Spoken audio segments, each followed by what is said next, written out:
Stephen King once wrote that nightmares exist outside of logic, and there's little fun to be had in explanations. They're antithetical to the poetry of fear. In a horror story, the victim keeps asking why, but there can be no explanation, and there shouldn't be one. The unanswered mystery is what stays with us the longest, and it's what we'll remember in the end. My name is Alan Wake. I'm a writer.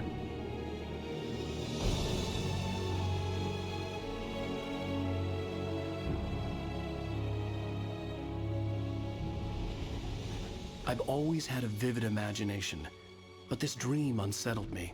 It was wild and dark and weird, even by my standards. So yes, it began with a dream. Following a typical nightmare pattern, I was late, desperately trying to reach my destination, a lighthouse. For some urgent reason, I couldn't remember.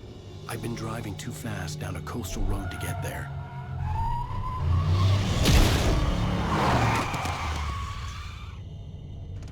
I'd seen the hitchhiker too late.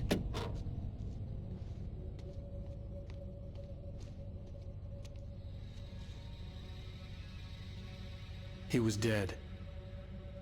I was convinced they'd put me in jail and I would never see Alice again.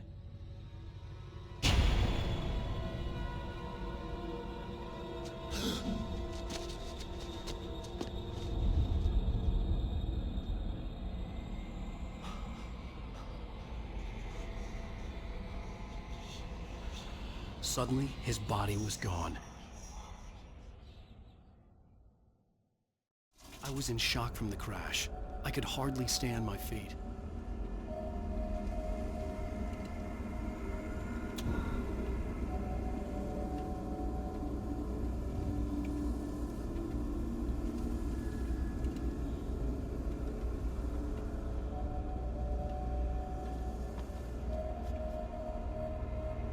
The radiator had broken when I hit the hitchhiker. The car wasn't going anywhere.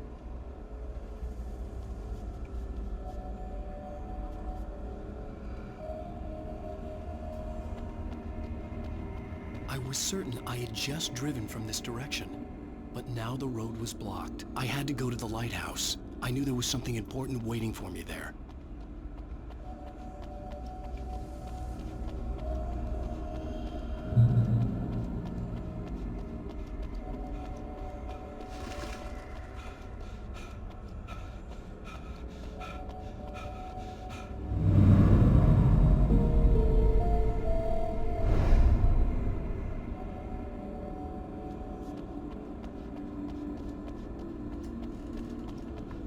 The bridge had collapsed.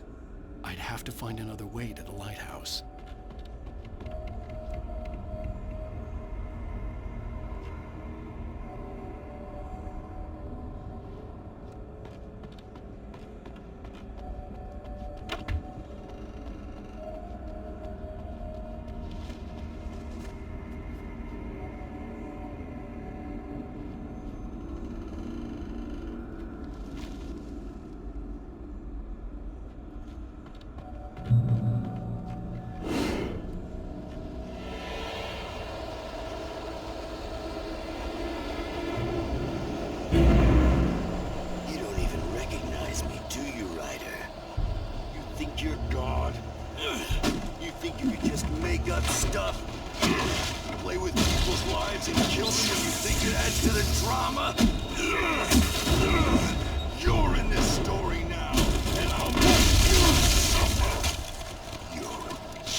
I realized that the hitchhiker was a character from the story I'd been working on.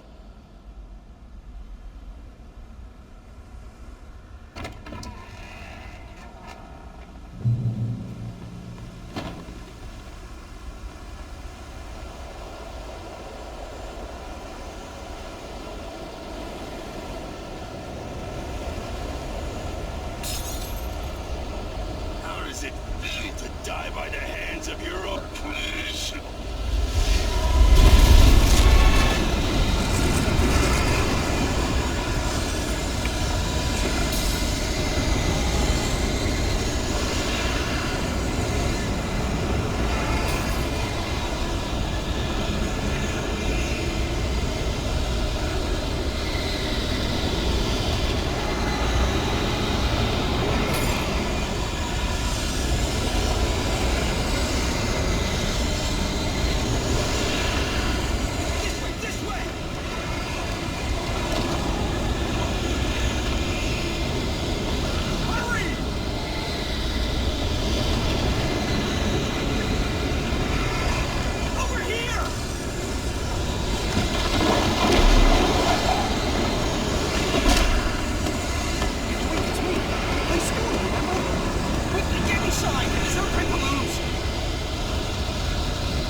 was trapped. There was no way out. Die, die, die, die, die, die, die, die.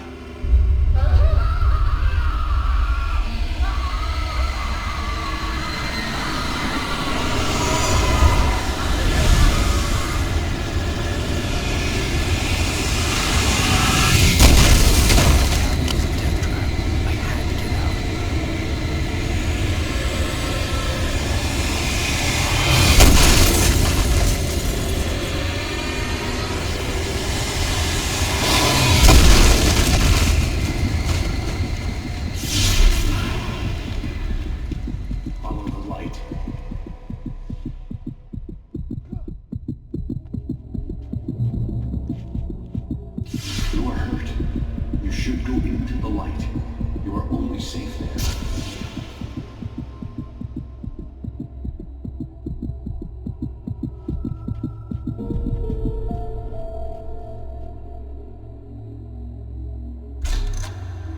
Well done.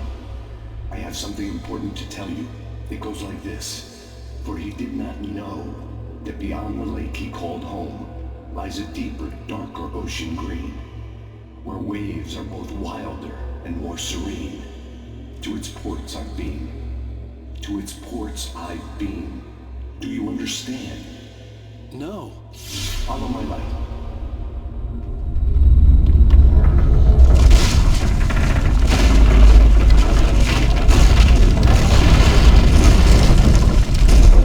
I entered your dream to teach you. The darkness is dangerous. It's sleeping now. When it feels you coming, it will wake up. There's no time. I can only show you the most important thing.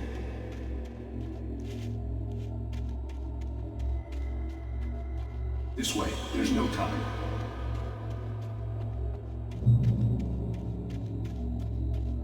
You must follow me now. The hitchhiker has been taken over by the dark presence. You can't hurt him now. The darkness protects him from all harm. Only light can drive the darkness away and make him vulnerable again. Here, take the light.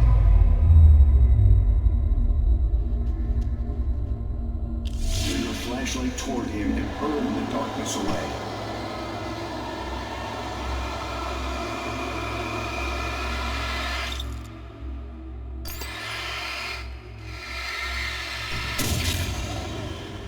You did it. Now the darkness no longer protects him, but it's still inside, controlling him. He can't be saved. He's still a threat. He is still your enemy. Here, take the gun. Now you'll die.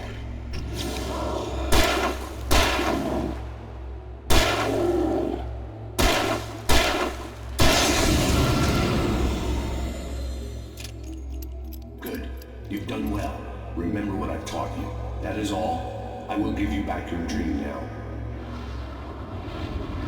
In the nightmare, a terrible darkness was taking over the world. The lighthouse was the last safe place on Earth.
Keep this up!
Shh, baby. Just another nightmare. Everything's fine. You dozed off. Right. Anything more than dozed off would be news for everyone. Cheer up, handsome. We're here.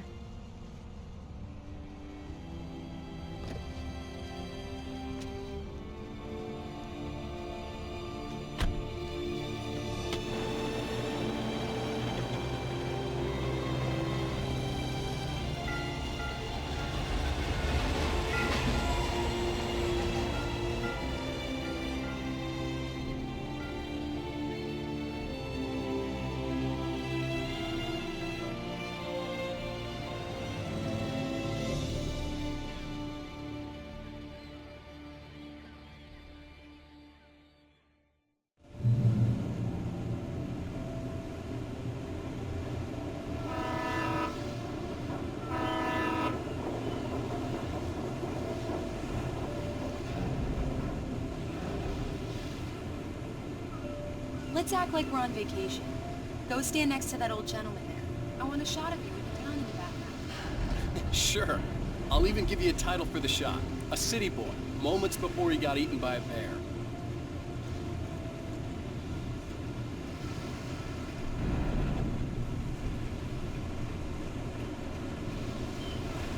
Alan, before you lose the shot.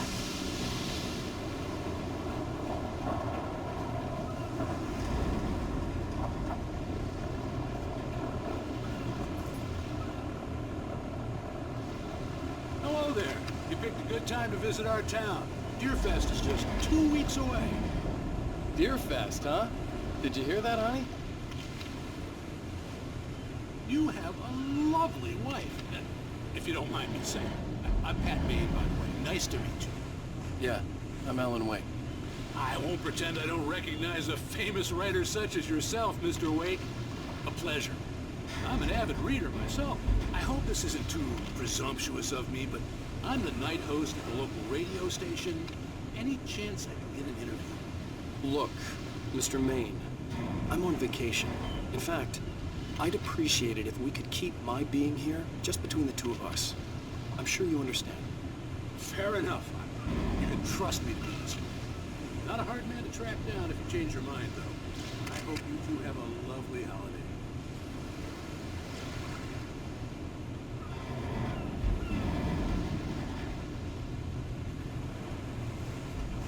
Very nice. I got a couple of really good ones. And I see you made a friend. That's cute. Right. Yeah? Hey, bestseller, how's my favorite writer? Are you there yet? Barry. Yeah, we just got it. Are the locals giving you trouble? Just say the word and I'll hop on a plane and come make sure that you're left alone, Al. No, Barry, we're fine. Great, great. Just want to make sure you can relax and charge. So, how is the place? Has it gotten your creative juices flowing? Barry, we're just settling in. Okay, Al. I'll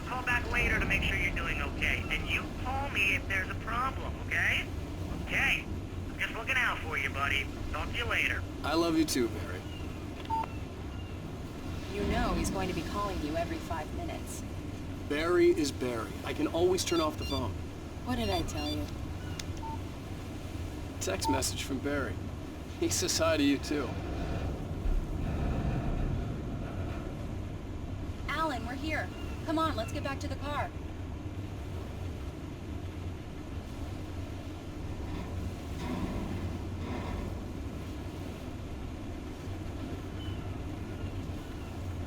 Come on, Slowpoke. You get the full service here. I've made all the arrangements. We need to stop at the local diner to get the cabin key from the landlord, a Mr. Carl Stuckey. He's waiting for us. I'll go fill her up while you get the key. I'll pick you up here in, say, 15 minutes? Sure. Alan, thank you for coming here with me. I love you too. Go on. I'll promise to behave.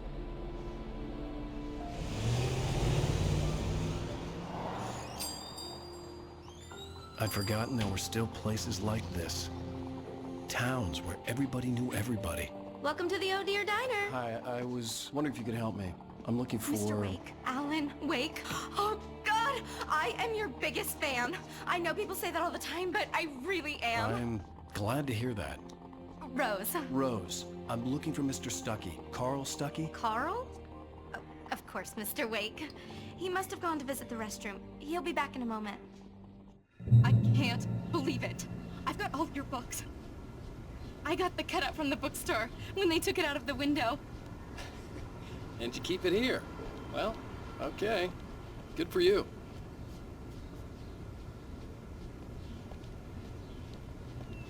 Try the coffee. Just don't blame me when you fall in love, 'cause it'll break your heart when you have to leave. Rusty here is no longer human. Nothing but black coffee under a thin layer of skin. Yeah, that makes two of us.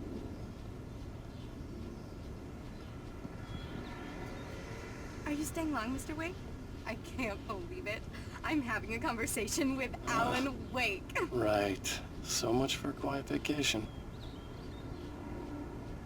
Are you on your own, or is your wife with you? I can show you the town if you want. I get off work at 6. Thanks, Rose. We'll be sure to keep that in mind.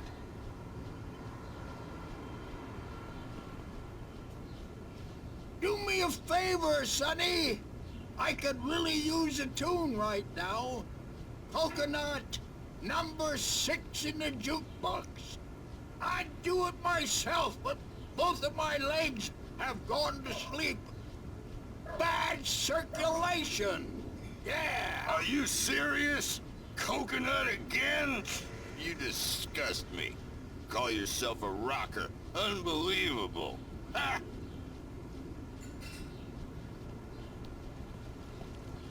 You put the lime in the coconut. Drink them both up. Just because we're brothers, don't think I won't murder you in your sleep. It does that. Get stuck. Yeah, you need to give it a good solid whack. Yes, that's my favorite tune. Coconut. Shut your mouth, you demented has-been. If I had my hammer, I'd shut it for you. Jeez. Now that's what I'm talking about, yes! This is it. I've died and gone to hell.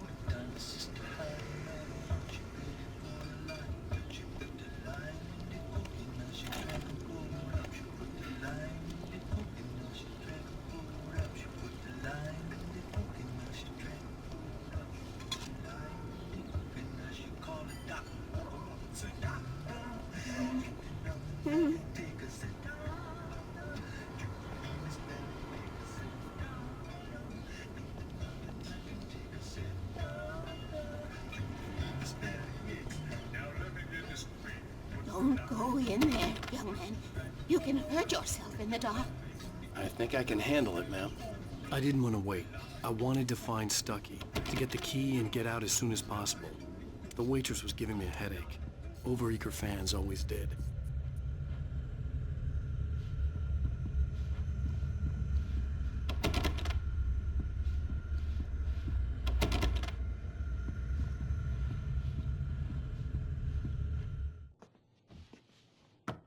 Hello? Mr. Stuckey? Carl couldn't make it. Unfortunately, he was taken ill.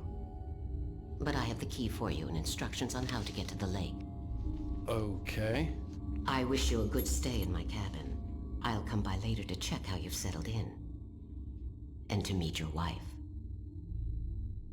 I insist. Thanks.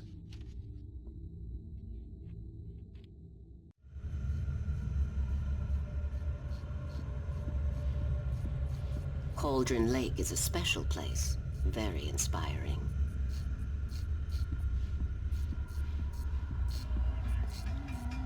You got lucky this time, young man. You can hurt yourself in the dark. This really ought to be fixed, and then I must remind Sarah to change the lights at the station. It's been too long already.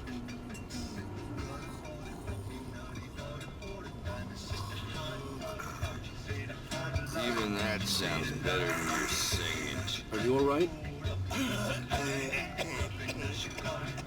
Splendid, splendid! Damn hungry. It swells up like a balloon if I lift anything heavier than a spoon. Yeah, splendid, splendid. It's been a long time, Tom. Good to see you. Hey, you wouldn't happen to have a bottle on you, Tom? I wish.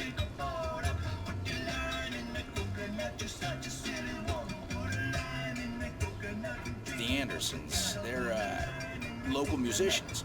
We're waiting for Dr. Hartman to come pick them up. They wandered off from his clinic at the Cauldron Lake Lodge.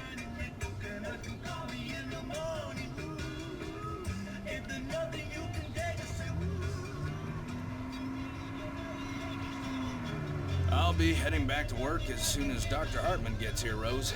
Oh, but I'm not looking forward to the poison we have at the Park Cafe.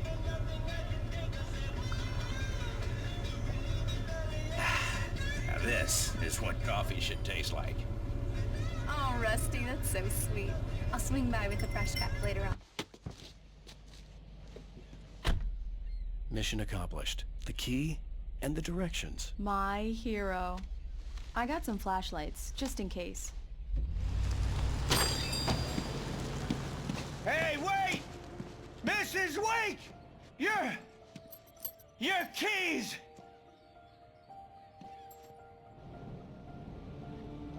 That diner was a real nut house.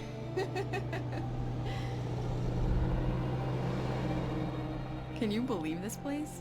This would make a wonderful setting for a book. We're supposed to be on vacation, Alice. I'll figure it out when we get back home. Okay? Okay. We can talk about this later. Bad man here on KBFF. I didn't want to talk about it. I wanted to bury my head in sand. Here's another one of my favorites to go with it. Once upon a time, I was a successful writer, but that was a long time ago. I hadn't been able to write a word in 2 years. Not since my last book. And now the weather. It's gonna be a clear night. You folks in Beach City might want to look up every once in a while. See those stars winking down at you? It gets pretty dark out here, but they'll light your way.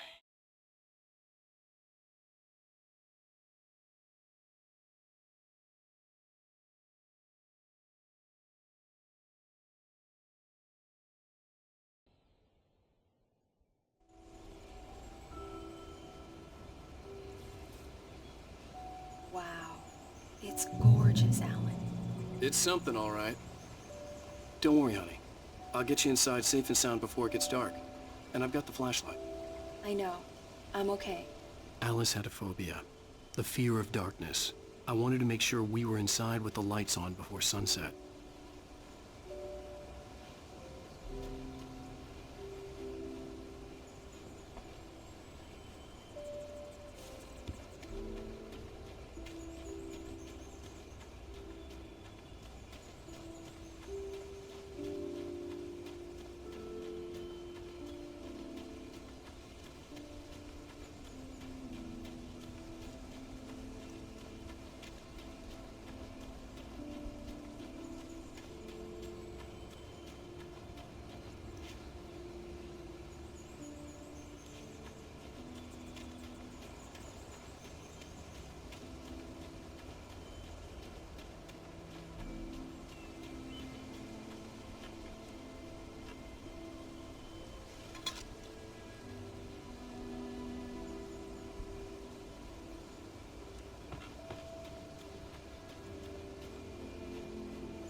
Here we go. Let's take a look inside.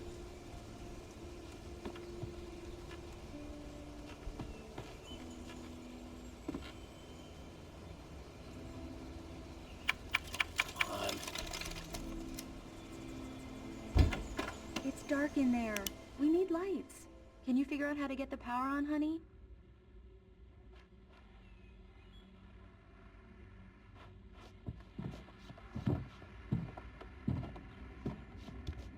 Hello? Anyone here?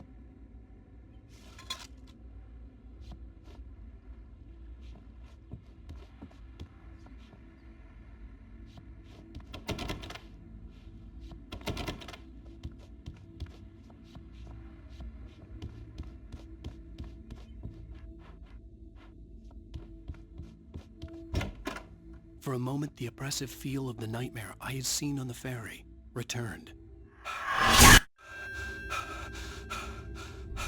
Damn.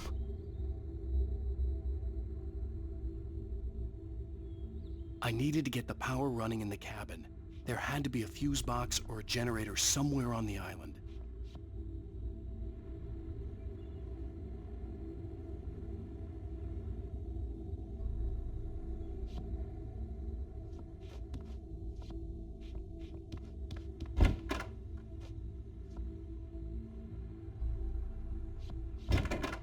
The cabin looked like a time capsule from the 60s, or even earlier.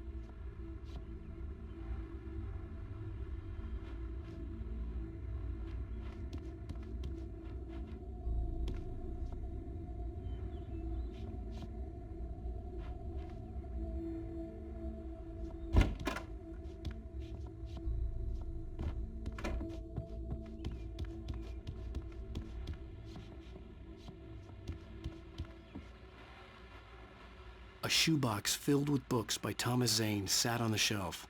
I'd never heard of him before.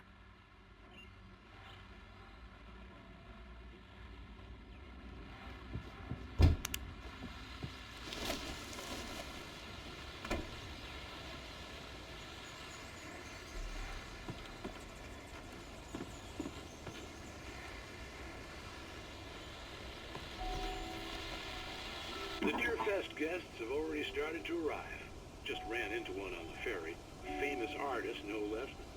We'll see if we can rope him into an interview later on. Now, let's go to the phones. Caller, you're on KBF-FM. Hi, Pat. It's Rose. Why, hello, Rose. What's on your mind? I know who that famous artist was. It was Alan Wake, wasn't it? He's my favorite writer. Well, Rose, I just saw him at the diner. Oh, I am so excited he's here. I'm sure he's glad to be here, too. Well, folks, I guess the secret's out. This is Pat Maine on KBF-FM. And now, some music. Great. So much for keeping a low profile.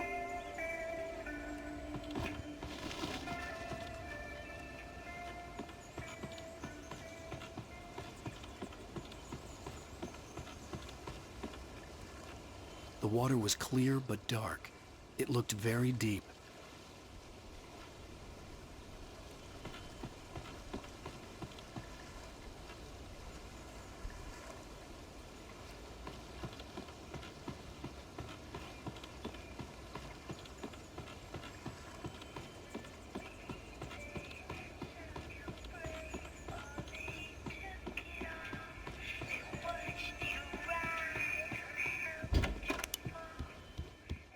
The power cable goes to that shed over there.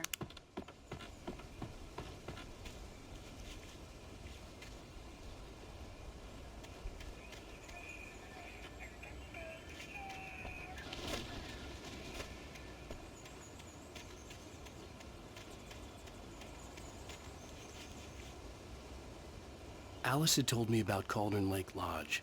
The old building used to be a hotel, but these days it was no longer open to the public.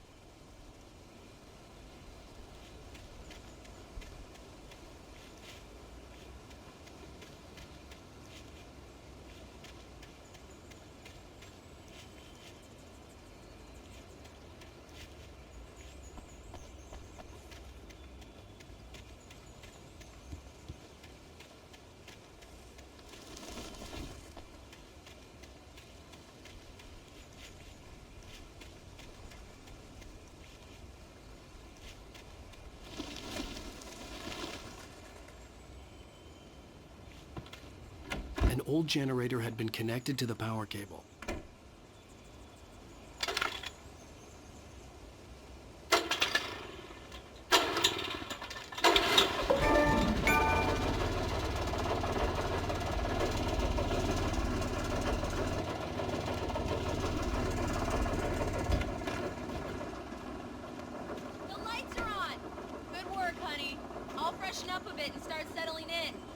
Okay, I'll look around a bit. Sure thing. The island had once been the site for a love story. It was a beautiful place. I told myself I could rest here, sleep here, and forget about my work.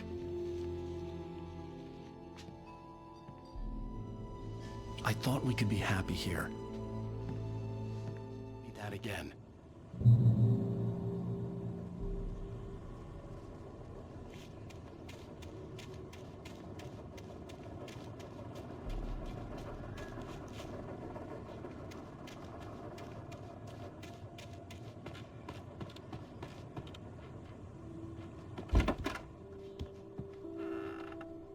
Alice?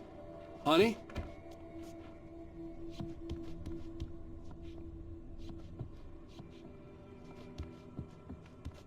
Alan, I'm upstairs. I have a surprise for you.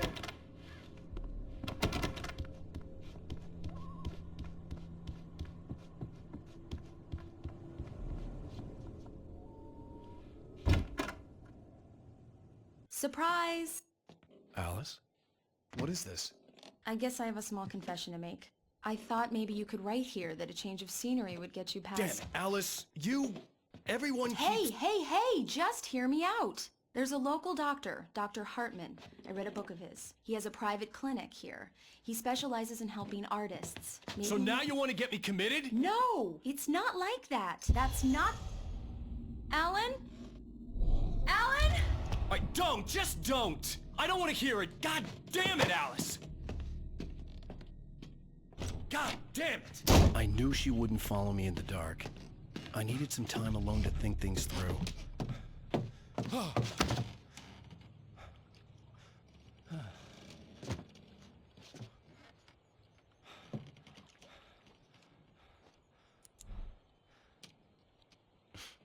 Damn it.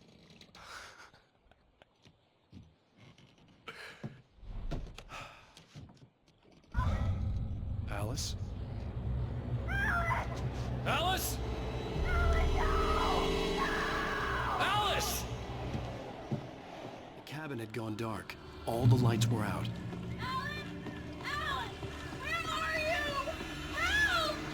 Alice, I'm coming! Don't run! I'm coming! No! What the hell? Help me! Alan! No!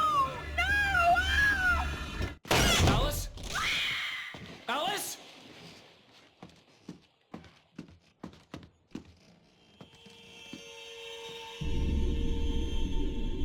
Oh no!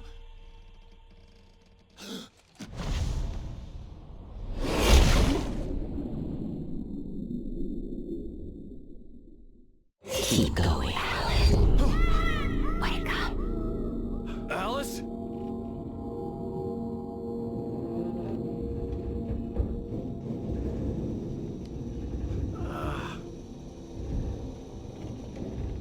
Waking up in the crashed car felt like I had woken from one nightmare and entered another. I couldn't remember how I got there. All I knew was that something terrible had happened to Alice. The phone was dead. I'd have to find help on foot.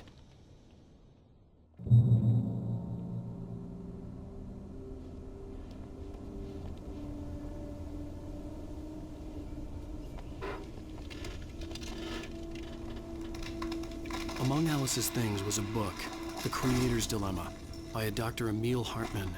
Seeing the book brought back my fight with Alice. I didn't like it, and I didn't like the guy's smug face on the cover either.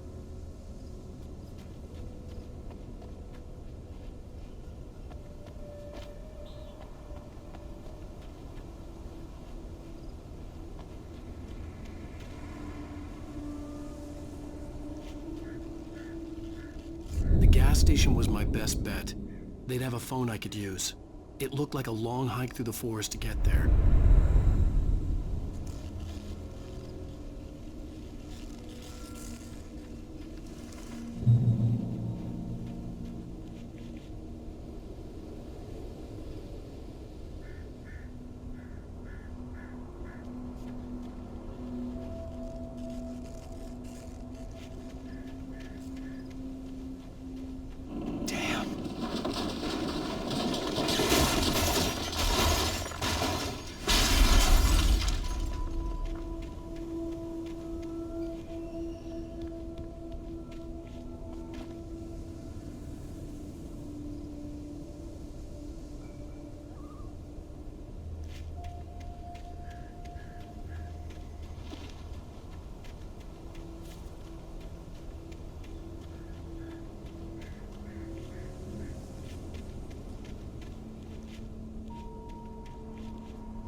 Hello?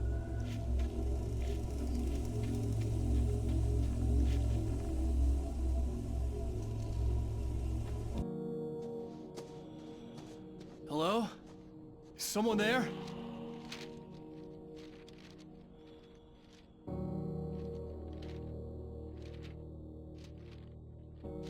The loose sheets of paper were pages from a manuscript entitled Departure. That was the name I planned to use for the next novel I had never gotten started. I was named the author. I hadn't written it. I couldn't remember writing it. In the scene on the page, the hero was attacked by an axe murderer in the woods at night.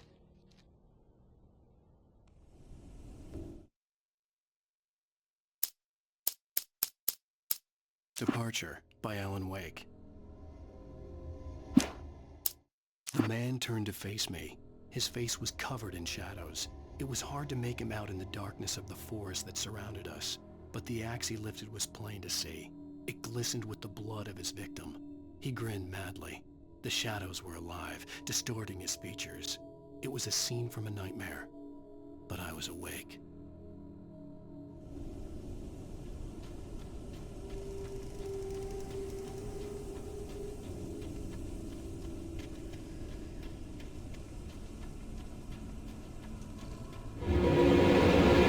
Anybody there? Please, I've been in an accident.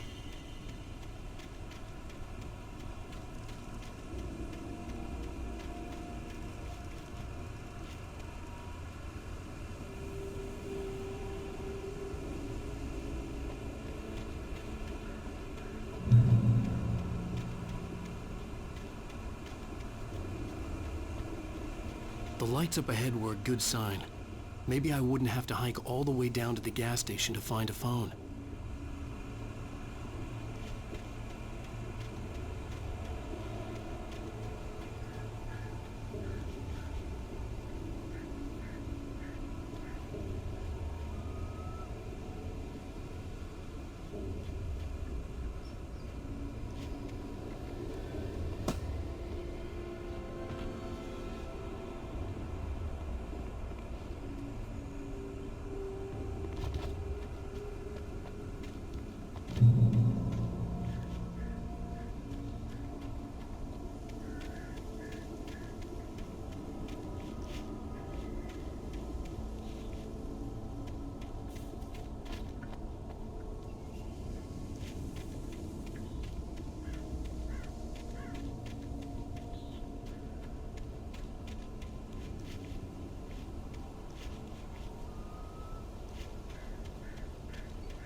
Anybody there?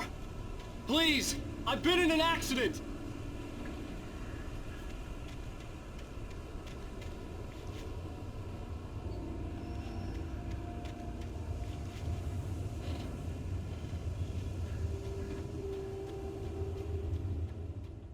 Hey! Hey, you! Phil! There's been an accident. I need help. Listen, deposit. I need to... Premium cabins for rent in... Oh, hell. Carl Stuckey. Please. To meet you. Non-refundable reservation deposit required. Fair and square. And square.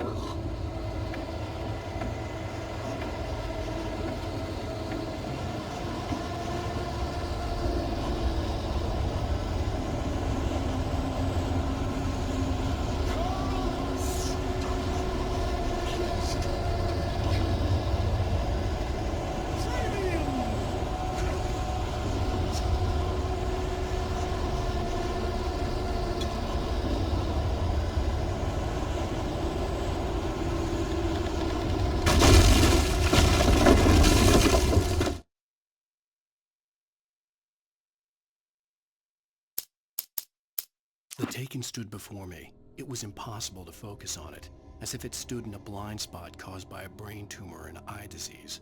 It was bleeding shadows like ink underwater, like a cloud of blood from a shark bite. I was terrified. I squeezed the flashlight like my life depended on it, willing it to stop coming any closer. Suddenly something gave, and the light seemed to shine brighter.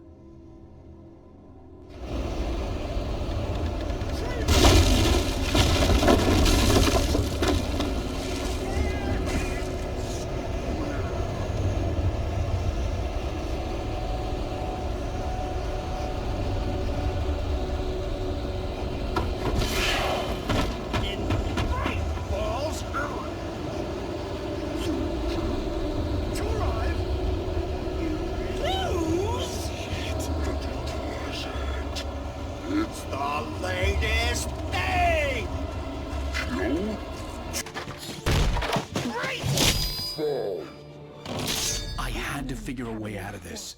Any second now, and Stuckey would be knocking on the door with his axe like Nicholson in The Shining.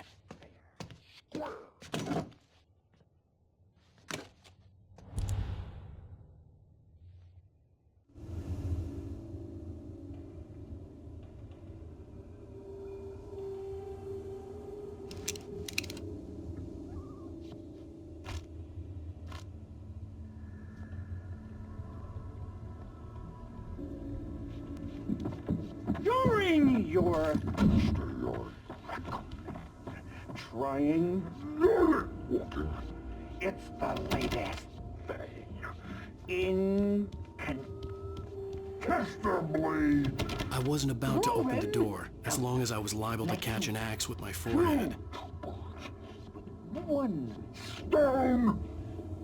You can see the sights and keep those cholesterol levels down at the same time. Yes. Bright Falls Sheriff Station. Oh, may I... Hello? Hello?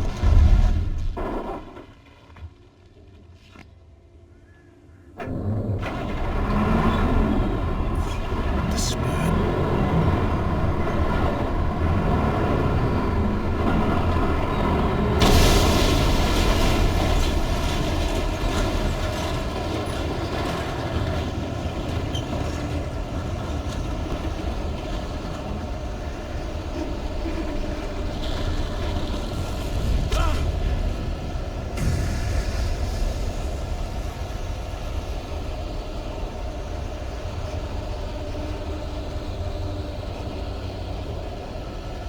The bulldozer had gone over the cliff with the office.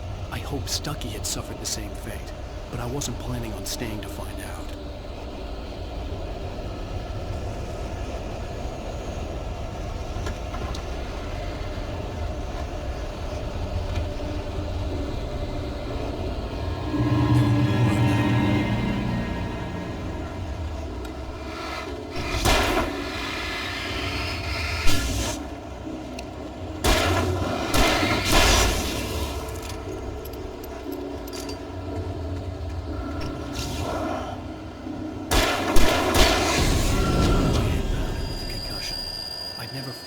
Outside a shooting range, and now I just killed someone, or something. There were no bodies. They just disappeared. If I was dreaming, it felt real enough to make me sick.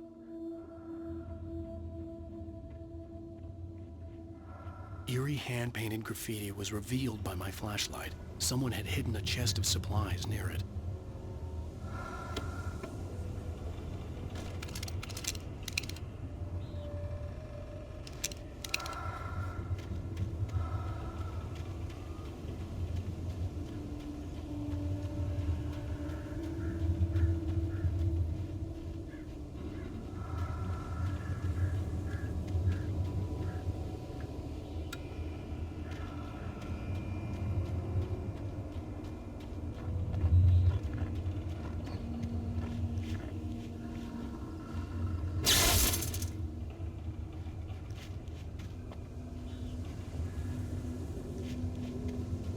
The dark forest was the last place I wanted to go, but I had no choice. I had to get to the gas station.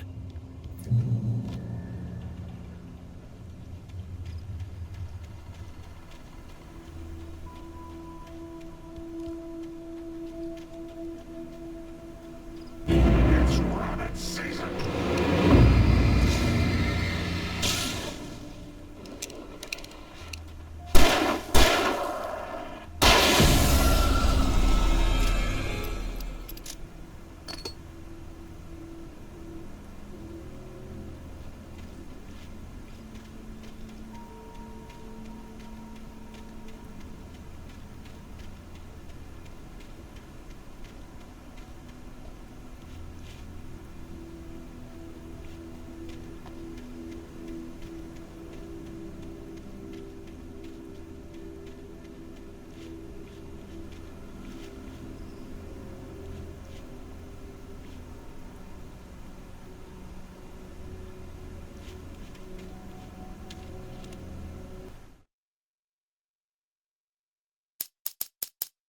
Rose knew she had been gushing, but right now, she didn't care.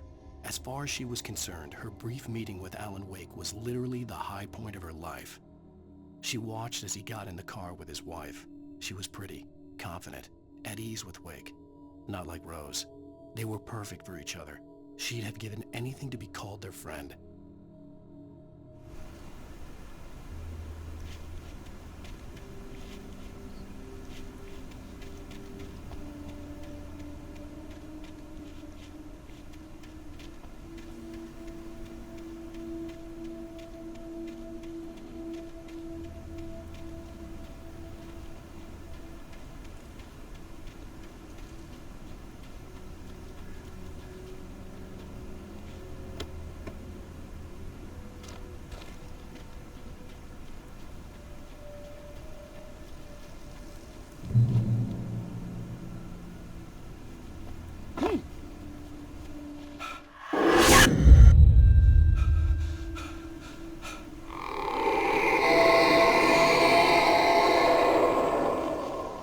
What was that?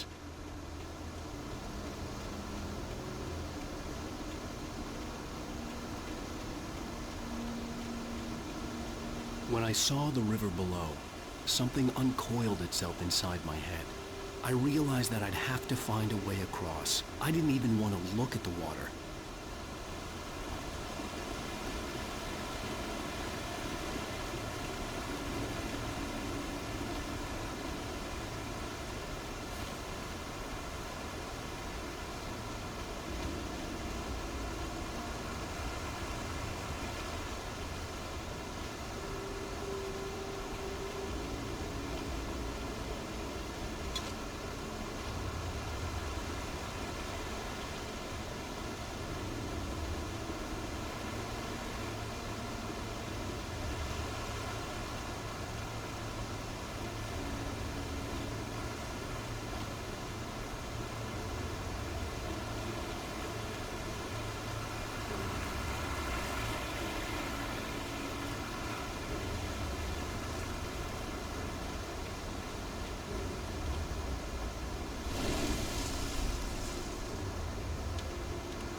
Barry Wheeler was bouncing off the walls. He jumped on a plane after his calls were ignored by both Al and Alice for several days. It could mean that they were both on a second honeymoon, but Barry didn't buy it. Al had been way too unstable for that, not sleeping, messed up. Barry had years of experience dealing with Alan Wake, and he couldn't ignore it. Something was wrong.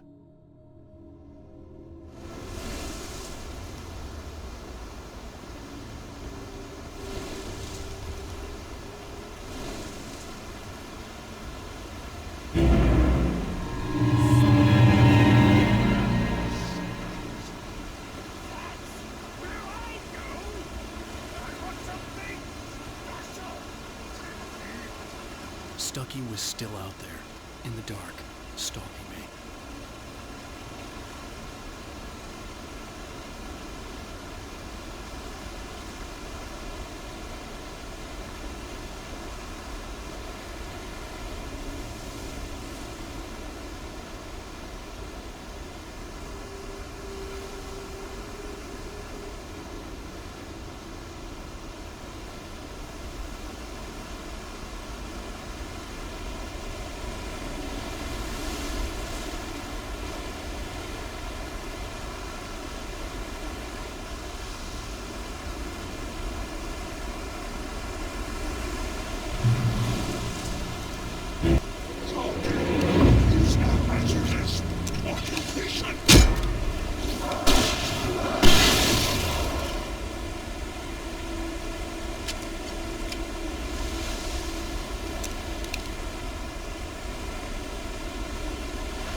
The staircase was broken.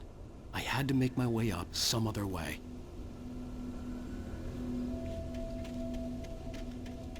I couldn't stay here. There had to be a way to get up there.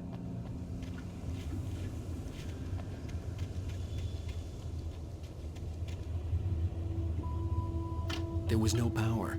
There was bound to be a generator somewhere at the logging site.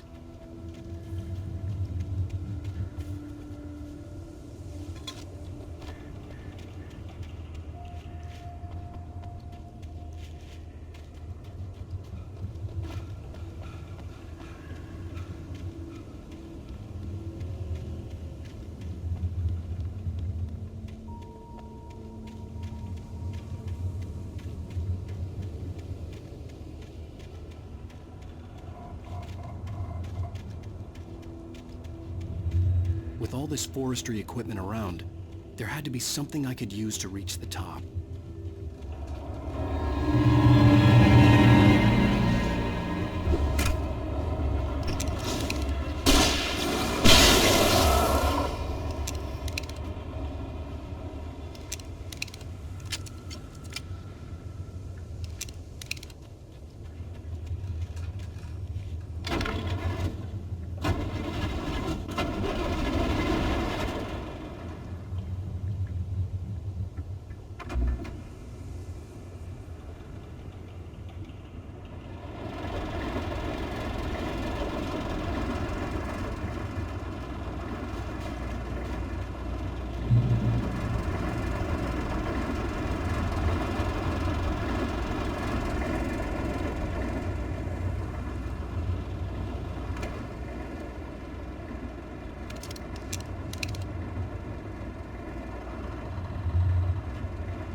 I heard them before I saw them, swooping down from the sky and screeching as they came. I spun around just as the cloud was upon me. For an instant, I stared into 100 dead eyes, black pearls glittering in the darkness. I raised the flashlight and the swarm exploded like fireworks. Feathers burned, turned into ash. I couldn't hear my scream above theirs.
taken.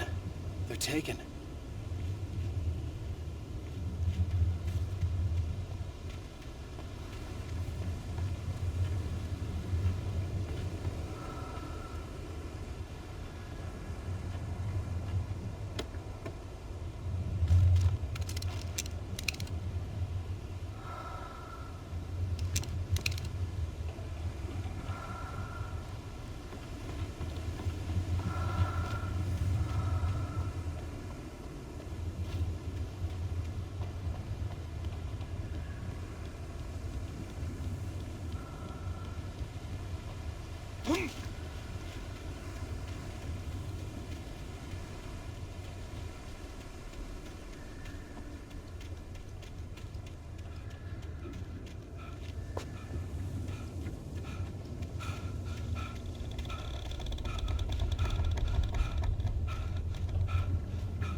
Well, I was just outside for a breath of fresh air, and what a night.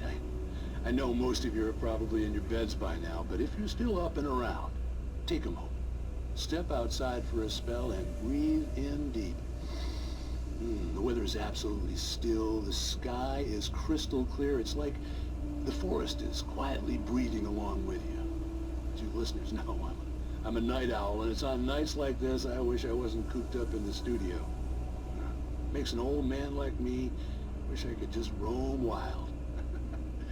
But here I am, and it would keep you company all night long if I weren't. It looks like I'm not the only one staying up late. Caller, you're on the air. Hey, Pat, it's Maurice Horton. Hello, Maurice. What are you up to? Well, I was just taking Toby on his walking.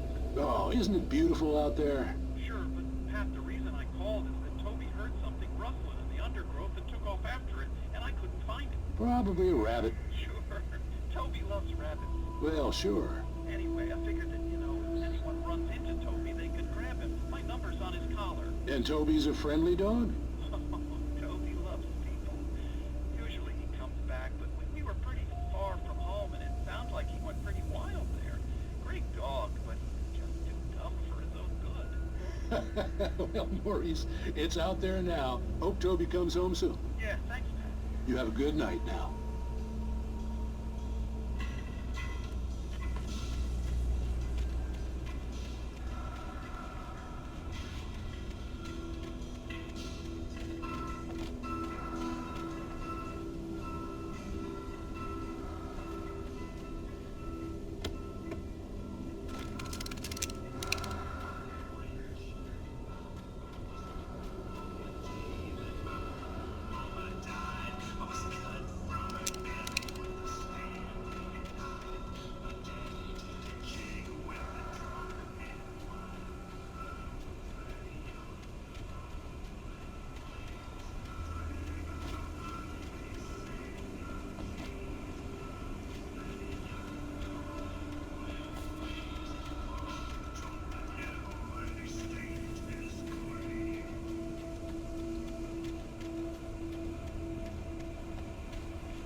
At first, I kept finding the pages as if by accident. The book I couldn't remember was either a terrible and true prophecy or an act of creation that had rewritten the world. I began to hunt the pages feverishly, for they held the answer to the mystery. With it, I could save myself. With it, I could save Alice.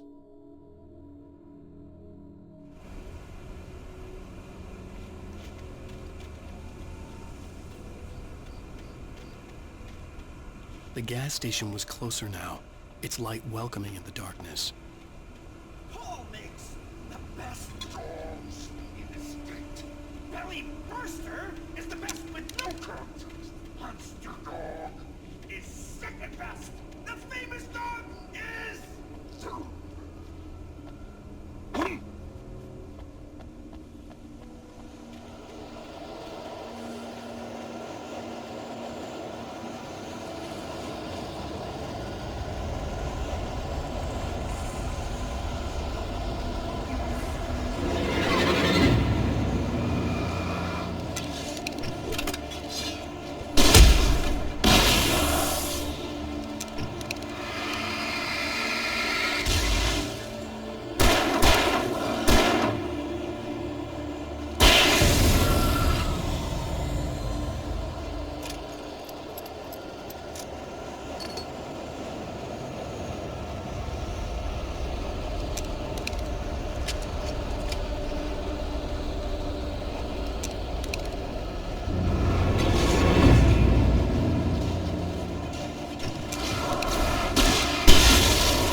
I stepped into the gas station's garage. It was dark and quiet.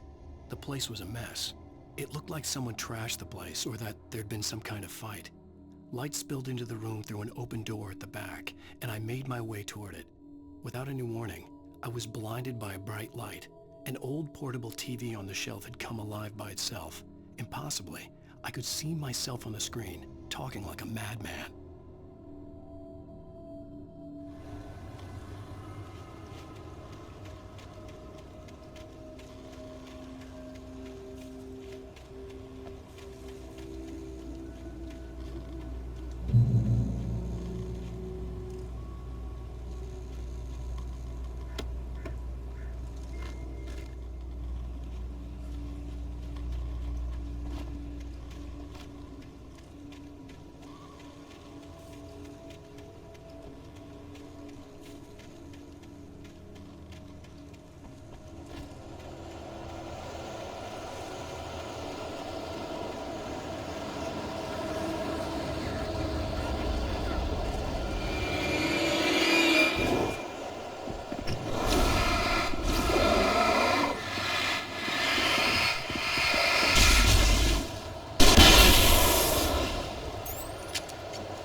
cabin on Cauldron Lake?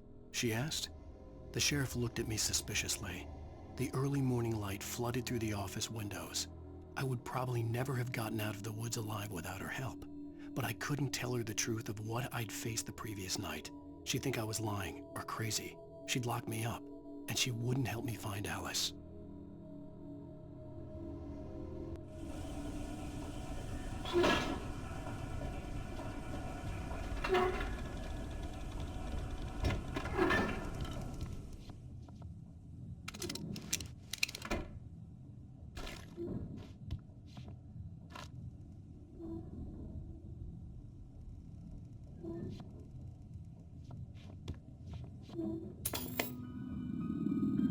Science.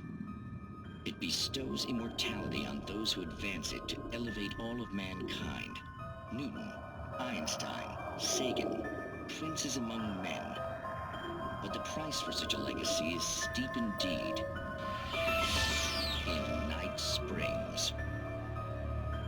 Tonight's episode, a quantum suicide. If our lives are already written, it would take a courageous man to change the script. Having called a press conference, Dr. Barclay Colvin is about to demonstrate that very courage. Ladies and gentlemen of the press, I am Dr. Barclay Colvin, and I'm glad so many of you could join me here at the Moorcock Institute. Tonight, I'm going to give a practical demonstration of the many worlds interpretation. As you can see, this is a loaded 9mm pistol. It shall be part of a thought experiment. And now, a real experiment, known as a quantum suicide. Did he say suicide? Is that a real gun? He's kidding, right? Please, stay calm. There is no risk. Observe what occurs when I place the weapon against my own forehead. Now, you might think this round is merely a dud. Not so. Observe the flower pot. And yet, I myself cannot be harmed with this gun. With each pull of the trigger, two new realities branch off. One in which the weapon didn't fire, and one where it did. With my machine here, I have ensured that this reality is always the former. I have bestowed upon myself quantum immortality. Under no circumstances can this gun kill me. So wait. What you're saying is that every time you pull the trigger, in another reality, you die? Yes, of course, but that's completely trivial. There's an infinite number of things that could happen at any moment, and they always do happen somewhere. The point is, this one thing did not happen here. You're insane, Colvin. Insane? Insane? Hey, was this thing supposed to be plugged in? I stumbled on it. You fools! Gaze upon quantum immortality.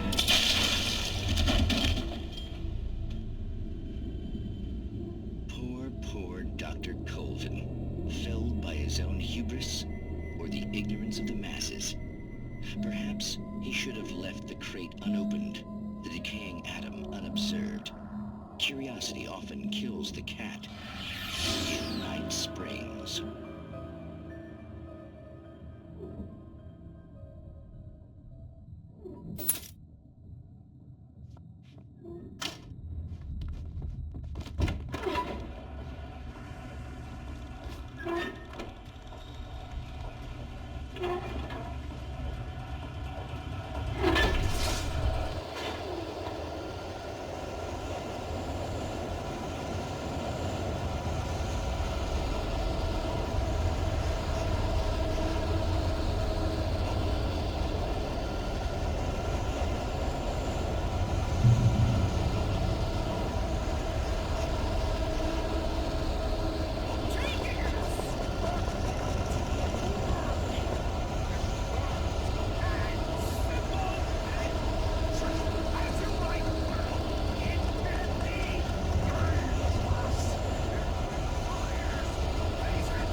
Stucky's body vanished, leaving behind only a lifetime of nightmares to come, assuming I'd reach the lights at the gas station alive.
I recognized the parade float I had seen in Bright Falls when I first arrived with Alice.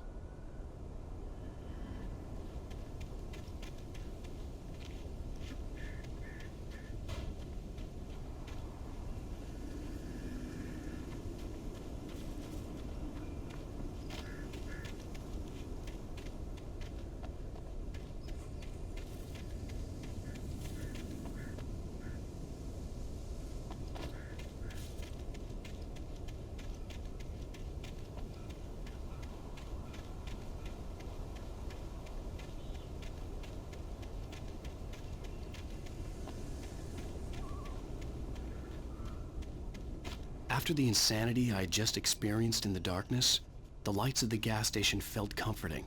At least for a moment, the sane world reasserted itself.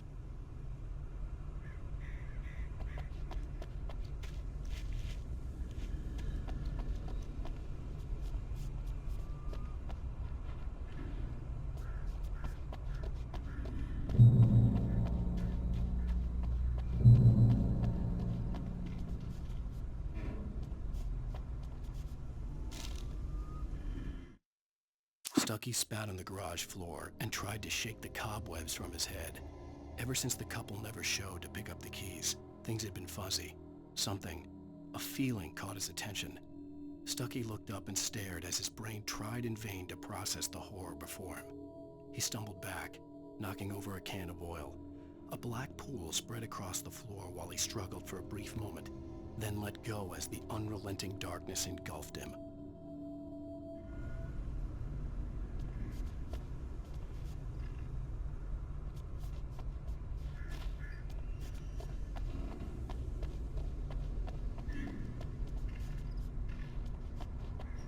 The Deer Fest had been 2 weeks away when we arrived.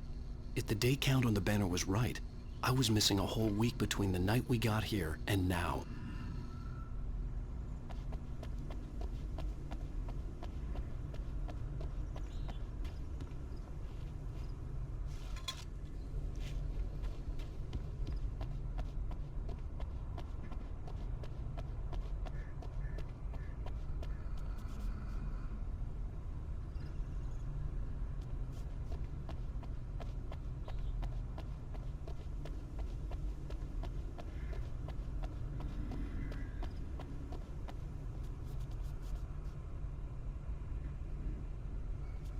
I had to get inside the gas station to find a phone to call for help.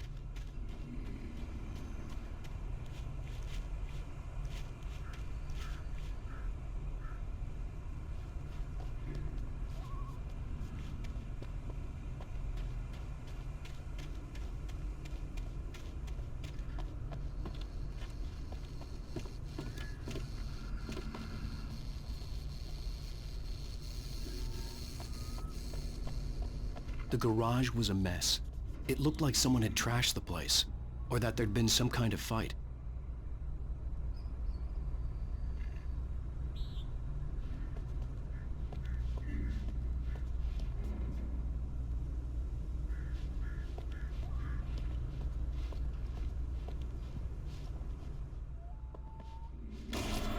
All right. I'll keep writing. Outside there's only darkness. Outside the cabin, outside the story, there's only darkness. I can feel her presence in the dark. Just now, I could smell her perfume in the room. I'll reach her, I'll fix it up. I'll bring her back. The story will come true. If I stop, she's lost. I don't believe this. It'd been me on the TV, talking crazy. Was I losing my mind?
Great Falls Sheriff Station.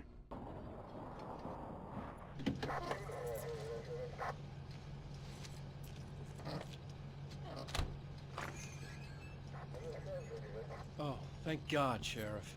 Sheriff Sarah Breaker. You are... I'm Alan Wake, but listen. I was in a car crash. My wife, Alice, she's missing. Calm down, Mr. Wake. We were staying in a cabin on the island, on Cauldron Lake. There's no island on Cauldron Lake. Not since the big eruption in the 70s. Please, I can take you there, okay? You look like you've taken a pretty bad knock to the head. Are you okay? Listen. We'll figure this out. Please get in the car. We'll swing by the lake and then we'll go to the station, okay? Mr. Wake, have you seen Stucky, the guy who owns this place? I realized I couldn't tell her what had happened in the forest. She wouldn't have believed me. And then she wouldn't have helped me with Alice.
Honey, I'm home.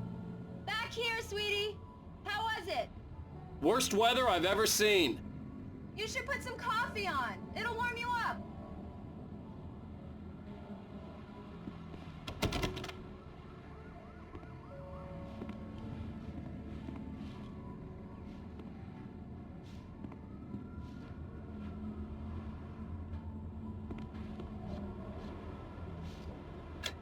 Coffee's on.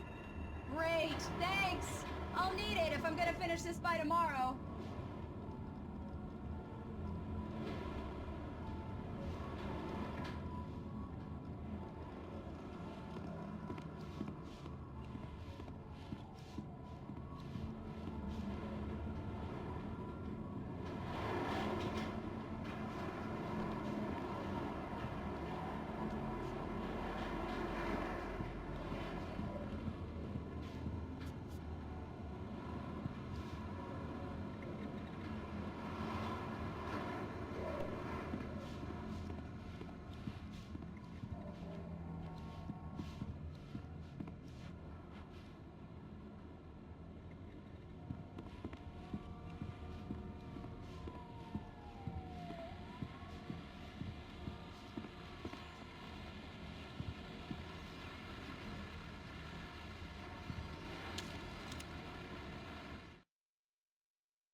This was a late goodbye.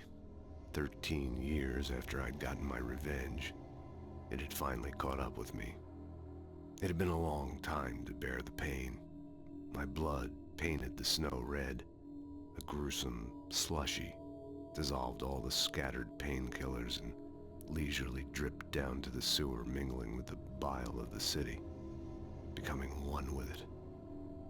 I can see them now, my wife and my baby. Honey, I'm home.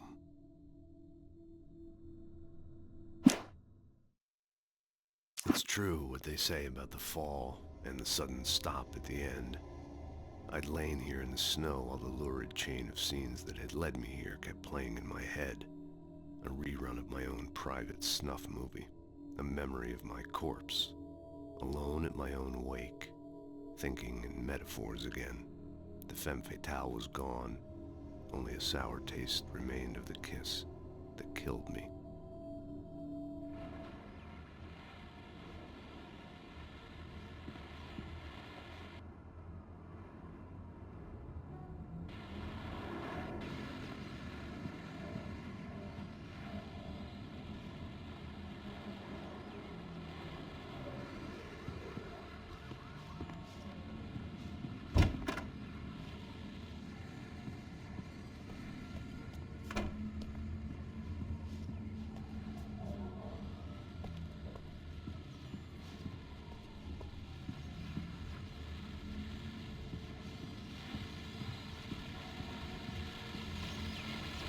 The continuing freezing rain and heavy snowfall have necessitated a winter storm warning in the entire tri-state area.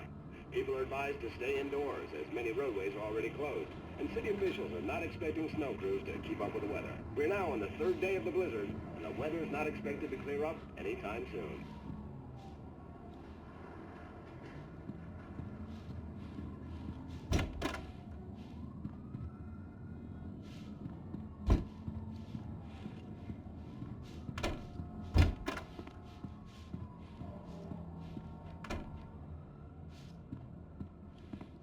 Oh, hey, I just finished those cover mock-ups. They're on your desk. Tell me what you think.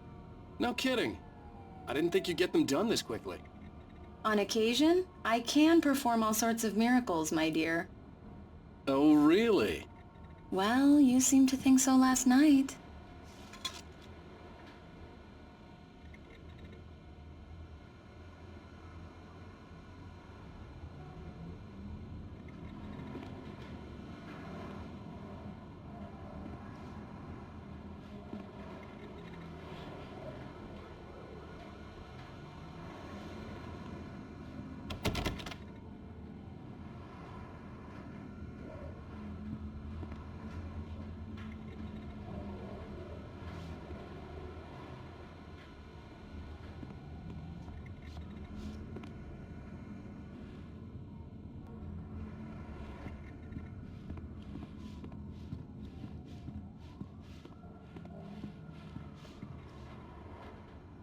These look really good.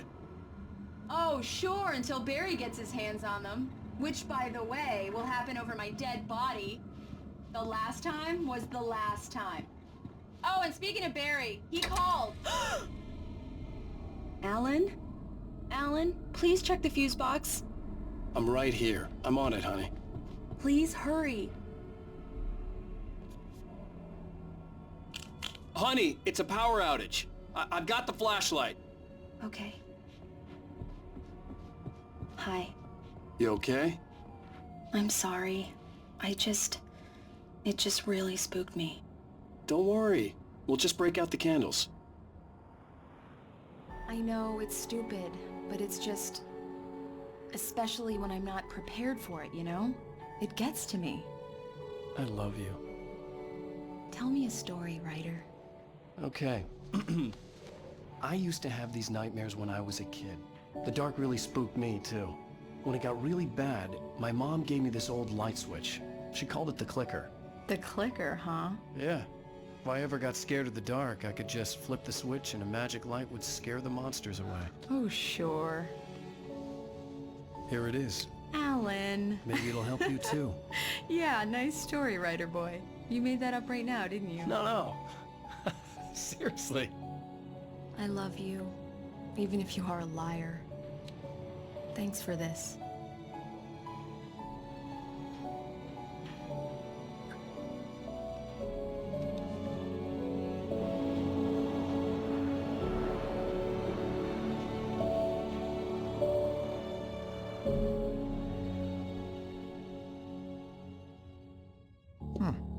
How do you feel, Mr. Wake? Any nausea, disorientation, anything like that? Mr. Wake, how are you feeling? I'm okay. My head's fine. I had to lie about my headache and memory loss. He'd send me to a hospital for tests. I couldn't leave without Alice. Very well. I don't think you have a concussion, but you've obviously been through quite a shock. You should take it easy for a couple of days. Thanks. Well then, Mr. Wake, we're done here. If the pain gets any worse or you experience any other symptoms, you should come see me. I'll let you get on with it then. Sarah, Sheriff Breaker, is waiting for you. She's very good at her job. I'm sure she can locate your wife in no time. Doc Nelson was the image of a small-town doctor. Sheriff Breaker had called him to the station to take a look at the cut in my head.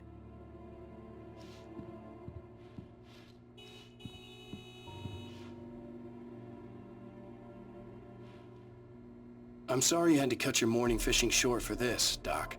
Oh, she's a beauty, ain't she?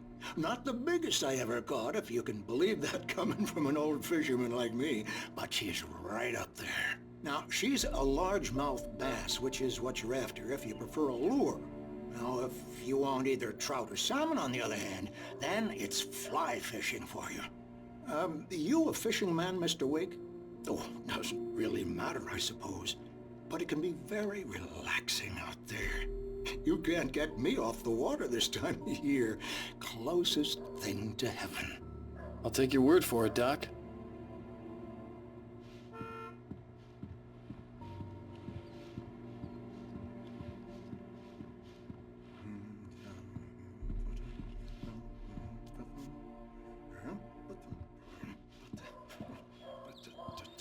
I believe you'll find the sheriff in her office. Just go down the corridor.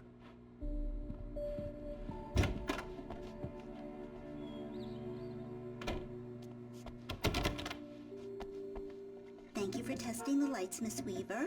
Everything seems to be fine. I don't have the luxury of being complacent, Deputy Grant. The bulbs will need changing soon. You can't change them in the dark. I'll be sure to take care of it, Miss Weaver. Have a nice day now. Very good. I'll come back later on to remind you, just in case. Mr. Wake, the sheriff is waiting for you in her office down the corridor. That was Cynthia Weaver. I guess you can call her the town eccentric. She used to be the editor of the local newspaper, but she's focused on, other things these days. Yeah, it's Mulligan here. I'm at Stucky's gas station with Thornton. There's no sign of him. Over. Wait. Yeah, this is Thornton. Look, we've located the brake float. It's here. That's some good news, right? Stucky was supposed to be driving it at the rehearsals today. Over. Oh, give me that. Mulligan here. Looks like someone really thrashed the garage. Over. Okay, roger that, guys. Keep looking for Stucky. Jane's out.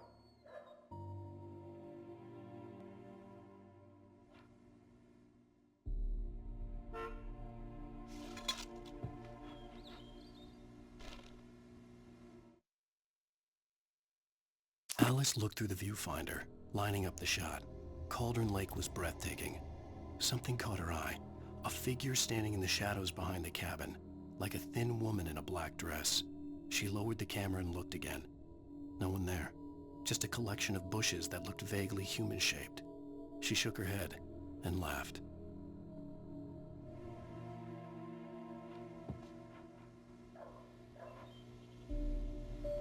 The sheriff wants to see you in her office, Mr. Wake.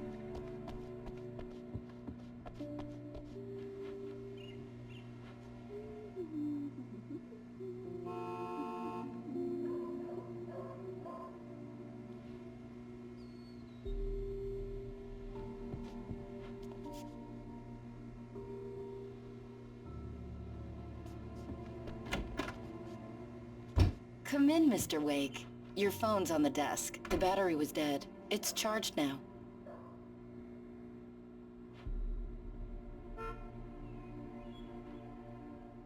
Your phone, Mr. Wake?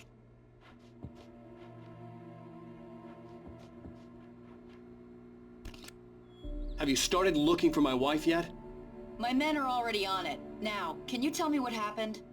I'm not sure. I can't remember. We were arguing. I walked out of the cabin. The cabin on Cauldron Lake? How did you end up at Stucky's gas station? I wanted to tell her what had happened last night, but I couldn't. She'd lock me up. Excuse me. I need to take this. Hello? Alan, please help me. Alice? Stop talking to the law. You'll do exactly what I say if you ever want to see your wife again. Who is this? Go to the back lot. There's a hole in the fence on the left. Look inside the junker. I left a little something there to convince you we're all on the same page here. After you ditch the cops, you're gonna meet me in Elderwood Mr. Wake, National can I help Park. you with There's a spot anything? called Lover's Peak. Midnight. Don't do nothing stupid, pal. We're watching you. I need to get some air. The sheriff said I could go out back. Of course, Mr. Wake. You can get there through the cell corridor. Just don't mind Walter in there. He's one of our regulars. I thought he quit drinking for good. Oh, no such luck. He went on a bender and beat Danny pretty badly. He started shouting like that the moment he woke up. You can get to the back lot through that door and down the corridor, Mr. Wake. Hey, mister! Hey, can you turn the light? The light's on! The deputies, they don't understand. They won't listen to me. I need it to be bright in here!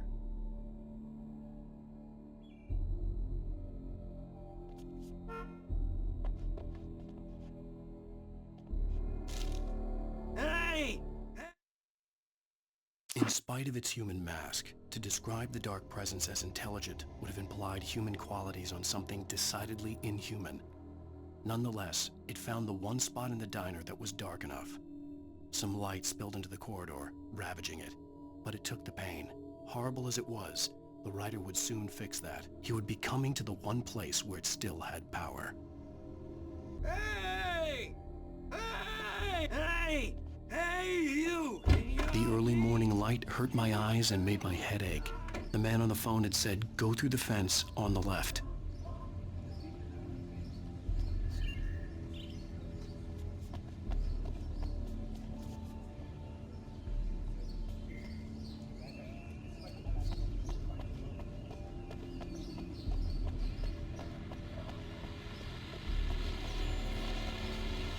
The caller had told me to find a hole in the fence behind the police station.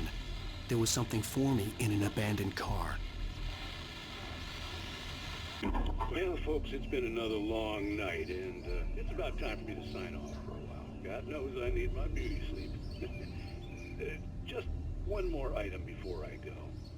It's been a busy night for the Sheriff's Department. We've had a few broken windows, even a report of shots fired on Main Street. Deputies Mulligan and Thornton had to deal with two intoxicated young men who were celebrating the completion of their Deer Fest float. Now, folks, we get this every year. I know it's exciting, the big day's almost here, but let's save it for the party and leave the gunplay for the shooting competition, huh? There's no point in getting all worked up yet.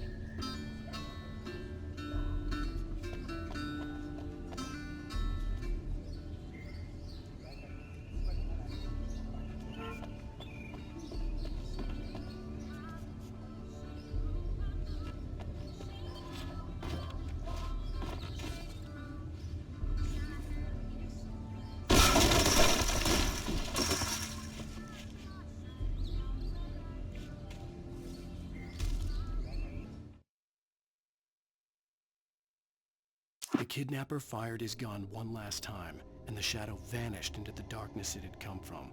See? Nothing to it, Wake. The thought of Alice in his hands was revolting.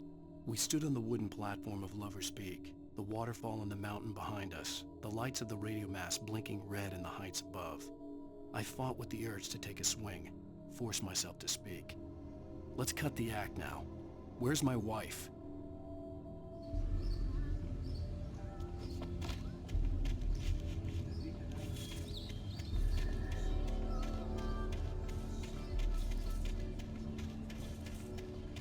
Alice's driver's license had been placed on the front seat. The caller meant business.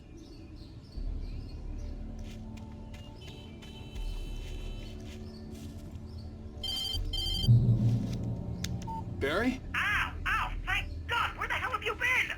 I've been trying to reach you for a week, you and Alice. Oh, I've been worried sick. I flew out yesterday. I'm here in Bright Falls. Barry, listen to me.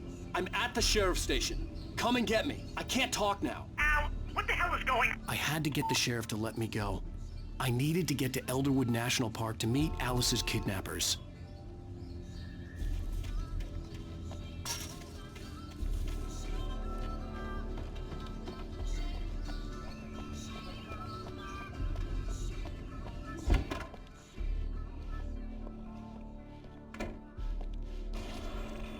A writer is a light that reveals the world of his story from darkness, shapes it from nothingness. The way a sculptor carves a statue from a block of granite. If I stop, the world I'm making dies. Darkness will reclaim it. It's a long, hard journey into the dark. Alice's life is at stake, but I can't think about that, or I'll lose it. The dread lingers at the edge of perception. I'll push on. Anything is possible here. I'll write the story. I'll save her.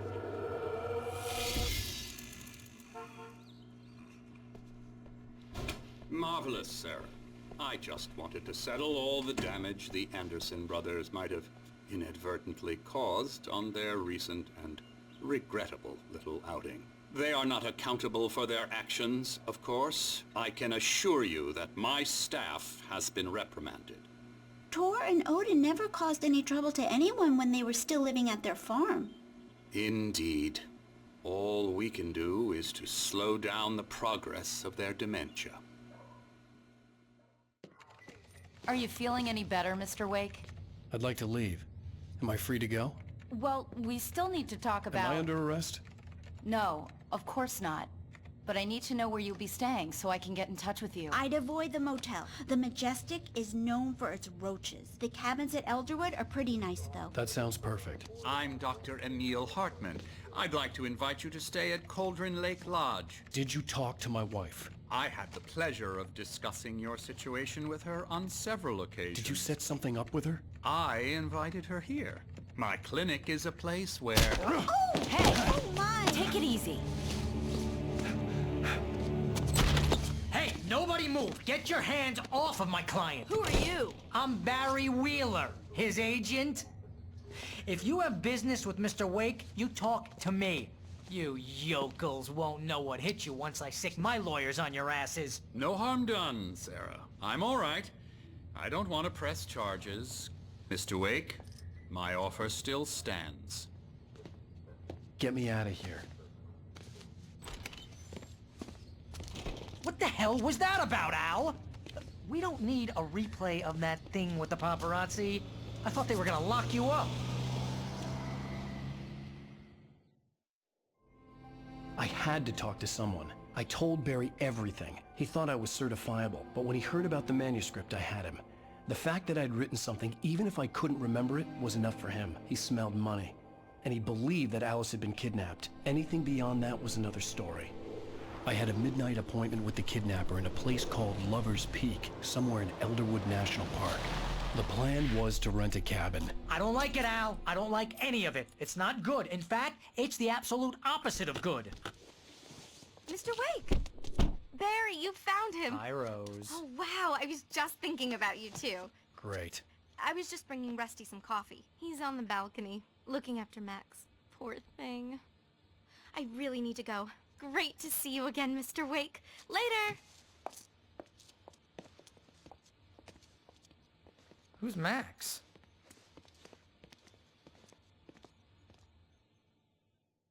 What an airhead. Jeez, Mr. Takes a swing at everybody. This is not her fault. She's a very nice girl and, more importantly, a fan.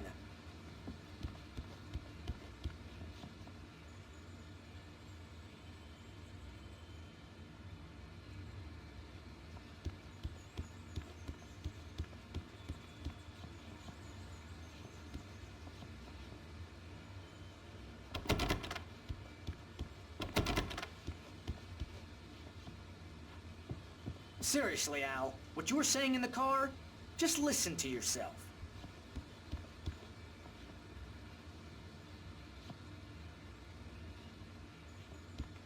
What, you shot a guy and his body just disappeared? When was the last time you slept? What, are you high? Have you been drinking? No! Look, Barry, I'm missing a week, and someone's got Alice. Do you and everything's understand just... what it sounds like when you say stuff like that? Don't get me wrong, it's a good story, could be a bestseller. But when you start confusing fiction with reality, you're buying yourself a ticket to the funny farm. Wait here.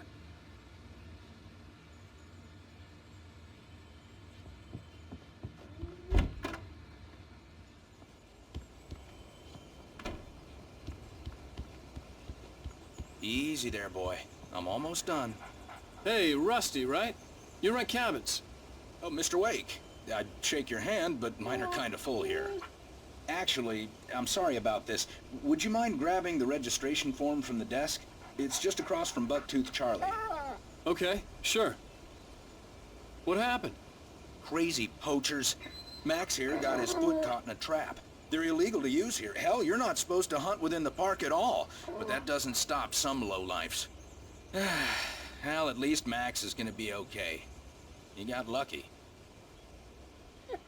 Max is still groggy from the shot I gave him, and I'd rather not leave him alone just yet. The form's on the desk across from the mammoth skeleton.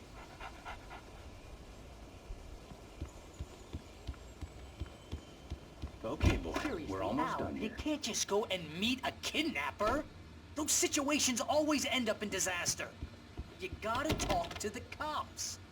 She's my wife, and it's my call. Can we talk about this later?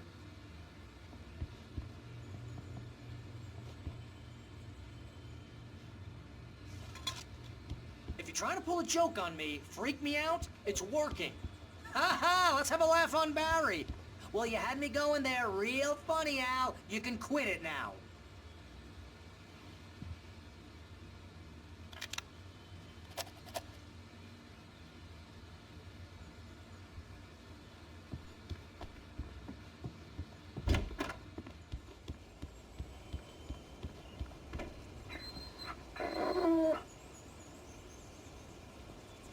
I think this is the form you wanted. And here are the keys. Okay, you're all set, Mr. Wake. Glad to have you staying here. Thanks. Can you tell me how to get to Lover's Peak? Oh, sure. It's at the end of the nature trail. Just follow the paths, you'll get to it eventually. It's an easy walk. Nice spot, too. If you have any trouble finding it, just keep your eyes on the radio mast. It's right below that. Oh, and hey, if you take a walk in the woods, watch your steps so you don't end up like Max. I guess I'm a little worried. We got a bunch of campers out there we haven't heard from. It's not like these people are on a schedule, but with the traps, well, you know. I just don't want any trouble. Right, thanks.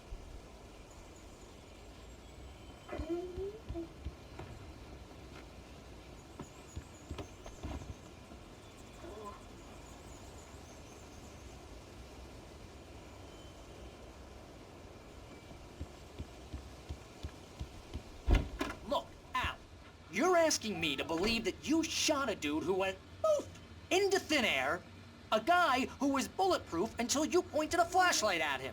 You hear that from people who end up spending time in padded rooms, strapped to their beds, wearing white shirts with too long tangled up sleeves, and eating a healthy diet of pills. Al, you make cruel jokes about people who believe that kind of stuff. You're the skeptic. You gave me an hour-long lecture on homeopathy last month. What was it? If there's no proof, it's pure bullshit. Period. Guess the laugh's on me then. Al, come on! I mean, okay.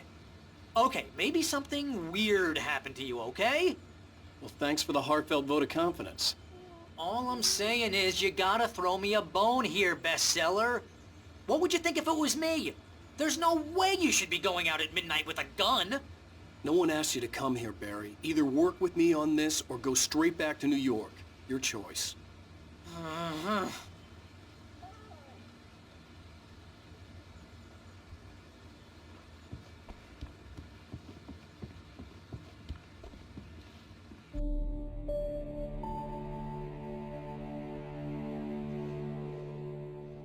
That's just crazy talk, Al. Al? Al?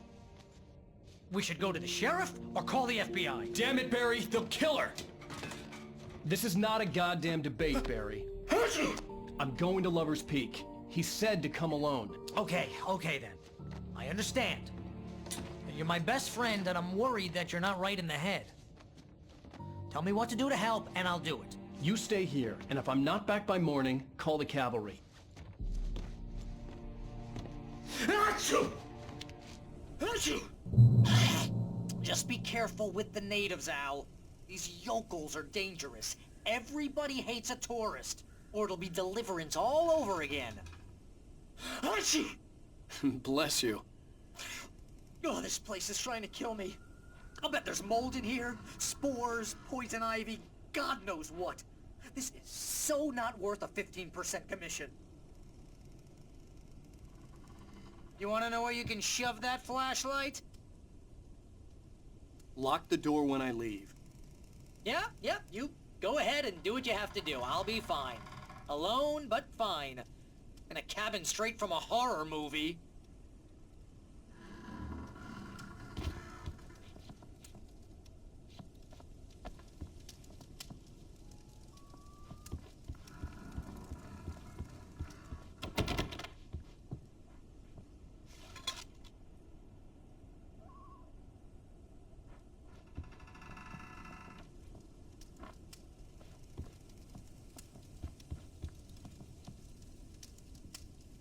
Real funny, Al. Real funny. Ha ha! Thank you! I'll just sit here in the dark till you come back. Or until I get eaten by a grue.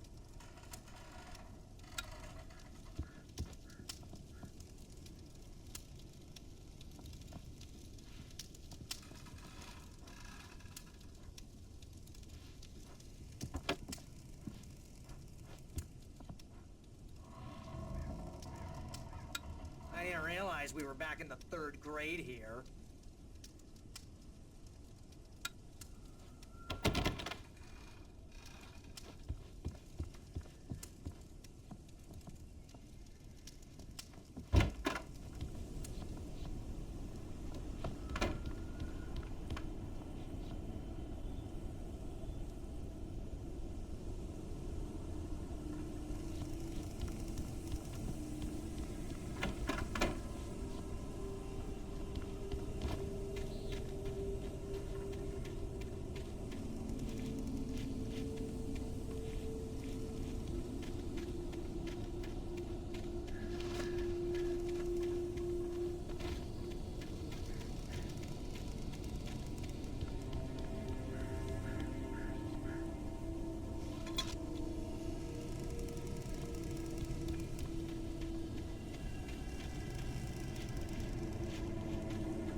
I'll wait here, Al. I'll hold down the fort. I'll be with you in spirit every step of the way, Al. Lock me the door now.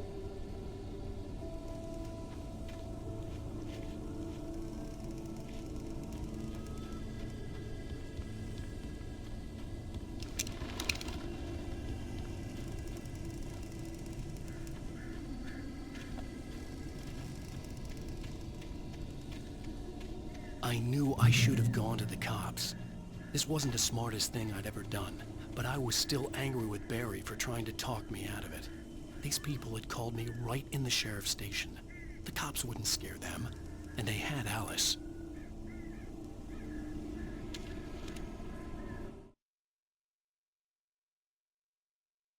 Barry had never gotten along with Alice, but he knew Alan loved her with an almost frightening intensity. And now something had happened to Alice. And here was Al armed with a gun and saying things people got put in padded cells for. It was as if his friend had experienced a massive psychotic episode and was now totally disconnected from reality. It scared the shit out of Barry.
Welcome back to the show, folks. As promised, our very own Dr. Nelson has just parked his rear end in the studio. Doc, what's your Deerfest plan like?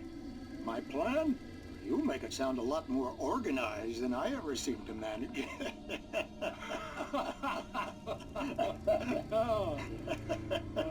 No plan, really, just taking the atmosphere. I'm getting a little too rickety to do much more than that, you know. Oh, tell me about it. No sack race for us older gentlemen, huh? Yes, exactly, Pat. But I'm going to check out the parade, of course. And I'll be one of the pie contest judges, too. Well, that takes a different kind of constitution. Oh, yeah, it's my kind of exercise. Now, Doc, seriously, you're in pretty good shape, though. You're the outdoors type. I know for a fact you're an avid fisherman. That's right. Matter of fact, just caught a heck of a largemouth bass early this morning.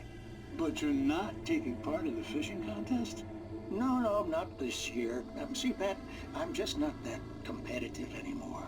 Now I just like to take my time and enjoy the peace of it. It's no fun if I need to worry about what I'm catching, you know? Considering your track record, the participants are probably pretty happy you feel that way. Well, Pat, that's kind of you to say.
crime and punishment. The cancer and cure of civilization. But some crimes are impossible to punish, especially in Night Springs. Tonight's episode, The Man in the Mirror.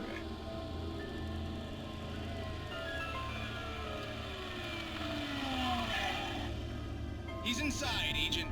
He's a weird one. So, you're confessing to killing that guy, huh? Why? Had it coming? Yeah, but why would you do that? I mean, you're a nice guy. Normal. Took your kid to a soccer game. So how come at the game, you pick a guy and, quoting from the arresting officer's report here, assault the victim's head area repeatedly with the weapon of choice being a pair of bare fists? Wow, that sentence really flows, huh? Maybe you're not the literary type. Okay, so you mess him up. But why? Who was that guy? We couldn't ID him. Why would a guy like you do him like that? I didn't like his face? Well, you must have hated it, because you really went to town there. I mean, there's no way to tell what he looked like. No ID on him either. That must be difficult. But then we ran the fingerprints. Got a match. Your prints. Identical. Huh, how about that? Your son said you were wearing a white shirt when you took him to the game. But the white shirt is on the dead guy.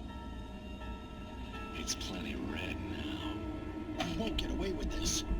Do you really think that's in any way relevant to me? I had plenty of time to talk to my boy before the cops arrived, you know? He won't stop screaming, am I right? You think he's ever gonna be okay? I left my mark. Believe me. You bastard. What? You gonna shoot me? What's the point? I'm going to prison. You got me. I don't understand any of this. And you never will. Don't worry. Maybe you'll see me again, Agent. Maybe in the mirror.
Rose knew that Rusty was in love with her, and she liked him too.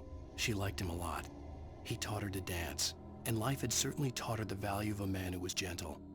He treated her well, made her smile, made her feel good. But Rusty wasn't the prince of her dreams, and that tended to underline the unbearable truth. She was no closer to that Hollywood magic than he was.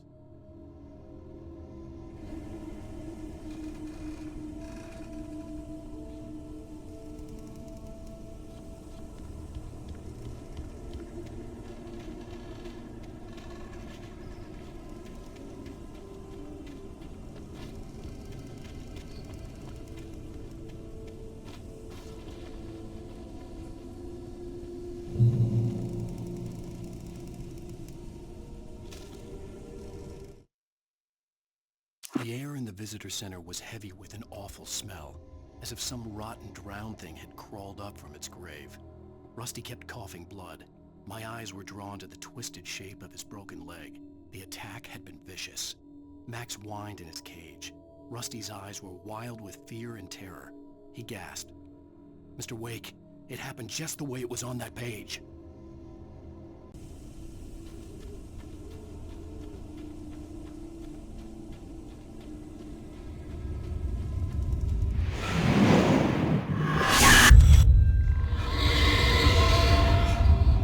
vision left me weak. This was no head injury.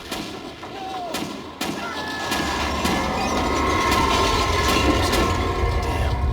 Rusty, hang on! I'm coming! Please, help me!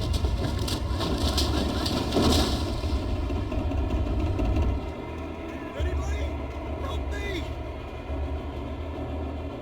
Help! Help me! Can you hear me? Anyone! Please help! Help me! The visitor center was sturdy, but the impact turned the front of the building into splinters.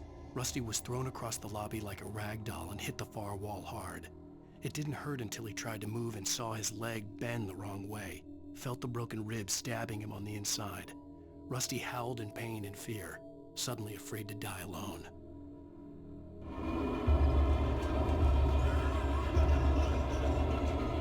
The ranger's office was locked. I'd need a key to get in.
Hello?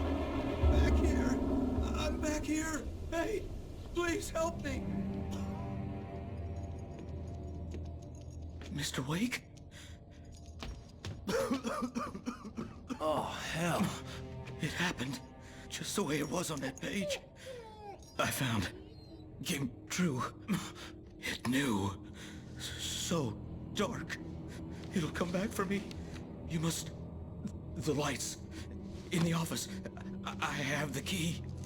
Okay, Rusty. Hang on. I'll be right back. Whatever did this couldn't be far. Rusty had found a page from the manuscript. It would help me understand what had happened. The only way to make sure that Rusty was safe was to get the power running and the lights back on.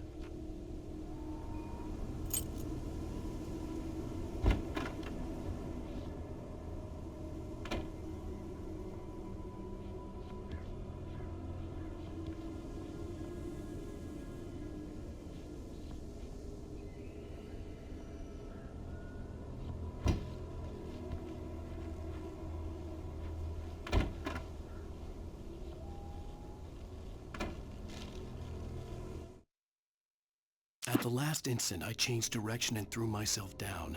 The axe splintered the trunk of a tree. I stumbled into the pool of bright light. My lungs burned. I was too exhausted to move. I tensed as I waited for the killing blow, but it never came. I raised my head. Nothing moved in the darkness beyond. For the moment, bathed in the cold light, I was safe.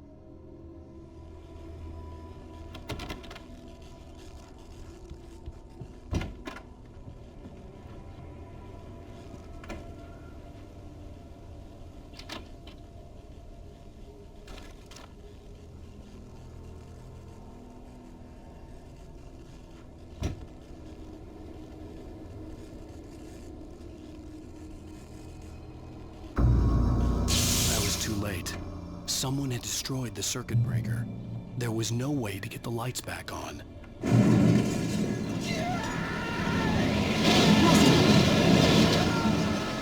Rusty!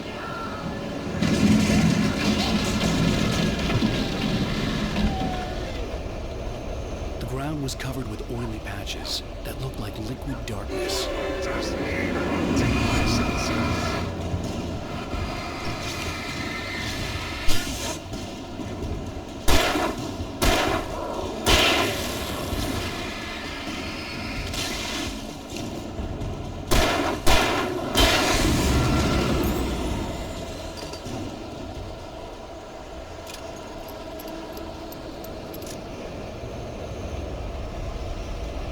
Something had torn a mammoth-sized hole in the wall.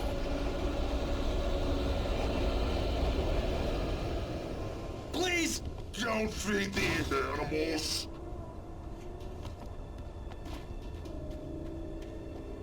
Fishing is only permitted. Urge yourself, Park. License. Obey! The Park Ranger's instructions. At all times. Rusty? Rusty, no! Never. Two bears and wolves never approach any other wildlife closer than 25 yards. Pets must be leashed. All times. Never leave your pet unattended.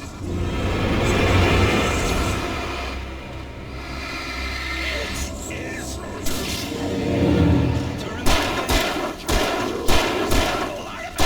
from the park. Gross.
What the hell was that?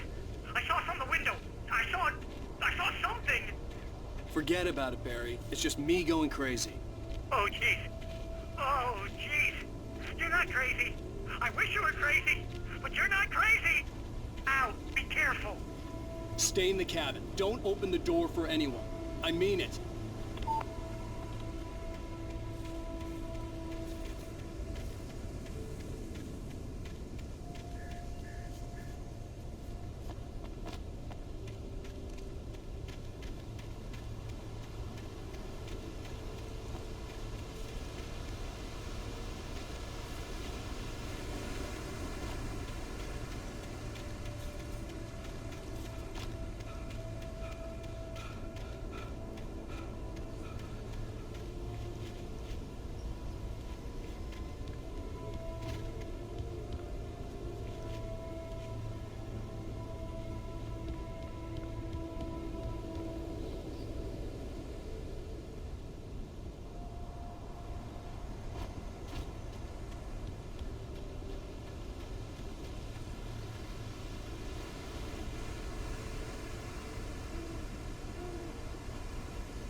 In that last instant of consciousness, Rusty thought about Rose. He was older than she was. Rose was barely out of her teens, but she made him feel young and forget what a train wreck his long-dead marriage had been. He still wore the ring. He'd been waiting for her to tell him to take it off. Now she never would.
Lover's Peak was at the far end of the nature trail.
Nobody in Bright Falls seemed to know where Al was, but Rose, the waitress at the diner, had seen him.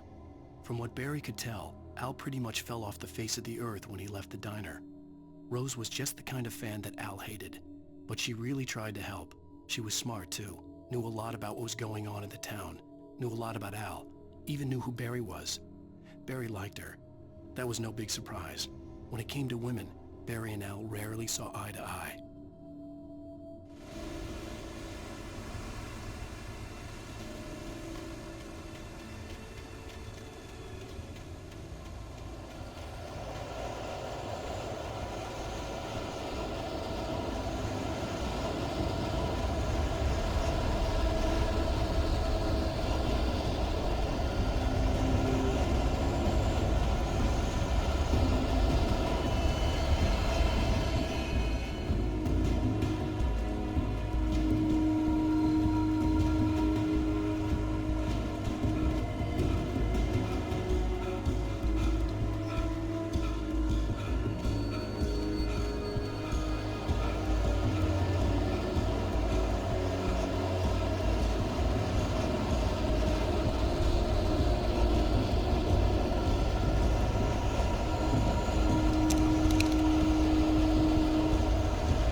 I turned the corner, afraid of what the flashlight's beam might reveal.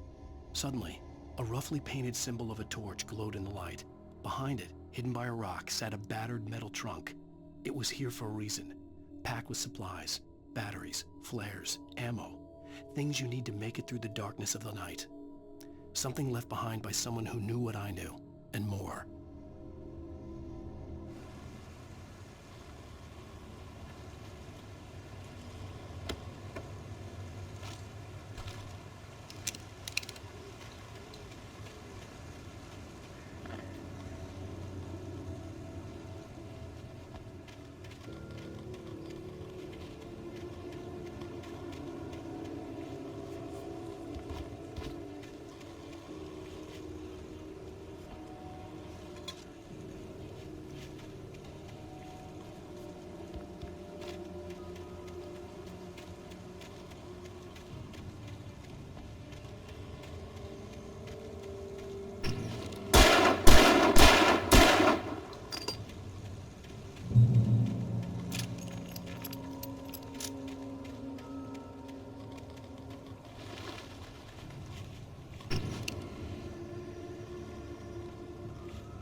Agent Nightingale didn't want to be in Bright Falls. These little communities revolted him, and he didn't like the trees or the coffee. He now knew that impossible horrors lurked behind the storefronts and smiles. He desperately wanted to turn the car around and just drive until he passed out or ran out of road and booze. But he had a job to do. He had a rider to catch, at any cost.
Shit.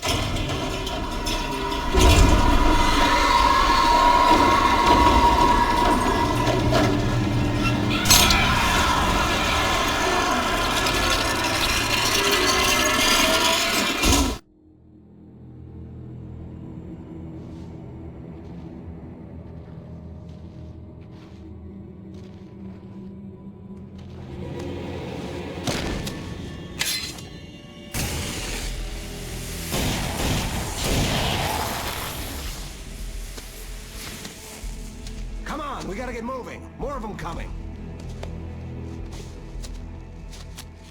That flashlight's kid stuff. The flares won't keep the bastards away.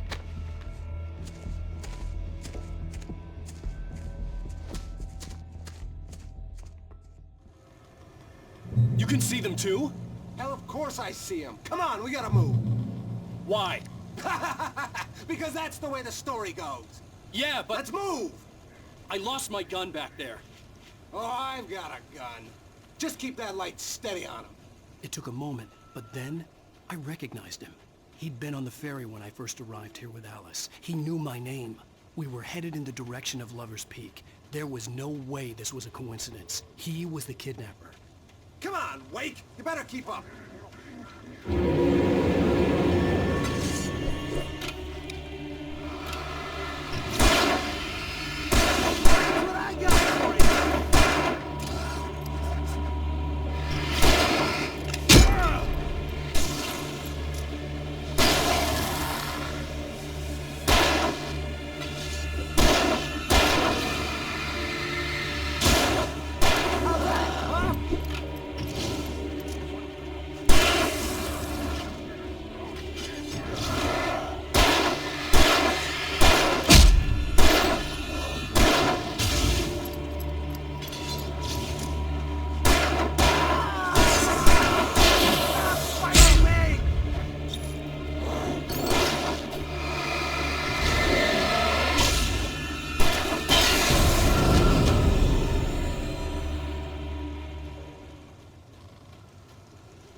Lover's Peak. Right up these stairs, Wake. Use the flares from the emergency box to hold them off while I get these boards off. Give me the gun. Yeah, no can do, Wake. Are you kidding? Give me the gun! No time for back talk. Pull them off, damn it!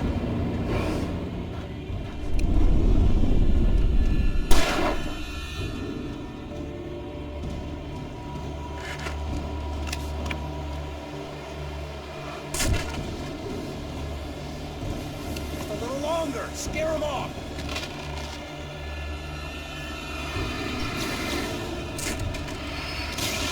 Get some light on those bastards. That'll keep them off.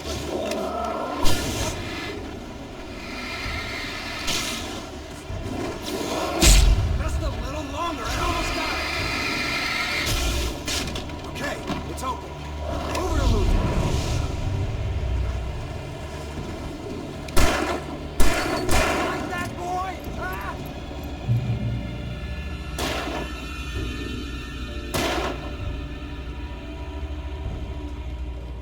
you feeling better now, Wake? All cozy and safe? Better get ready. They'll be on us soon.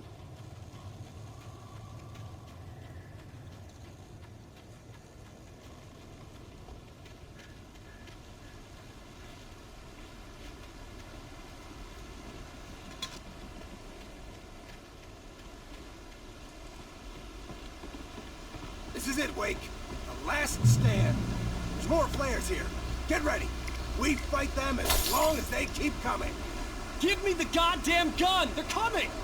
That's not how this goes. Get with the program, Wake.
Let's cut the act now.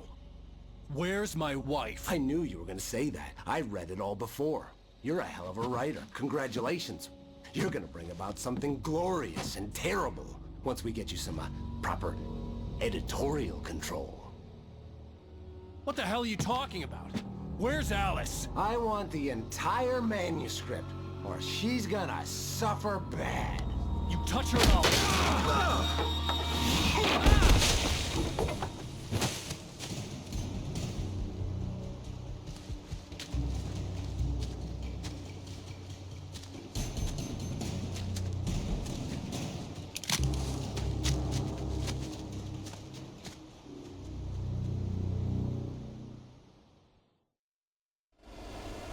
You're gonna give me the manuscript or you'll be sorry.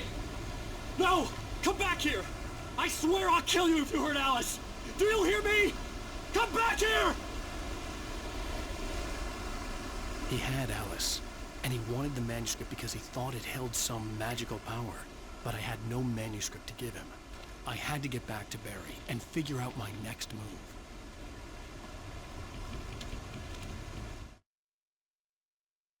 On more than one occasion, Alice had tried to explain to me how it felt to be afraid of the dark.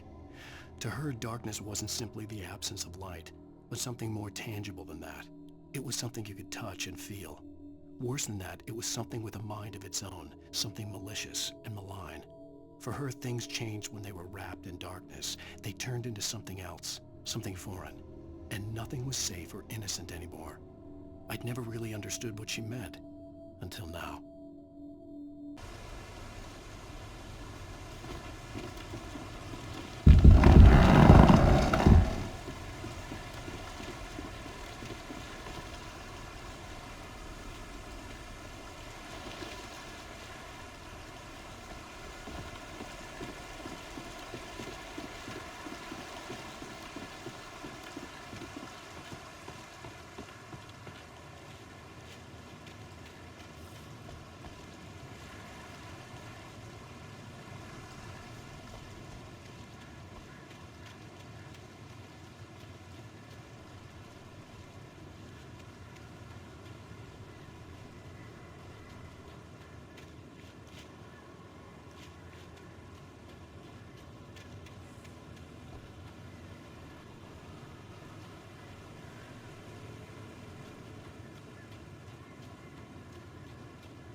The night had been one desperate situation after another.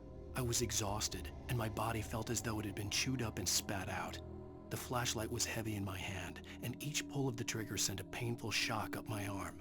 But I was finally out of the woods, and things were looking up. That's when I heard the chainsaw.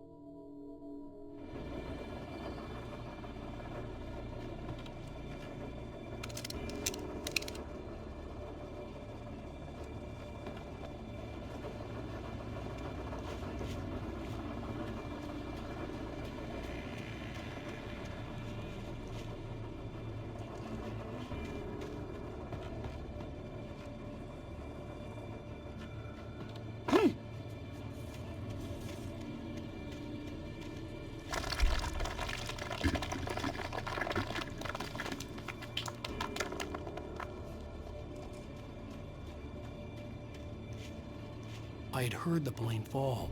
It made no sense. It was clear that it had just fallen here, but it was very old and obviously hadn't flown in decades. Looking at it sent a shiver down my spine.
The logging site was a mess.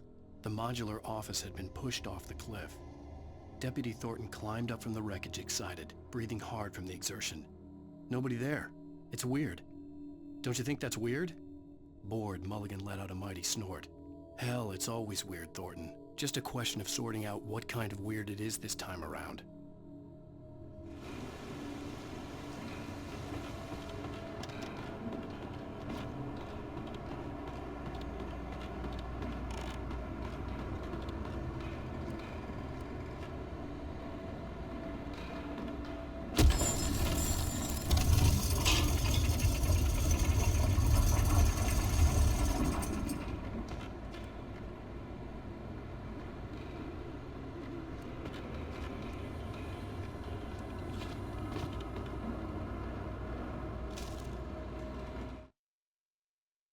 When Barry saw the darkness attack the visitor center, it made him a believer. The men Al said he'd shot, they hadn't been just locals on crank.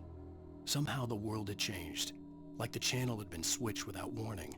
You think you're watching a sitcom, and you're really watching a horror show.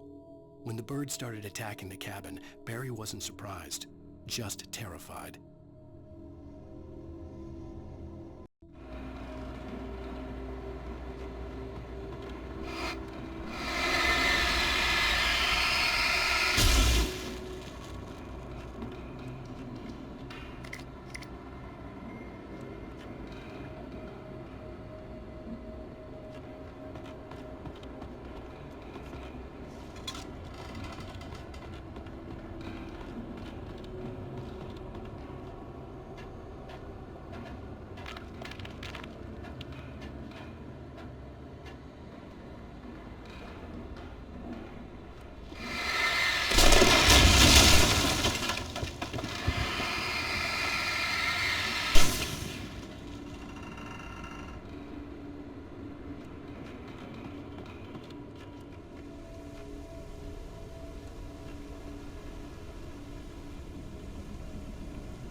Shadows stirred and the wind picked up as I ran through the forest.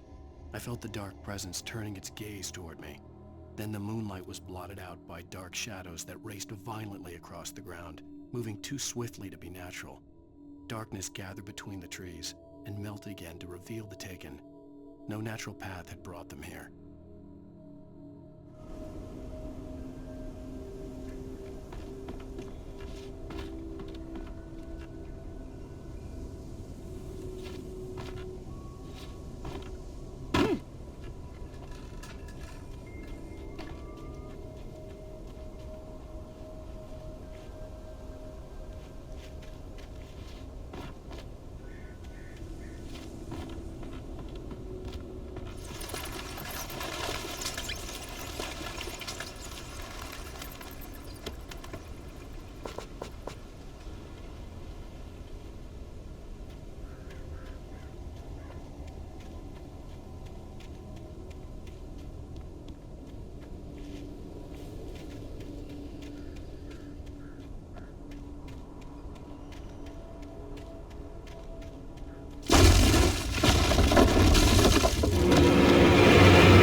Working is a hazardous occupation.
Barry?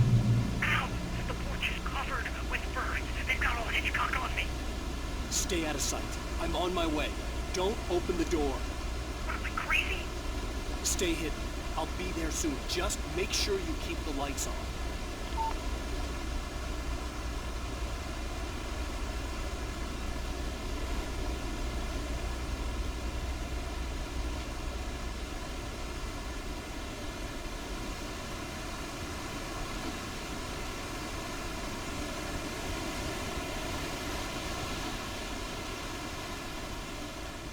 I still had to reach Barry at the cabin, but at least I was out of the woods.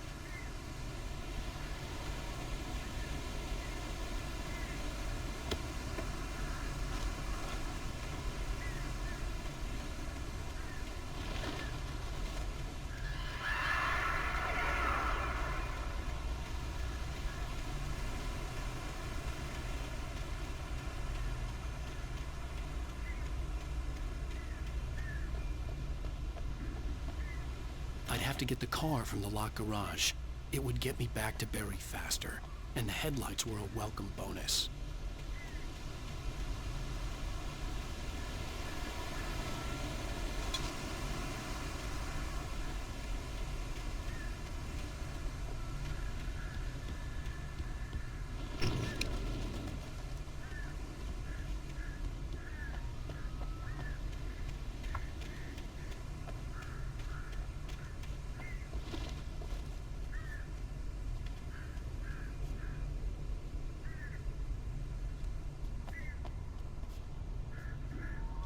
I had to find...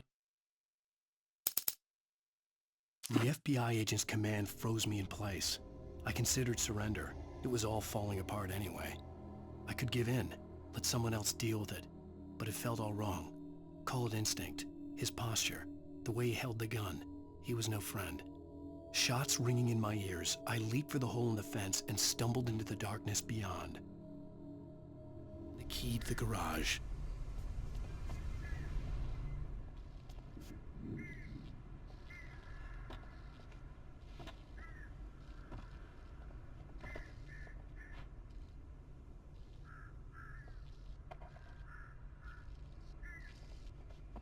I needed the garage key to get to the car.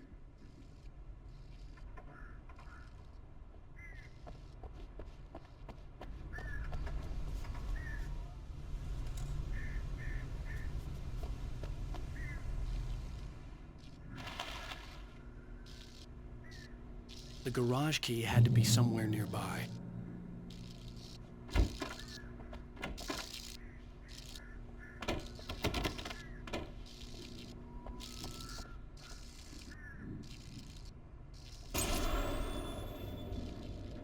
story is not a machine that does what you tell it.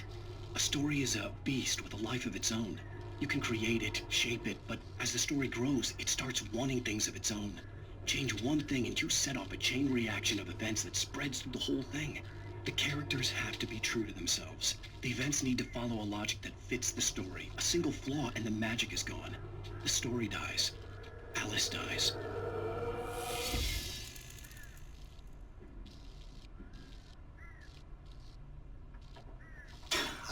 You can harm nature and yourself.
It was the kidnapper.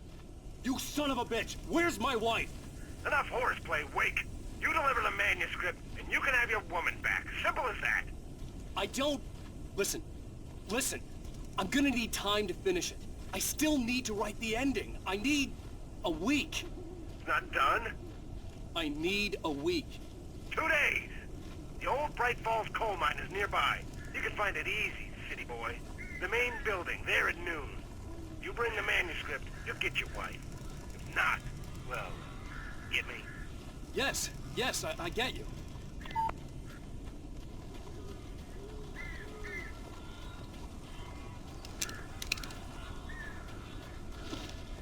Barry had talked about birds over the phone.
Hey, Al.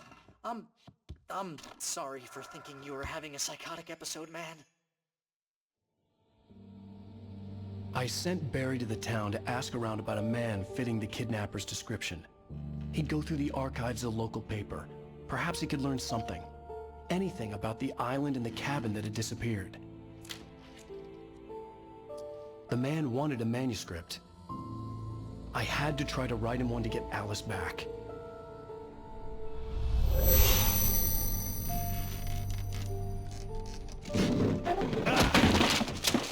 For me, the supernatural had always been nothing but a metaphor for the human psyche, a tool to use in writing fiction. Now, it was happening for real, and I couldn't put a single word on paper.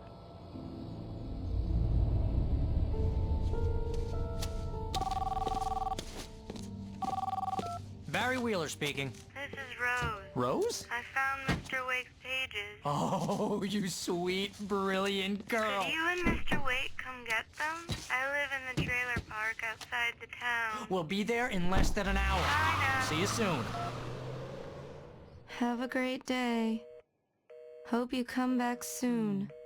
Welcome to the old dear diner. Good girl.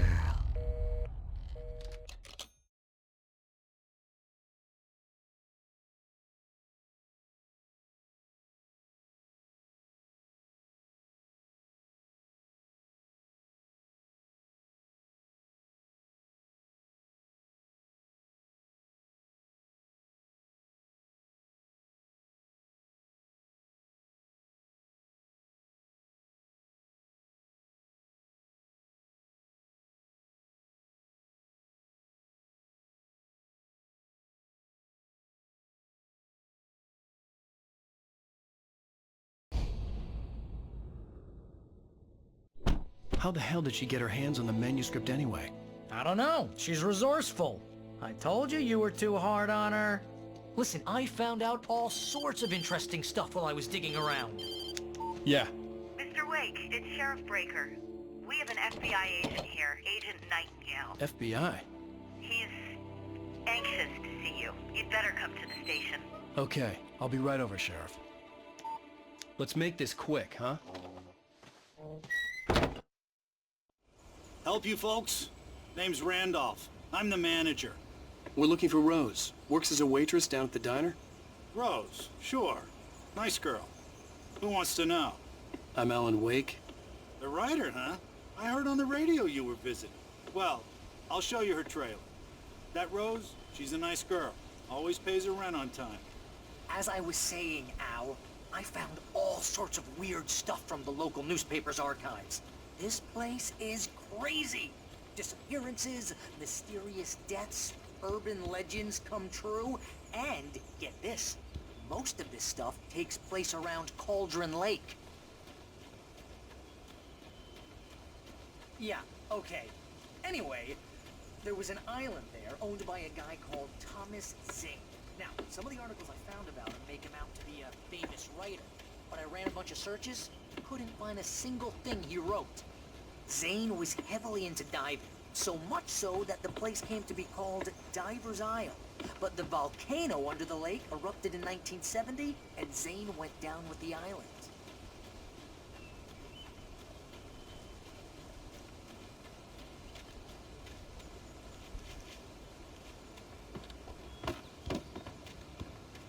Come on, mister. I'll take you to Rose's trailer.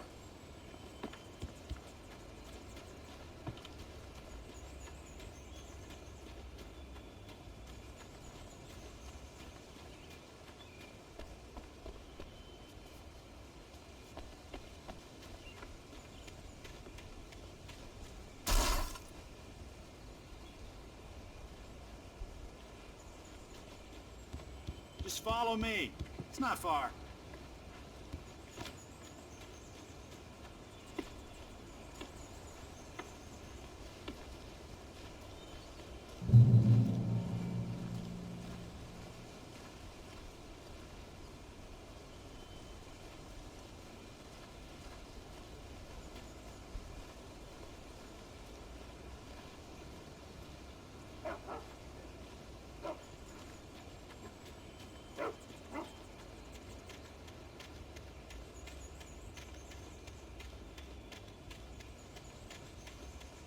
Listen, I got things to do. This place don't run itself.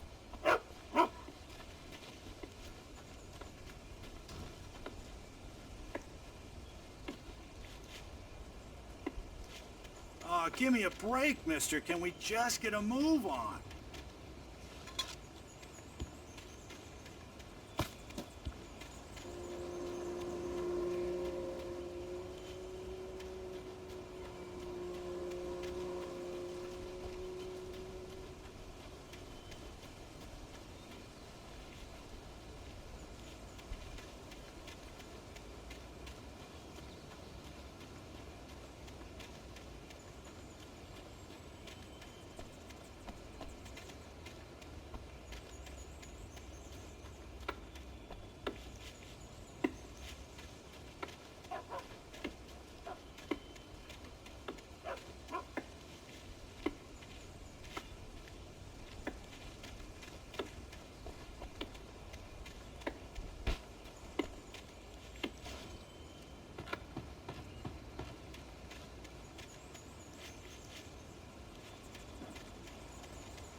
local girl, Barbara Jagger, drowned in Cauldron Lake just a week earlier.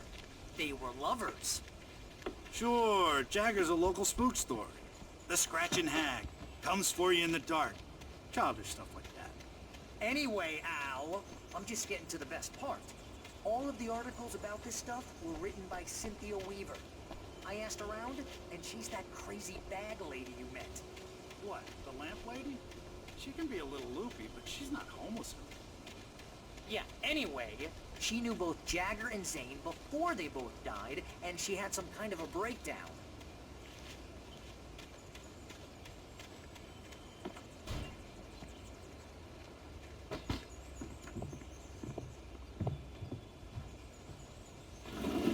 Welcome oh dear, Mr. Wake. I'm so glad you're here. Rose, you have my manuscript? Oh yes. Yes. Please, come in. Hey, this is really good. Rose, Yes, my manuscript. I really need it. I understand. I know what you need. A muse to inspire you. Oh, for Barry? She doesn't have anything. Yeah, hey, Al? Al, what's... Oh... Barry! What? What?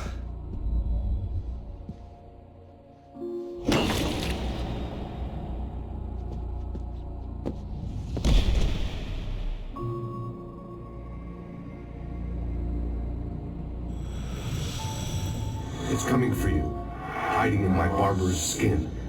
I'm too weak to stop it. You must turn the lights on. I promised I'd come visit you and your lovely wife. You must finish what you started.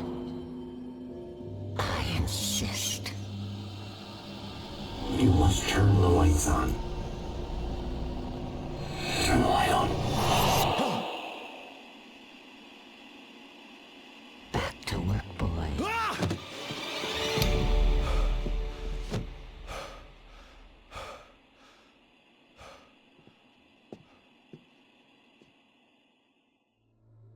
I felt nauseous, hungover. Only anger kept me going.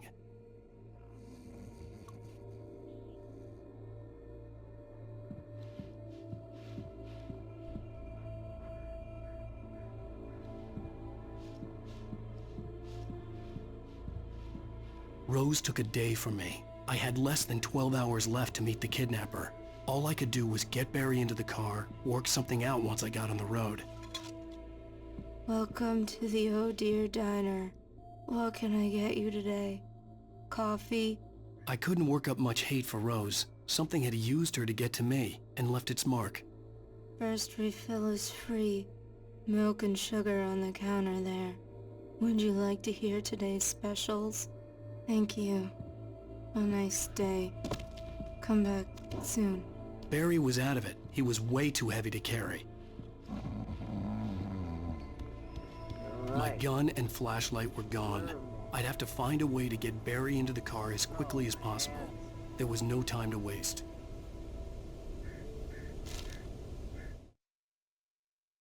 Mr. Randolph liked Rose. That little smile she had. How she was still sweet when life had tried so hard to make her bitter. It wasn't any of his business what she did in her trailer. But those strangers, the writer and his smart-ass sidekick, looked like trouble. And they'd been in there for hours, way past her normal bedtime. He reached for the phone and called the sheriff's station.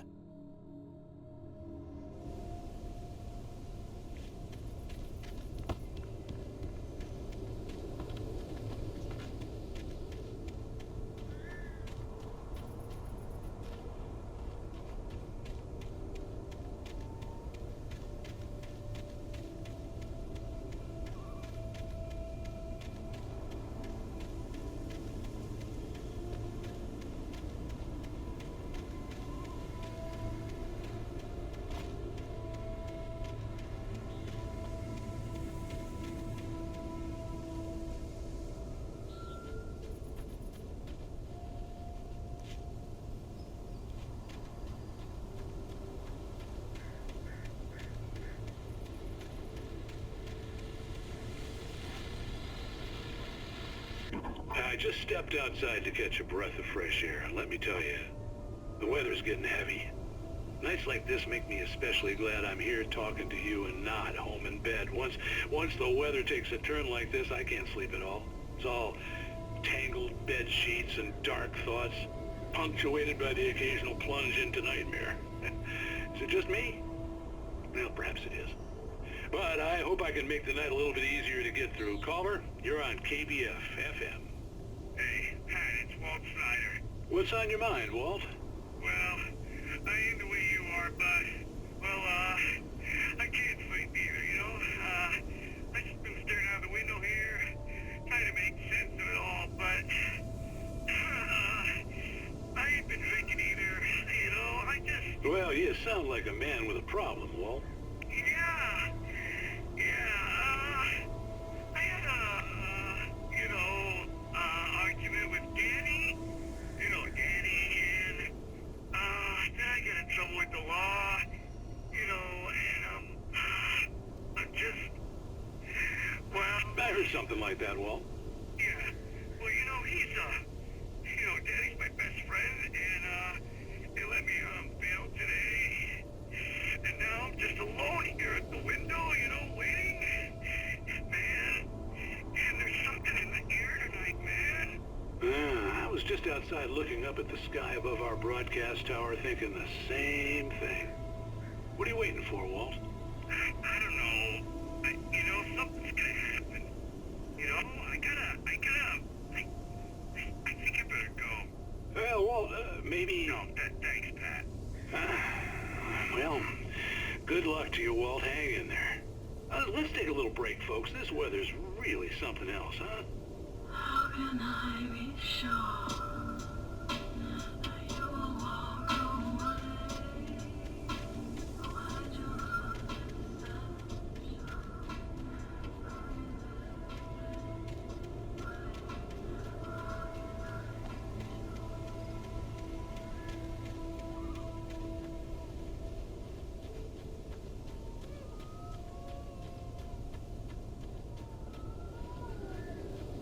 Oh, you're gonna get it now.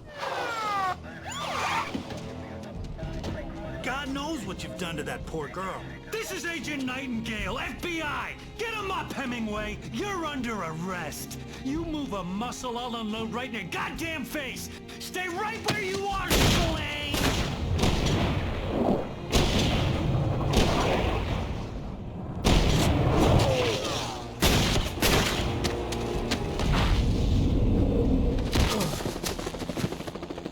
What are? I'm standing right here, you goddamn maniac!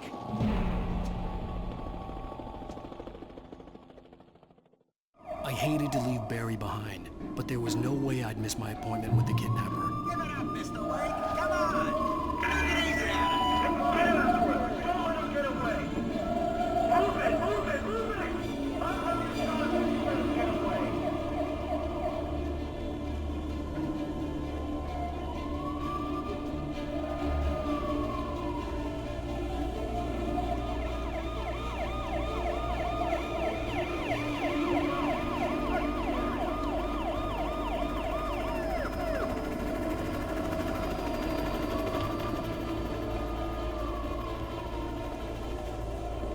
Stop running! There he goes! Okay, men, keep your eyes peeled. He's gonna try to make it through here. Where did he go? Oh, damn.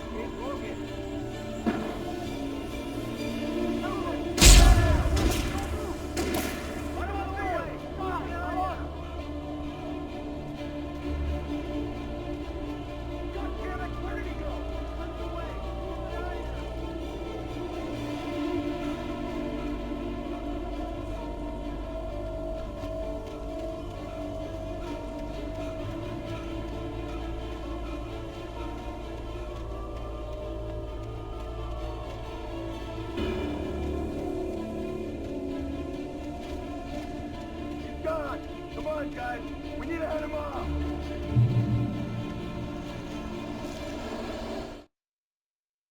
For decades, the darkness that wore Barbara Jagger's skin slept fitfully in the dark place that was its home and prison.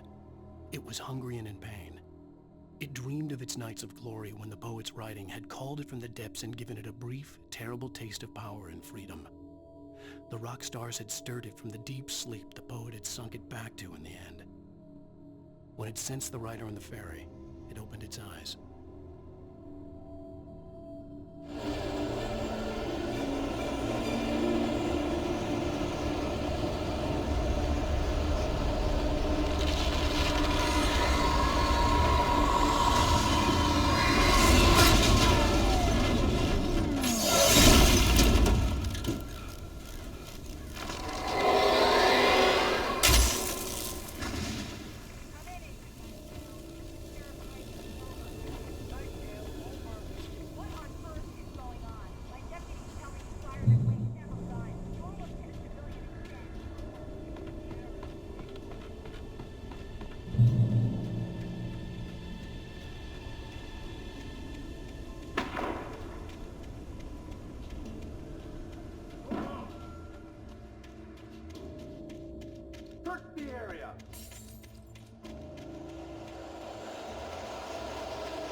This horror was everywhere I went, circling me.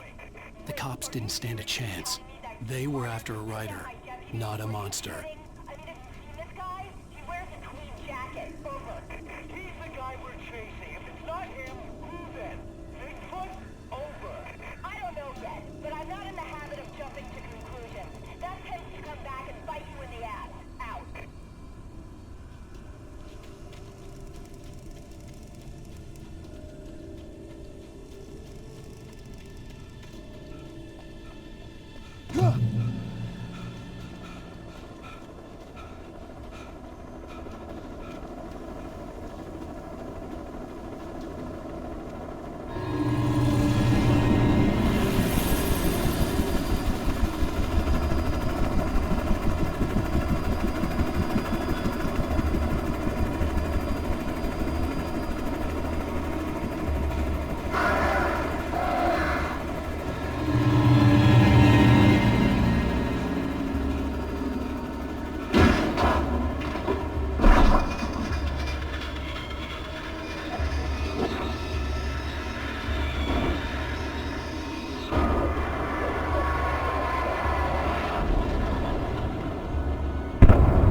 I could see the lights of the radio station in the distance.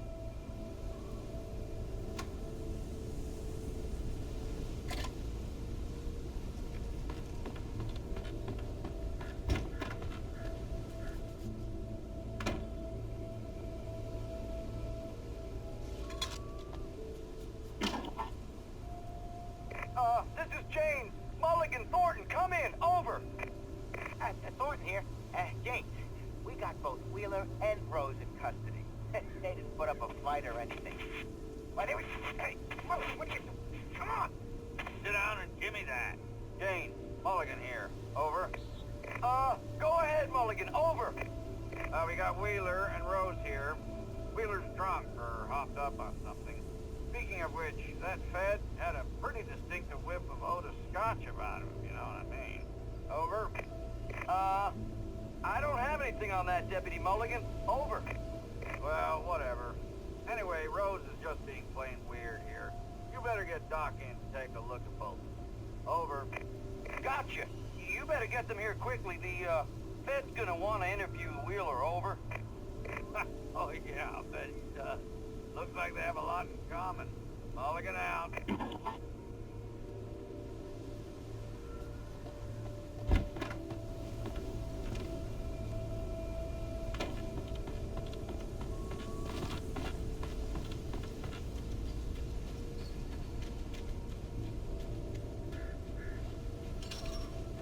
I imagined that the broadcast tower in the distance was part of the local radio station. Maine seemed like a decent guy. Perhaps he could give me directions to the coal mine.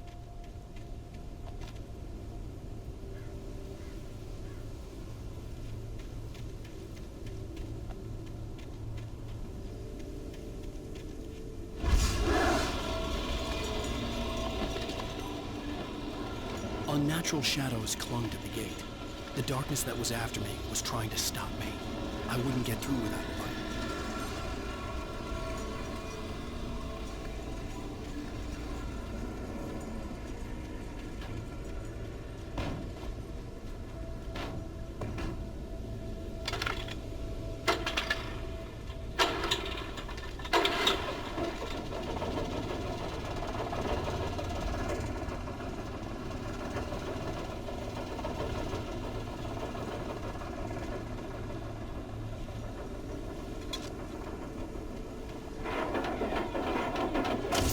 Generator conked out. I'd have to see if I could fix it and try again.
It took me a moment to recognize the flashbang grenades. They were an ideal weapon for my situation. Team 1, come in. Over. Team 1, this is Sheriff Breaker. Report. Over. Team 2, come in. I need a report. Over. Come on, guys. Talk to me. Come in, please. Over.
am with Pat Maine.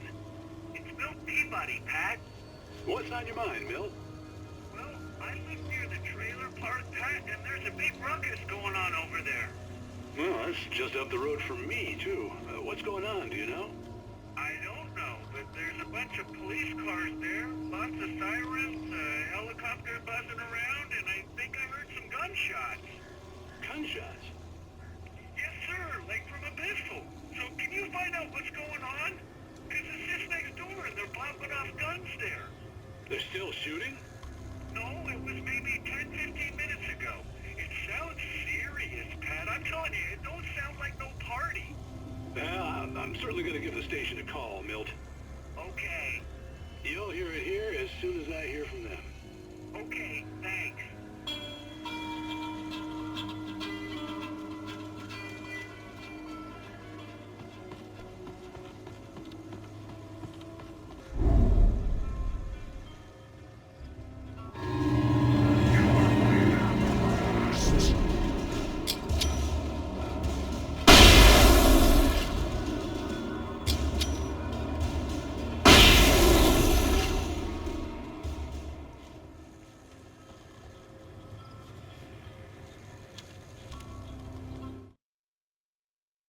Touched by the dark presence, Rose was lost in a dreamland where everything was drawn in black and gray crayons. The old lady had promised her that all her wishes would come true. She would be Alan Wake's muse. She was smiling so hard it hurt her face. She crushed a bottle full of sleeping pills into the coffee. Deep down inside, she was screaming in terror.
Could lend me a car to get to the coal mine.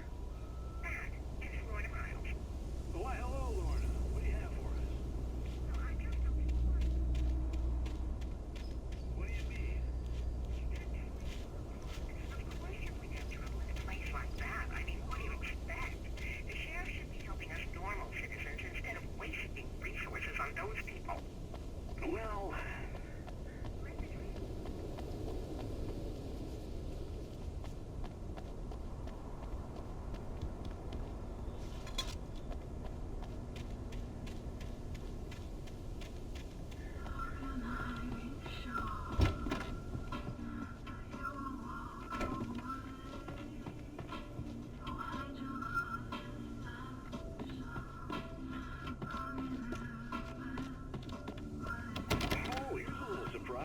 The famous writer Alan Wake just walked in. Folks, I'm going to see if I can talk him into an interview. Come on in, Mr. Wake. Oh, I'm so glad you could find the time to do this, Mr. Wake. Nowhere to run now, Dan Brown. You back away from me.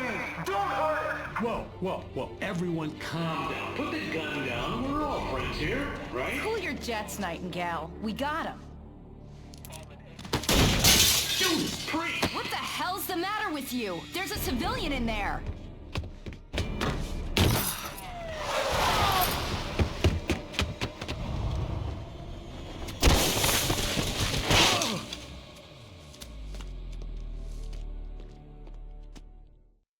I'll get you yet, even if it kills me. You hear me? You hear me, H.P. Lovecraft? I had fallen off so many cliffs it was ridiculous. That's what you get for naming a book The Sudden Stop. It was probably good I hadn't had the chance to tell Maine where I was going. I'd have to lose the cops and find my own way to the mine.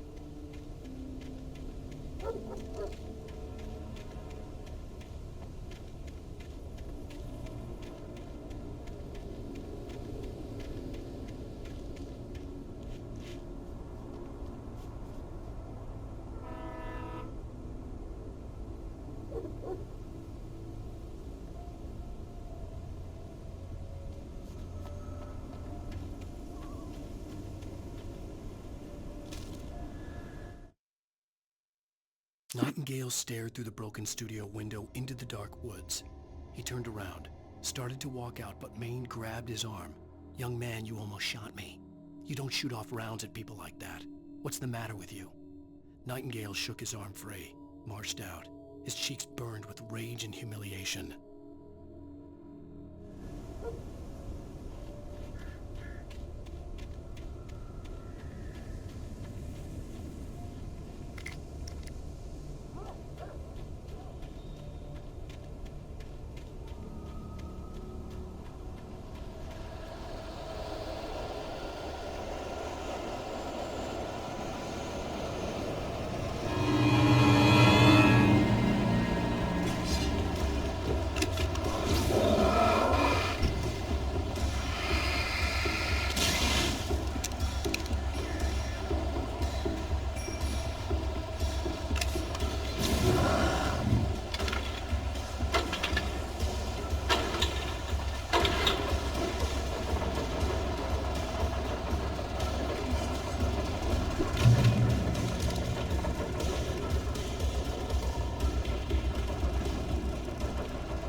There was no sensible reason for the power company work lights to be here.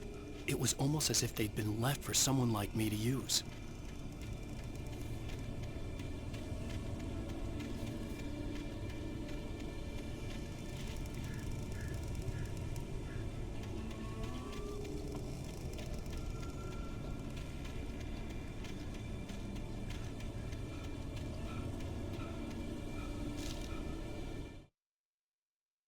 The bulldozer's engine roared to life. Mud and rocks flew as it fought for traction. It crashed through the concrete wall and landed heavily in the yard. If it were an animal, it would have shaken its head after the impact, fixed its eyes on me, and charged. Of course, it had no head, nor eyes. Shadows crawled on its form, twisting it into a monster. Then, it came for me.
Sarah trusted her gut, and her gut said Agent Nightingale was an asshole. He felt wrong, and it wasn't just the smell of stale booze. It was in the way he flashed his badge, pulled rank, the look in his eyes when he wanted answers. Where was Alan Wake? What was this about an accident? Where was his wife? And most importantly, why did she let Wake go? He wouldn't answer her questions. Federal business was all he'd say.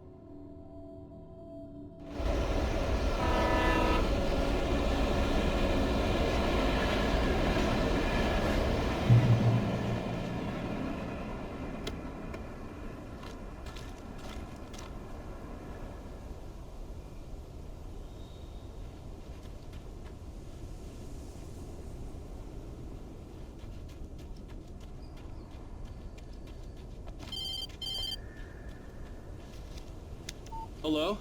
The most stubborn man I've ever met. Alice? Alice? Alan. Alan.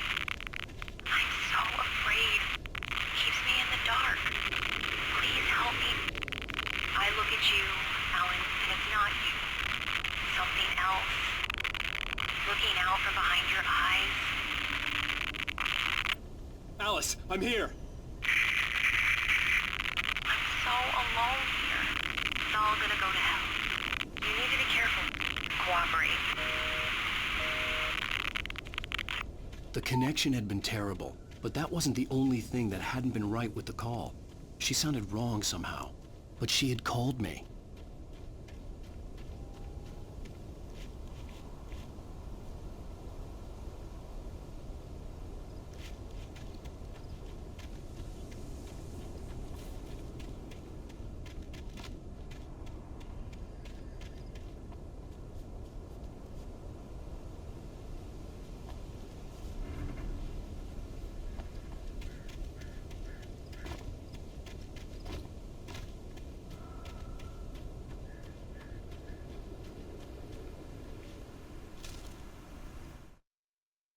The pipe wrenched itself loose from the bridge's steel framework. Wrapped in darkness, it floated in midair, twitching.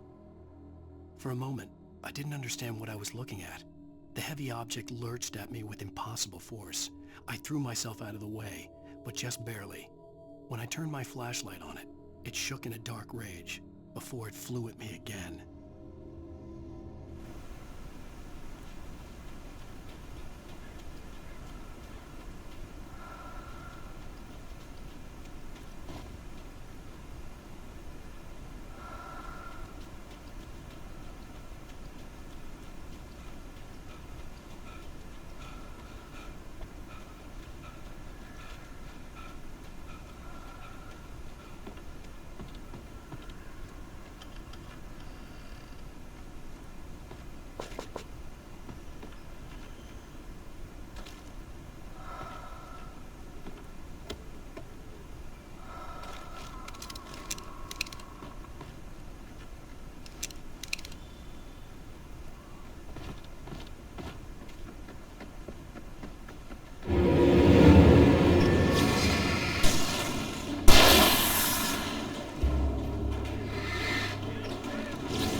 I could see a railway bridge up ahead, and a warehouse of some sort on the opposite shore.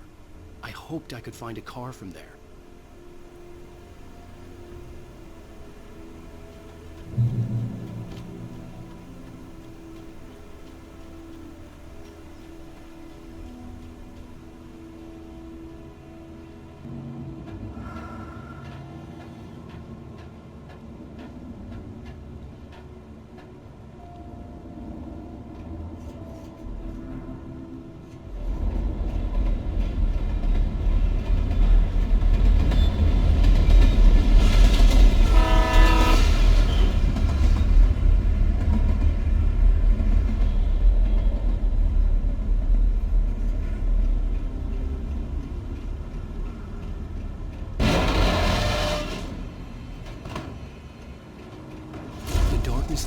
pursuing me was growing stronger, and it was taking over everything I had.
I slammed the door shut right in his smug face.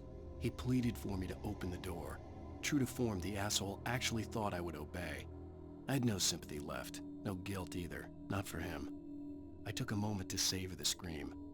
I bet I had a smile on my face. It was all that I had time for. The dark presence was inside the lodge with me.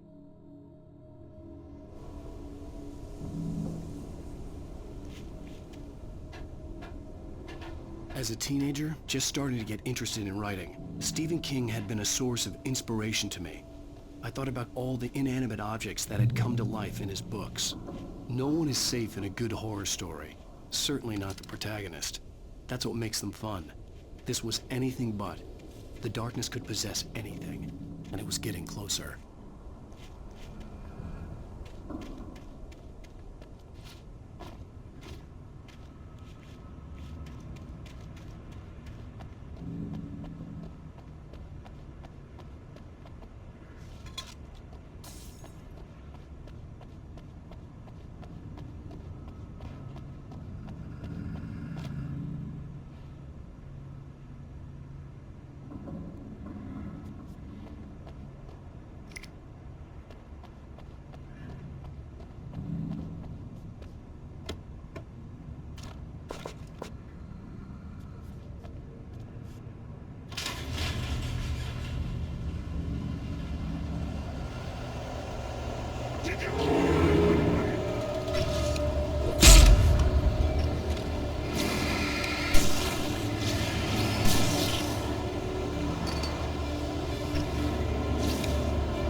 takes our existence for granted, unaware that they are merely a thin veneer of desperate self-delusion, covering a vast cosmos of madness and horror. All too often, the stars are right. In Night Springs. Tonight's episode, A Family Occasion. Journalist Alan Wake trip to study the local customs of an insular community in Night Springs has been less than successful. Until tonight. Well, I'm glad you changed your minds about this. Ancient customs, local mythology. My editor loves this kind of stuff. Well, Mr. Derleth, we don't want to feel like we're on exhibition, but you have demonstrated the seriousness of your intent. Oh, I am serious. Really, just do your thing. I'll stay out of your way and observe. Actually, I thought you could assist us. I'm afraid we are a man short. It would provide you with an intimate perspective. Could I really? Of course, Mr. Derleth. Well, I guess that's the least I... What would I have to do? Oh, here. Let me show you with a kiss.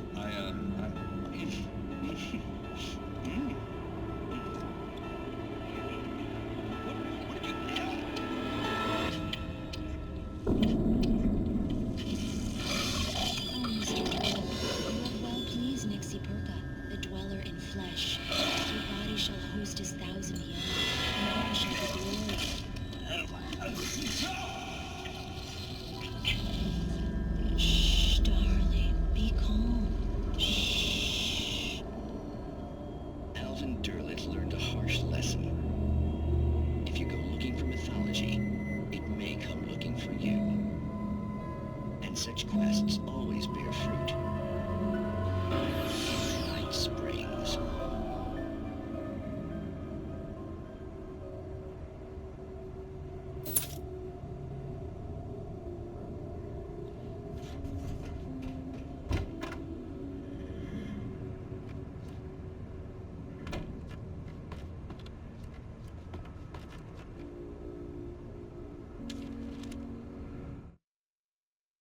The darkness surged towards me, sucking everything loose from the ground into its depths, tugging at my clothes.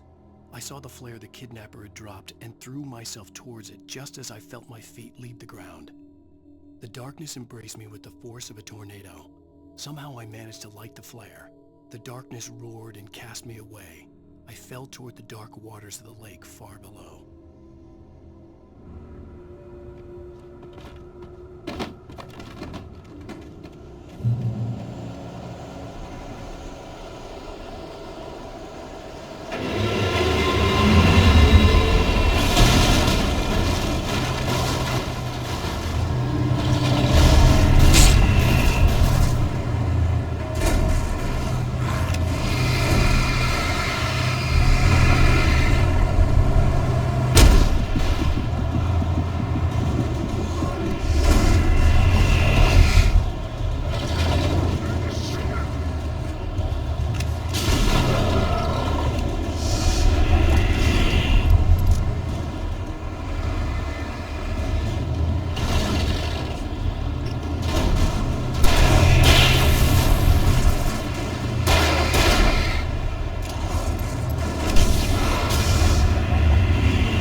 Never been this glad to see the sunrise. I had a couple of hours to get to the coal mine.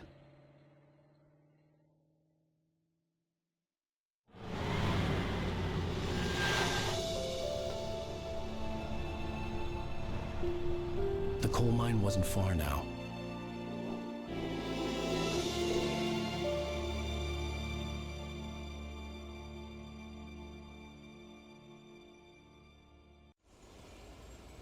Today, I would meet the kidnapper, and he would give me Alice. I wouldn't give him any other choice. A drowning man will clutch at a straw.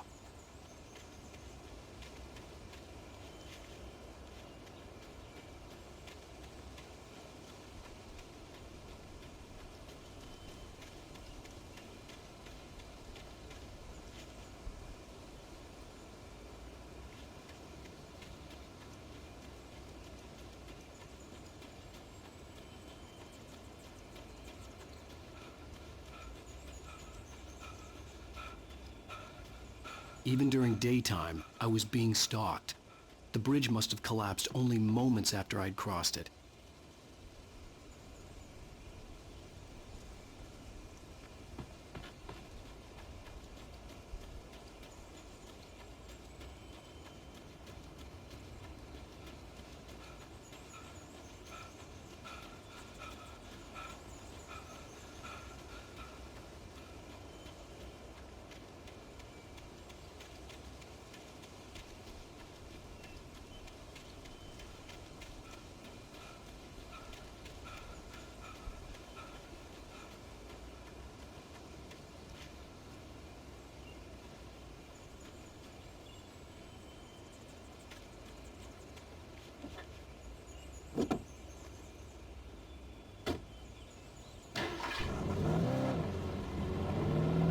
Little by little, without realizing it, I'd come to believe that the story in the manuscript was coming true. The current of its narrative had taken me deeper and deeper into dark waters. Alice had been taken from me. Barry was probably in jail. I was a fugitive from the FBI. The whole world taken over by the dark presence was trying to destroy me. It all felt real, but it matched a textbook case of insanity.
This is Pat Main, and you're listening to KBF-FM. Folks, I want to apologize for kind of abandoning you to that looping music track last night, but I was detained. You see, I encountered a big-shot G-man with an itchy trigger finger who could use a lesson in manners and a boot in the ass. Not necessarily in that order either. Now, folks, I know I'm not being very informative here, and I apologize for that. I really should just keep quiet, but I'm just so peeved right now, because some people just shouldn't be carrying badges. I'm just glad that our Sheriff Breaker was there to straighten things out. And if someone I met last night is listening, let me just say, I'm sorry if my mouth got you in trouble. I'm pretty sure you're not the bad guy here. Godspeed, son. I hope you know what you're doing.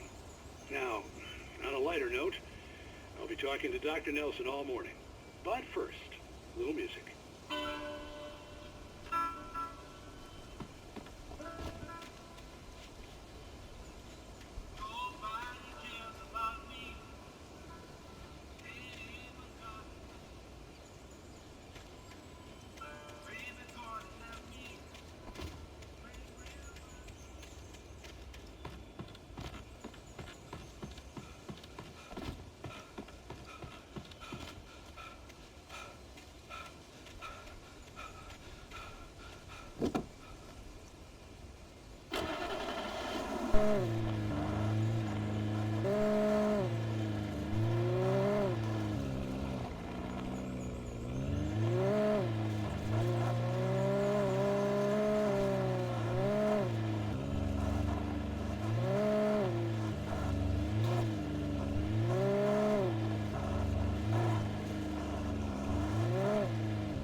Welcome back to KBF-FM. Hope you enjoyed that tune. Now, Doc, you were talking about life and finding that special someone, that soulmate. Well, you were talking about that. I was saying I don't buy it. Well, see, to me, that's strange, because I always pegged you as a hopeless romantic. You got me there, Pat. But I think love's where you look for it. And you need to do a lot of looking, sure. But the idea that there's that one special person out there for you, and if you miss that chance, it's gone forever and you're forever incomplete. I mean, isn't that depressing? Or, heck, childish even? There's plenty of fish in the sea. And apparently a fisherman has a fishing analogy for everything, but what you're saying, isn't that a little harsh? Well, no. What I am saying is that your potential for finding that connection isn't limited to what's essentially a chance encounter. How is that harsh? Yeah, well, I guess that's a nice thought, but let me say something personal here. Okay. Now, well, I don't disagree with you exactly, but I can't really fit that together with what I feel, what I felt for someone, because she was the one. She was. And I let her drift away from me. Maybe I didn't put in the work, I don't know, but, well, since then, and it was a long time ago, but since then, there hasn't been anyone, not like her. And I'm not saying I dwell on her or haven't moved on. I like my life. I'm not living in the past, but I do miss the way she completed me.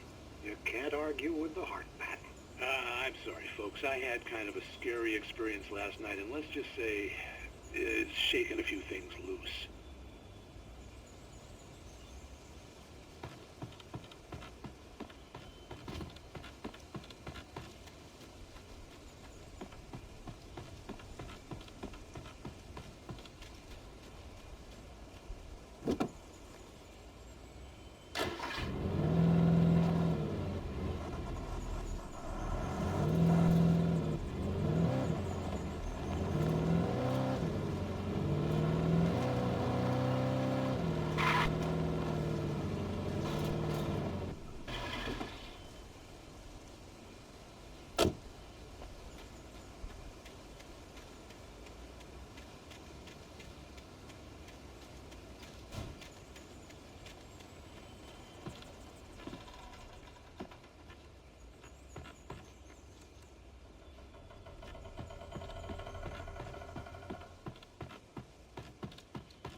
For Mott, spying on the writer on the ferry had been a disappointment. His boss had made Wake out to be something special, but Mott hadn't been impressed. He'd gotten a good long look at the wife, though, and he liked what he saw. Mott had fantasized about goading Wake into a fight, but it hadn't happened. Still, he'd get his chance to see if the writer had anything in him. He'd been promised as much.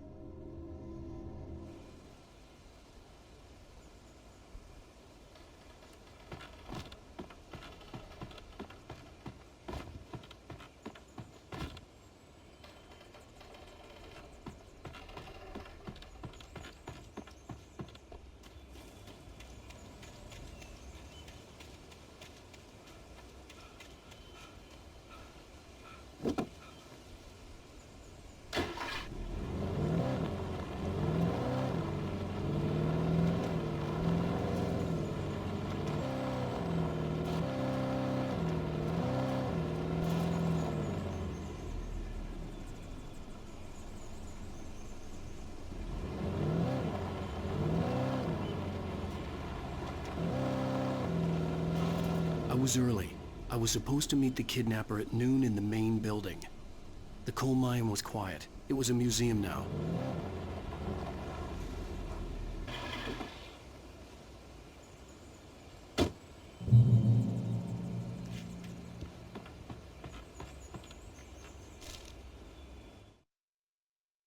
With Nightingale gone and the night wind blowing in through the broken studio window, Maine stared at Sarah. The sheriff looked away. Maine's voice shook with barely controlled anger. That boy's doing more drinking than thinking. I hope you know what you're doing, Sarah. He's got a sickness in his eyes. You take my word for it. He wants Wake for a reason, and it's not for anything good.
I didn't want to go outside. Cops had to be looking for me. The noon sun turned the place into a sauna. The day dragged on. Different scenarios ran through my mind. Ways of how I'd torture the kidnapper to get Alice back. Or the different horrible things he could have done to her. I imagined her dead. I had no way of knowing she was still alive. It was killing me. I was running on blind hope. It was all a waste of time. The bastard never showed up.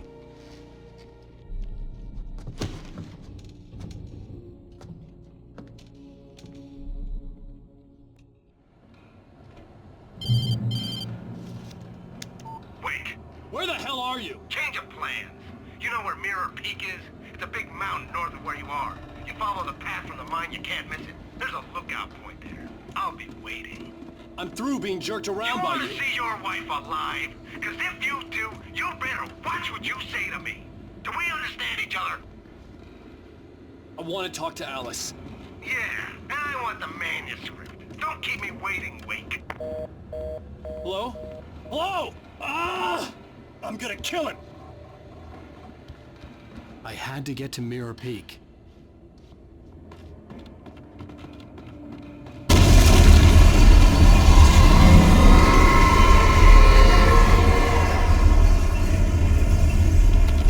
It was close.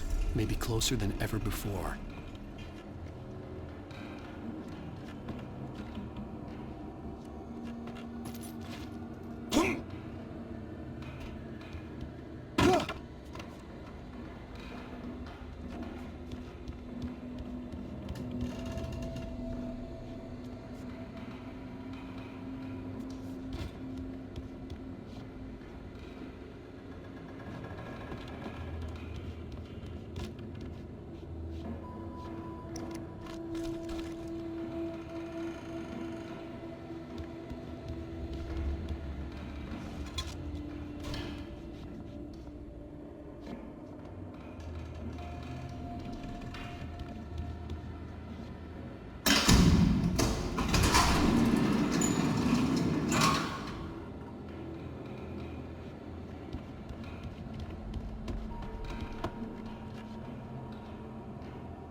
When Thomas Zane fell for Barbara Jagger, it happened fast.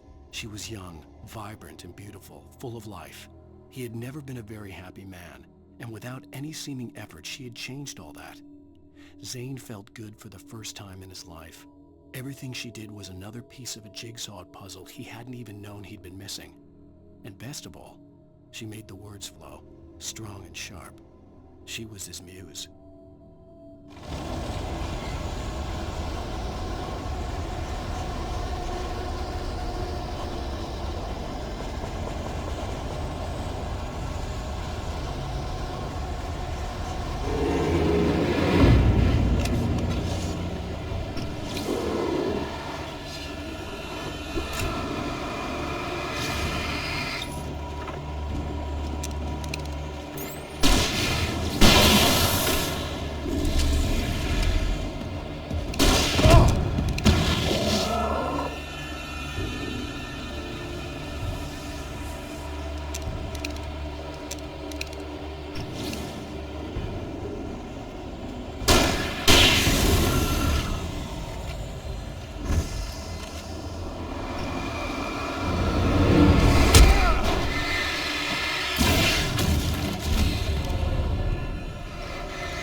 The only way to reach the hillside ahead was to go through the building. I had to find a way to avoid electrocution.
Some of the Taken retained echoes of their former selves, but these were just the nerve twitches of a dead thing.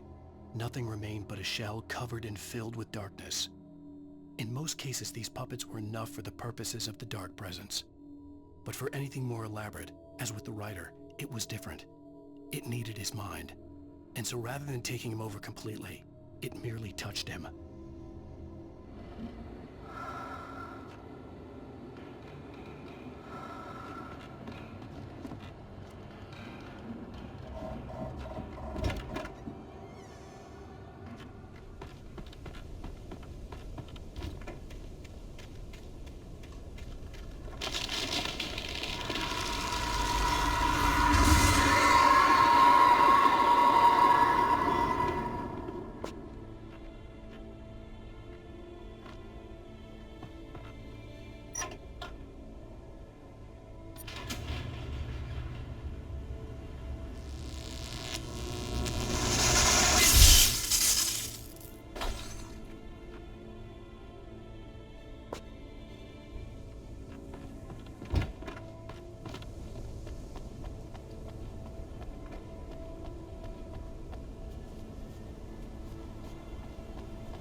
There was no way the flashbang grenades were standard power company equipment.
I stared through the bars of the jail cell.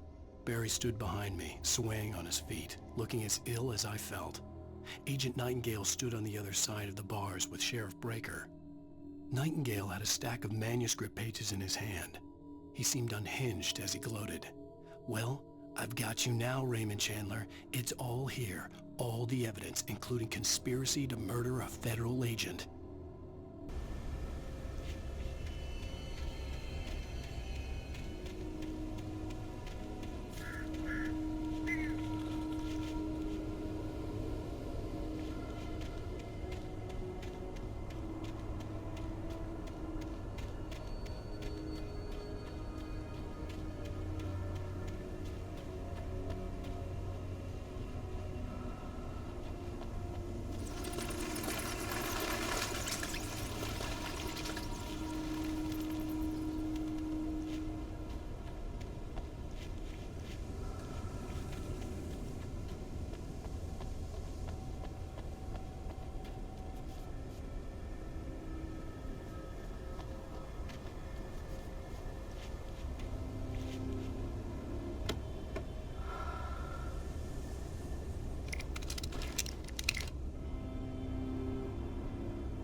had no real plan.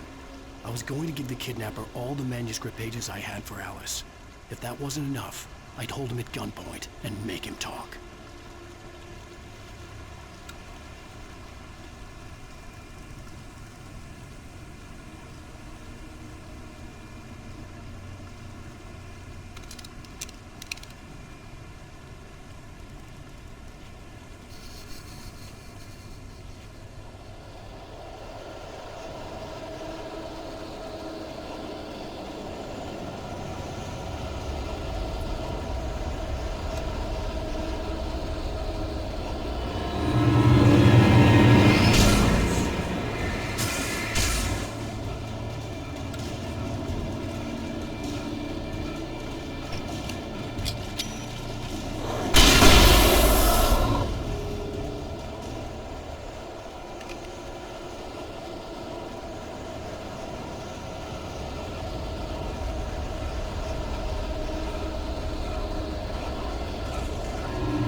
The dark presence was moving ahead of me in the same direction I was going. A cold feeling settled itself in the pit of my stomach.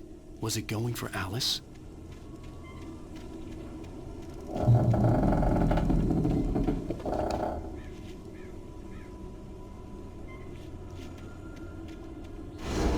The graveyard shift may cause cancer.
The place was dead, a ghost town. Had been for decades, maybe a century.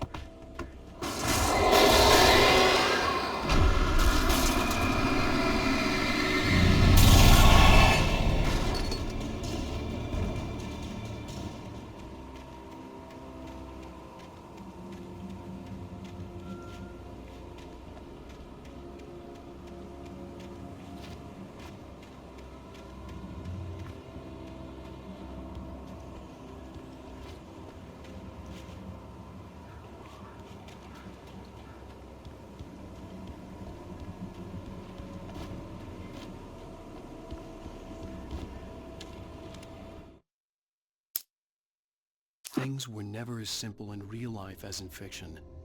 I had lost count of the times I had wished there'd be a clear reason for my writer's block. Something to fight, something to lash out on. There wasn't. I was filled with doubt. I was nothing like the hero in my books. Alex Casey had gone through his life with single-minded determination, never wavering from his goal. Even now, I was angry at myself, angry at Alice, angry at Barry. I was fumbling and I had no plan.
Anything outside of writing is a struggle.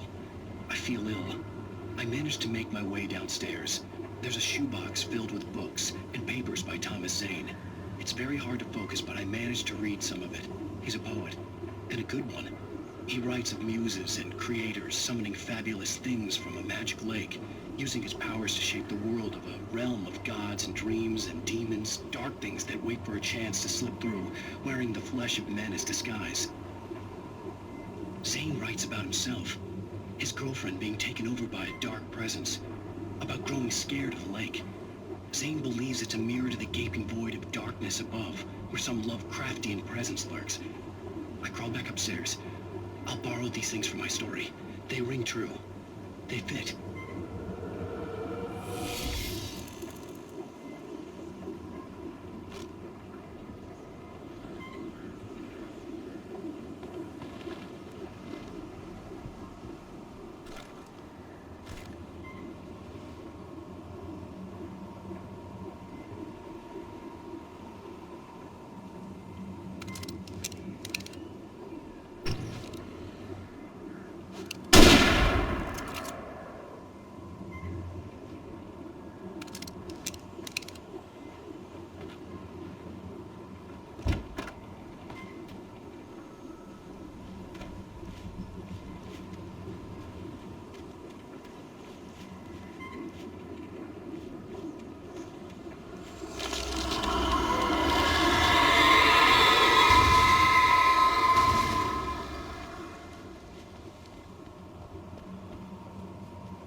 The kidnapper had sent me a text. The message was full of spelling errors and insults. It was telling me to hurry up.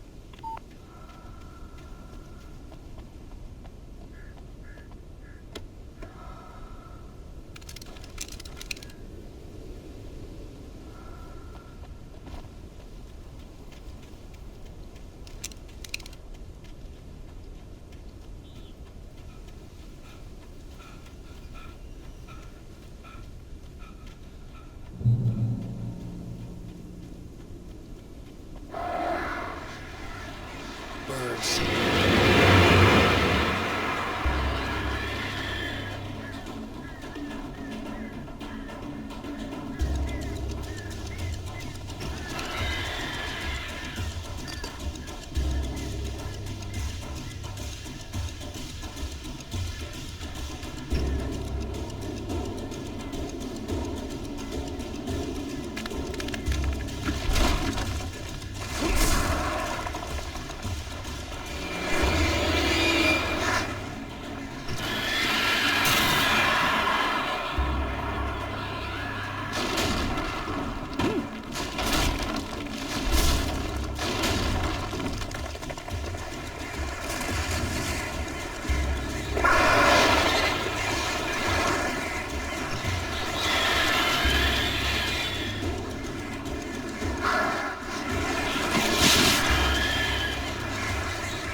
headache stabbed at my brain.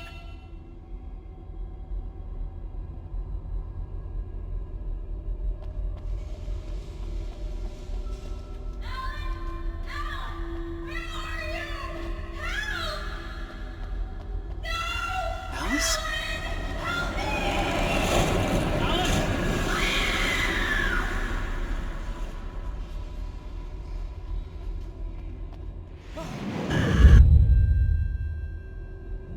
I'm losing it. I gotta get out of here.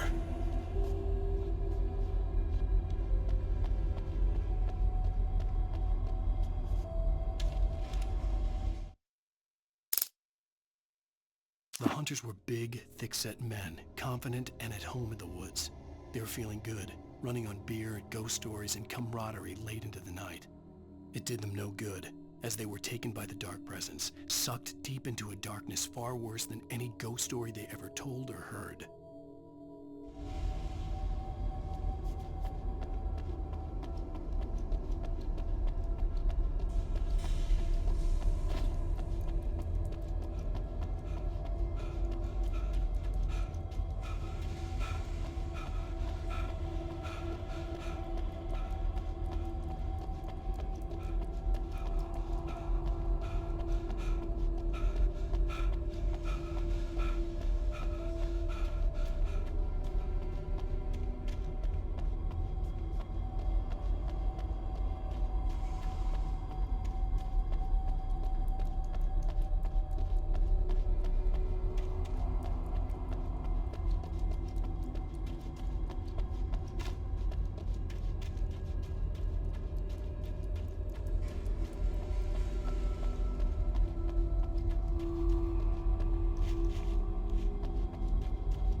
Even behind the closed doors and curtains of his grimy room at the Majestic, the local motel, Nightingale could feel the locals' eyes on him, the unrelenting pressure of their judgment. He forced it out of his mind. For all he knew, they could all be under Wake's spell already. You do what you have to do to get the job done. He took comfort from the bottle in his hand. Please, he thought, just let me get through this.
I'd have to make my way up this mine shaft in order to go on.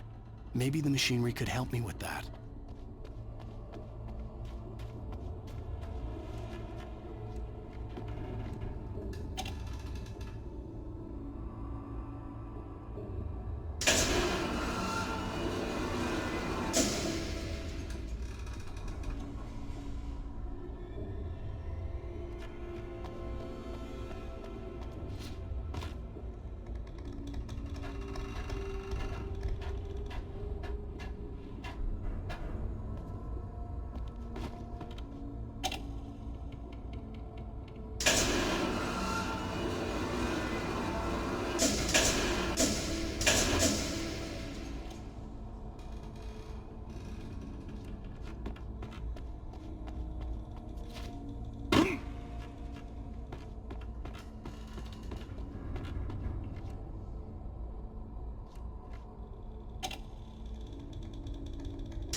Great. Another cable car. Just great.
Mott had checked all of Stucky's rental cabins. There had been no sign of the Wakes. It was dark when he'd found their car parked at the end of the road by Cauldron Lake. It made no sense. They must have taken a wrong turn, but there was no sign of them, and the car had been there for hours already. Frustrated, Mott stood on the rotten ruin of the footbridge that had once led to Diver's Isle before it sank beneath the waves years ago. The boss wouldn't be happy.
See Cauldron Lake. I thought I could make out the spot where the island and the cabin had been.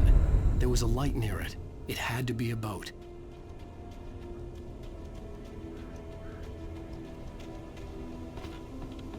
I was close now. I had to get there fast. I dreaded what I would find. I tried to hold on to Alice, but her form melted away. I was losing control. Dr. Hartman stood in her place. I wanted to hit him, but my arms were jelly. He smiled. It was a reassuring smile, and I hated him for it. I had to give you a sedative. Don't fight it. You went through another rough period. Right now, it's very important that you stay calm. We don't want you to have another episode. You're a patient at my clinic. Have been for a while now.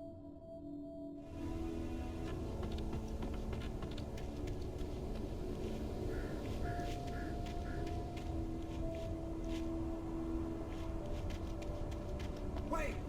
Are you? Wait! Hey, I'm here! I'm coming! No! Get away! Sorry. Please, it's late. The boss didn't know who he was messing with. I didn't know. I swear, I didn't know. We don't have his wife. We don't know where she is. She's probably drowned. We just said we had her to make him play ball. You see? They got it writing for us.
Alan, shh, baby. It was just a nightmare. Alice. There you go, Alan. Hartman. I fell. I had to give you a sedative. Don't fight it. You went through another rough period. What? Right now, it's very important that you stay calm. We don't want you to have another episode. You're a patient at my clinic. Have been for a while now. The shock of your wife's death triggered a mental illness. No, you lied. You're suffering from various symptoms of undifferentiated schizophrenia. Bastard. It's okay, Alan. Just let go.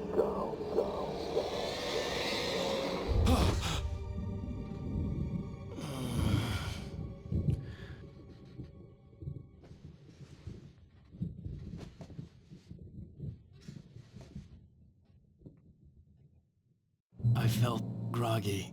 Whatever Hartman had bumped in me was making me numb. I felt like this was happening to someone else. Someone I was watching on television. I couldn't think. Couldn't focus. There were only empty sheets of paper here. No manuscript pages. The door was locked. I was a prisoner here.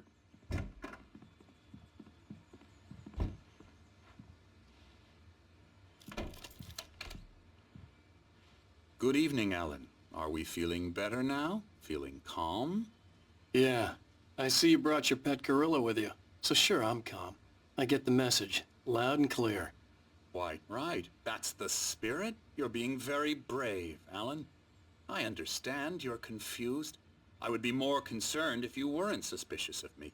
I don't blame you for it. Big of you. Now, why don't you come with me? We'll reacquaint you with my clinic and go over everything you might have forgotten. Little walk and some fresh air? Yes, it will do you good.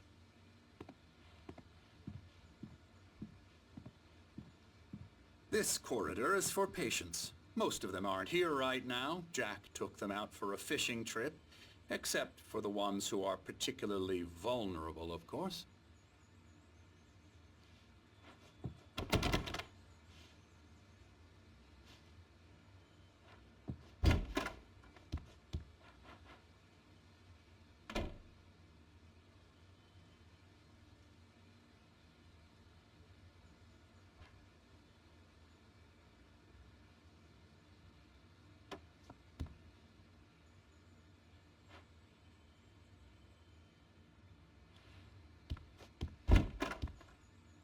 I encourage creativity as a part of the recovery process here at Cauldron Lake Lodge. I specialize in treating artists. I bet you do. Splendid, Alan. I honestly believe we can get this thing under control if we work together. This way, Alan.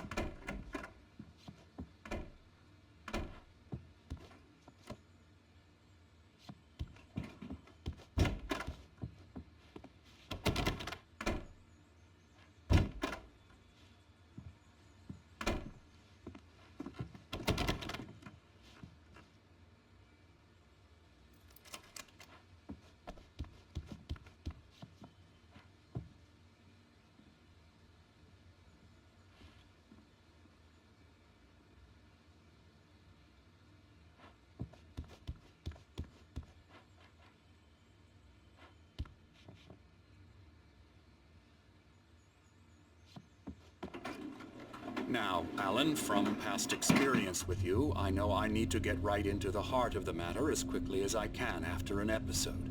So I'm just going to say this. Alice is dead. No.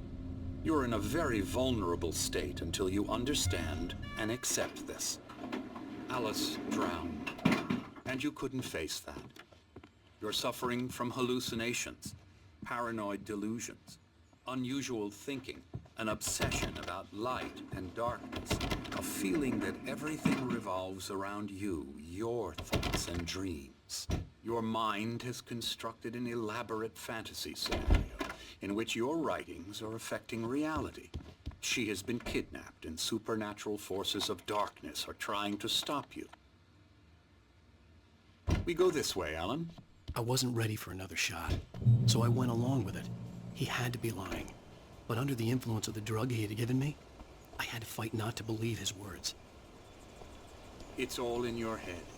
You've been making it up. Apart from the tragic accident with your wife, no one has been killed. Your delusions are just a manifestation of your subconscious mind trying to protect you from the too painful truth. Unless we fight the fantasy, it will return.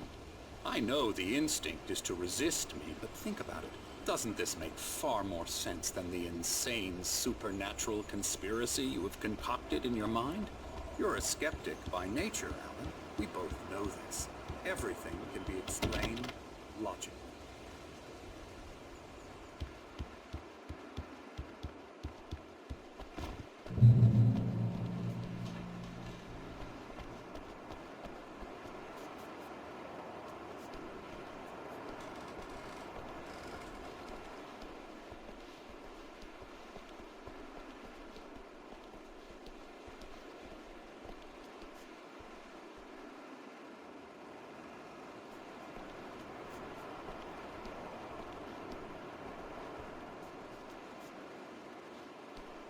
I never get tired of this view. Very inspiring, isn't it? Cauldron Lake spread below us. I could see Mirror Peak on the other side of the lake. I thought I could make out the spot where Diver's Isle had been when I arrived with Alice. Now there was nothing but waves. It seems there's a storm coming. Funny, I don't recall there being a mention of that in the weather forecast. Well, no matter. This way. Follow me. Alan, what I'm telling you is good news. Right now, we're in control. Every time you have a relapse, it gets more and more difficult to resurface from the dark depths of your imagination. Not surprising, considering your profession. Imagination is what you work with. After all your nightmares, this should come as an immense relief to you. If it doesn't, why is that? Because I'm lying? or because you don't want to admit that you're not well. It's very natural for you to think of me as your enemy. It's part of the illness. I let him talk. After all, Hartman I'm the obviously one loved trying his to own bring you voice. out of the His world words you've echoed constructed. madly inside my head. But I I can't dug my do nails it into by the palms of myself. my hands to stay You need focused. to work with me. Once you accept that, we can begin the journey towards your recovery. Come along. Let's go inside.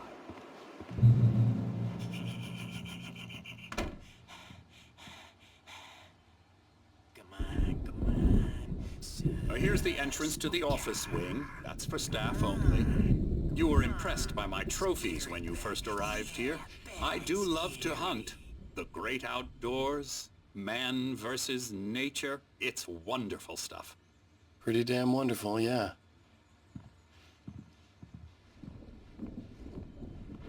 Scary, scary, scary.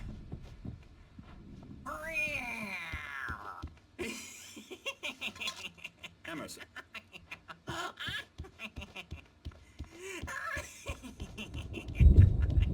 I'm a real bad dream, mister. You should be afraid of me. Don't want to run into me. Hartman had mentioned that the power had been acting up. Maybe that was the reason for the generator and the work light on the balcony. Yeah, you'd like me to go away so you won't be scared. But you can't just decide. The generator hadn't been activated, and there was no key. Okay, okay. Sorry. Boo.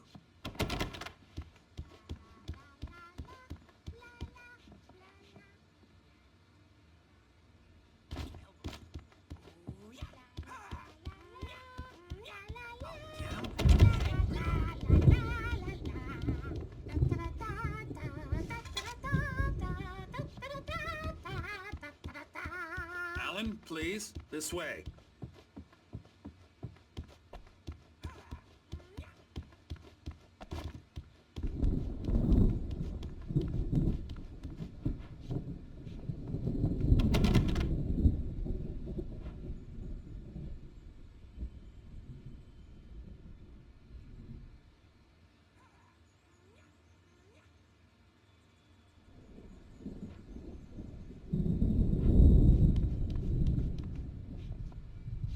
Now, you might have noticed the typewriter in your room.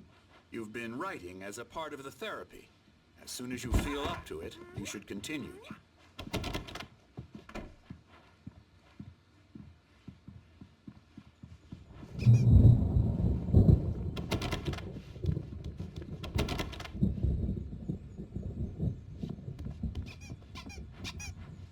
My rheumatism's killing me. There's a storm coming. Oh, what a storm. I hope it wipes this place off the face of the earth. And these two are the Anderson brothers, Odin and Tor. They had how should I put this? A heavy metal band in the 70s and 80s called Old Gods of Asgard. They even adopted new first names to complete the image of Viking gods. After the band broke up, they lived on a farm nearby.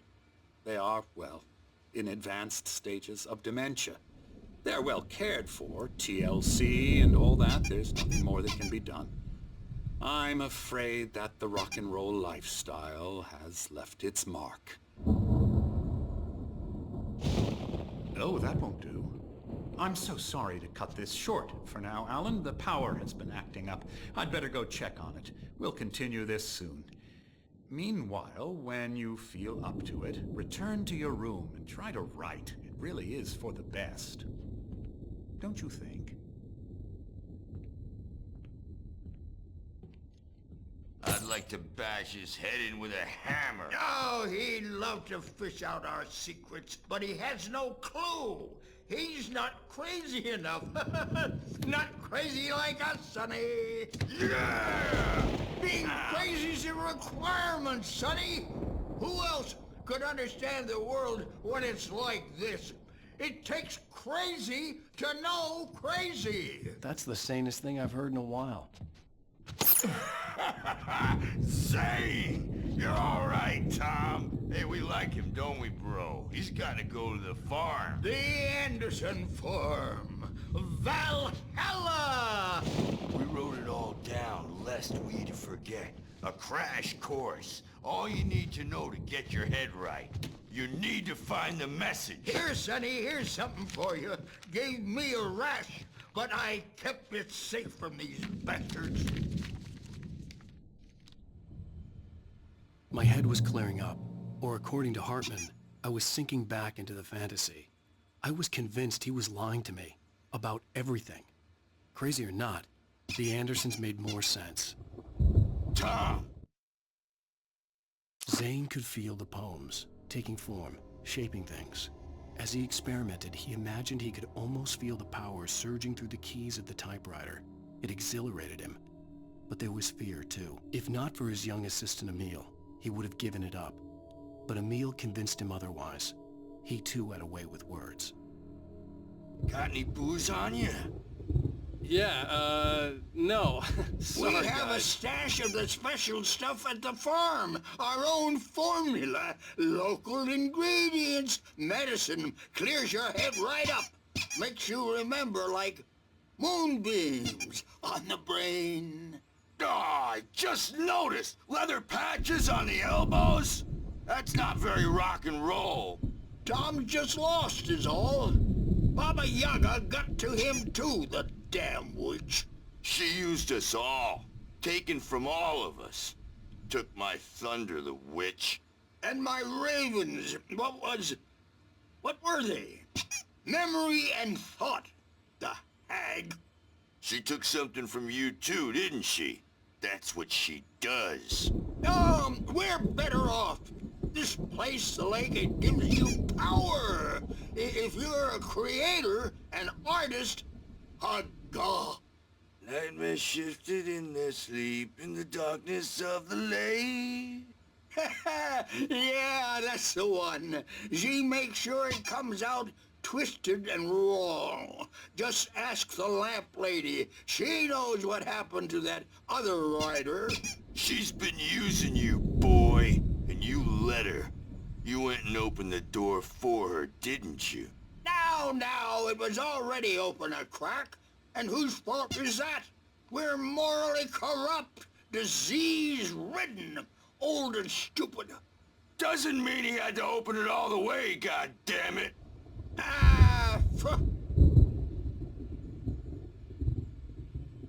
So tired. Built the farm close to the lake. A place of power. We had parties there, man. You should go there and have a party. Fat Bob Balders threw the amp through the window. Hit that hippie chick in the back of the head. 15 stitches and a concussion. Bob's dead now. Leukemia. Stitches, snitches, and narcs, man. Bad scene. I'm tired, man. So tired.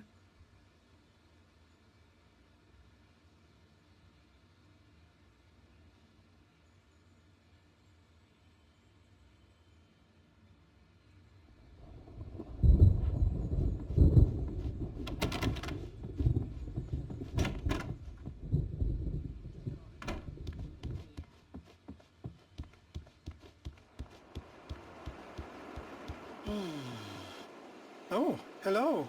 I've painted you. Okay. I was just struck by inspiration a couple of days ago. Dr. Hartman wanted me to paint landscapes, and that's what I was doing. But now I've been doing these things, a lot of them. The images just keep coming. Dr. Hartman likes them. He has them in his office. Yeah? He's very proud of me. He says I'm getting much better. I think I'm getting better. Well, I guess I'd better start wrapping this up. The storm is almost here. Look at that. I'd hate to be...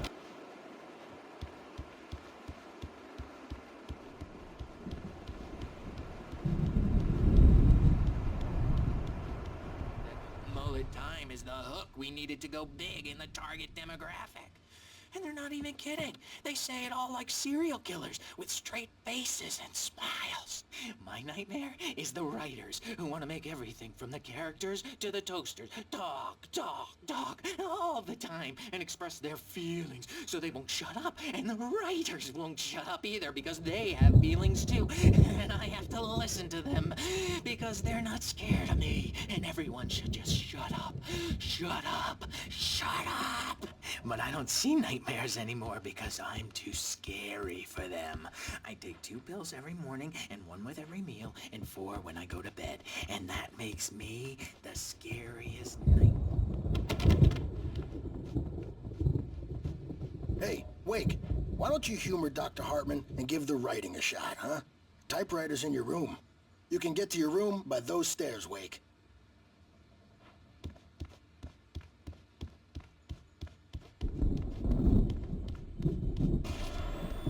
Something's wrong. I'm not myself. It's hard to think that there's a shadow inside my head. I can only focus on writing. Everything else is a blur. I'm trapped in this cabin. Have been for days, but it's always dark outside. My editor is real. I saw her again. She's not human. It's not human. A dark presence is wearing the old woman's face. She was covered in clinging shadows. There's a hole in her chest where her heart should be. I think I've made a horrible mistake. I don't think I'm any closer to saving Alice. It's been lying to me, using me to get the story it wants, and the story will come true.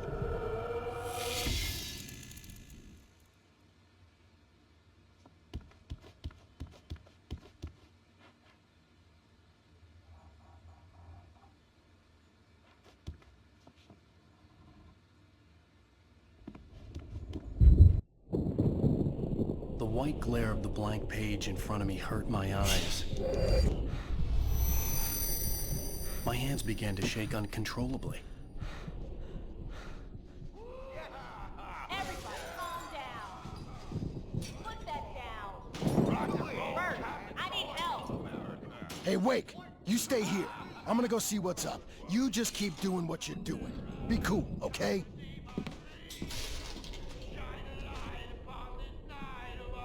I didn't know what the chaos was all about, but it could be my only chance of getting out of here. Where the hell did he get a damn hammer? I don't know. Hammer's up. Here's a friendly poke from me old near. Oh, afraid of the crazy brothers, are ya? Not so weak now, are we? Well, things are unraveling fast, aren't they? Ha ha! Nah! Ah! Ha ha! It's my store. I'm taking it. We're on a comeback tour, baby! Hartman kept talking, giving Barry the grand tour, clearly proud of the place. He went on and on about his hunting trophies, and Barry was impressed. But he was here on business. He raised his voice, cut through the monologue. Hey, Hartman, where's Al? Hartman stopped in mid-sentence, annoyed at the interruption. He nodded at the hulking orderly standing nearby. The man smiled and clapped a practiced hand on Barry's shoulder.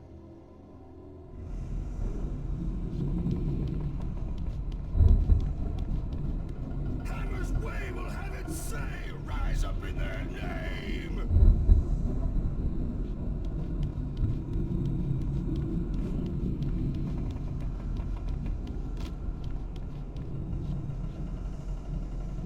Sinclair looked bad. That wasn't a love tap.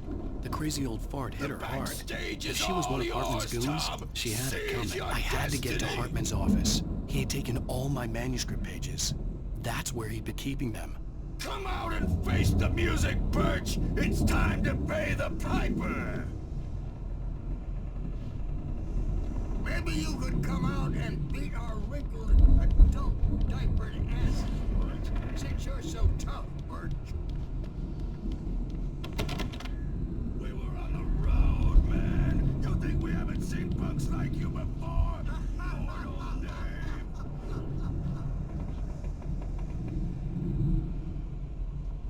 Yeah, you better hide, Birch. My wrath will break you. He's probably kidding, Bert.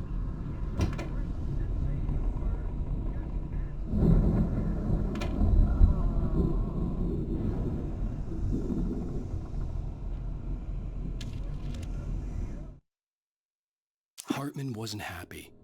Mott could see it in his eyes. He quickly lowered his own. He had made a mess of it, and he knew it. The shame of failure was hard to bear. He hadn't expected Wake to say he needed more time, and he blurted out 2 days, less than Wake had asked for to show him who was in charge. But that wasn't part of Hartman's plan.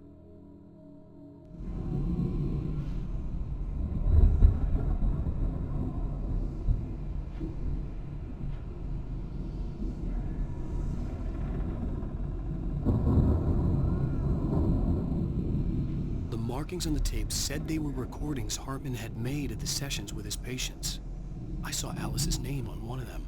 For a moment, I couldn't breathe right. Now, Mrs. Wake, can you tell me about Alan's problems? He's more and more out of control all the time. The parties, he's so angry all the time. He's getting violent.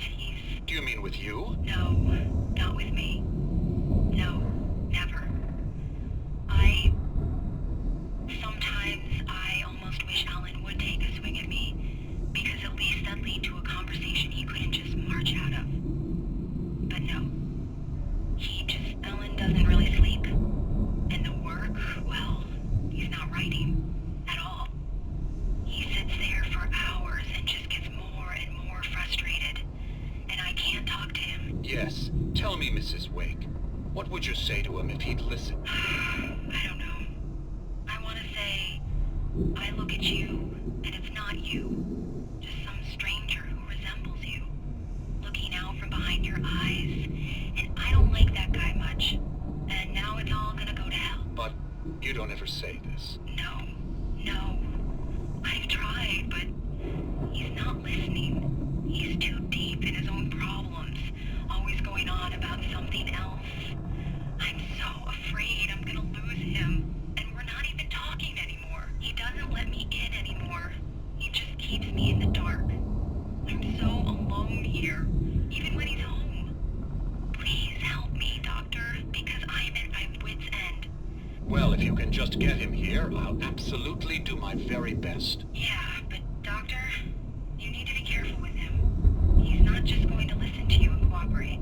He's the most stubborn man I've ever met. Well, I'll be sure to bear that in mind. Hearing her voice, what she was saying made me happy and sick and guilty all at once. Worst of all, I recognized the words. The phone call from her. It had been a cut-up of this. Just a recording. Rudolph Lane's case is interesting.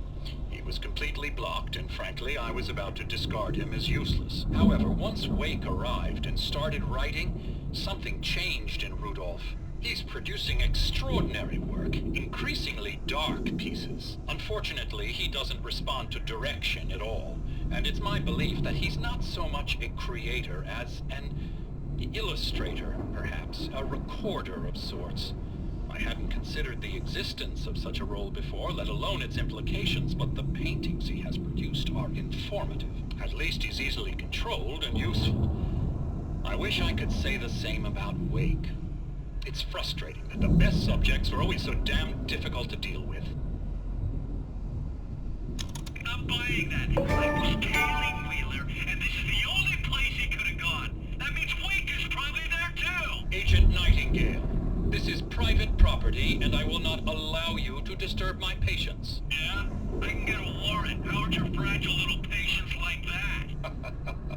Oh, I'm thoroughly intimidated by your mighty authority now, Agent. Listen, you smug snob. How would you like it if I busted through this gate and knocked you around a little? Agent Nightingale, first of all, I'm recording this conversation, so you might want to watch what you say. Secondly, you're not dealing with a hick now. I know the law, and if you can get a judge to grant a warrant, I'll be glad to cooperate. But you won't get one. Be advised that any further communications with me are to be made through my lawyer. I don't believe this. Good day, Agent. Yeah.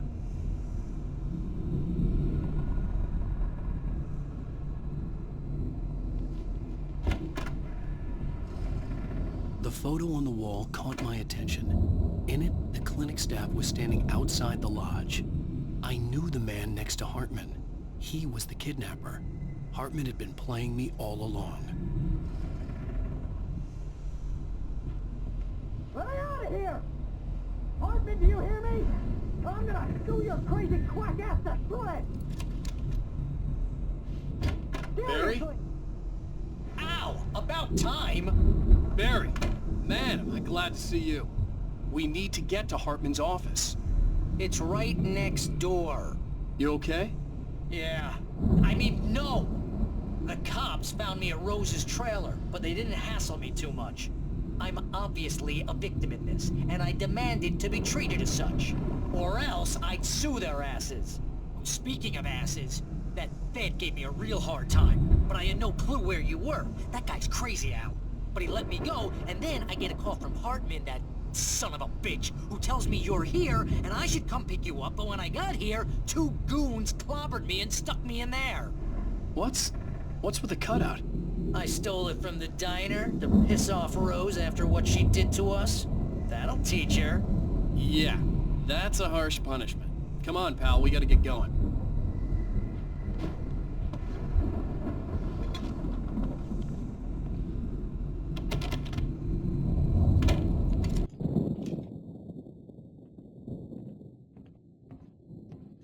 These were all the pages I had on me. And more.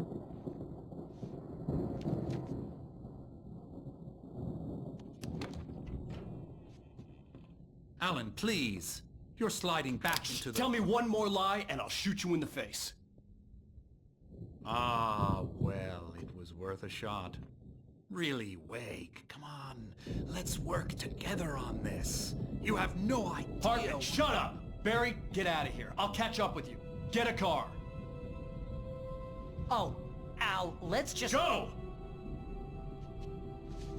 Wake, listen to me. This is a mistake. Don't you see? Together we can create something absolutely wonderful. With your ability and mine.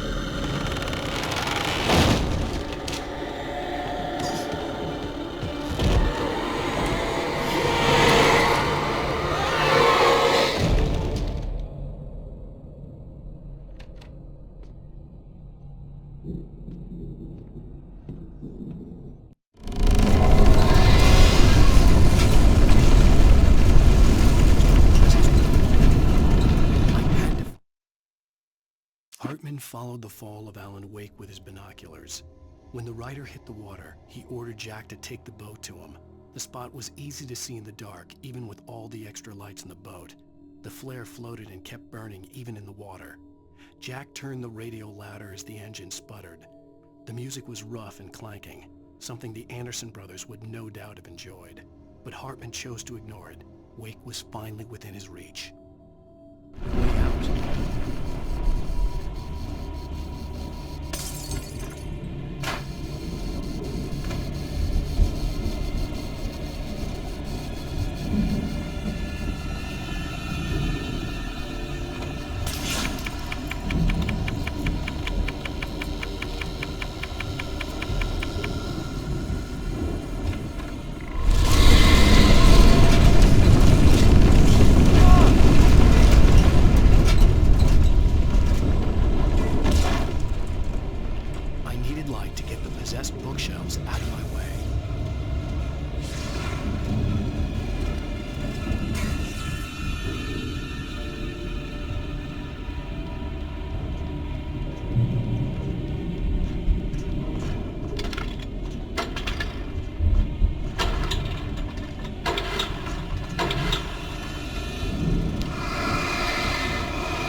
truck! My God, Mark?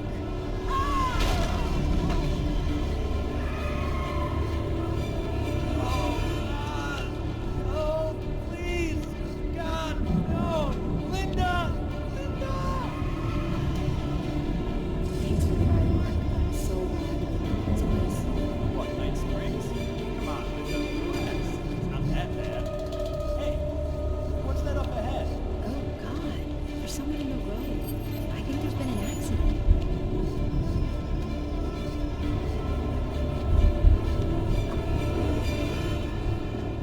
Are you alright? Oh no, Linda! Oh no! It was me on the road! Wait! Tell him to watch out for the truck! Watch out for the truck! My God, Mark? And there you have it. A vicious cycle, brutally punctuated by the blast of an air horn and scream of metal. Many roads are dangerous, but none more so than one that leads away from Night Springs.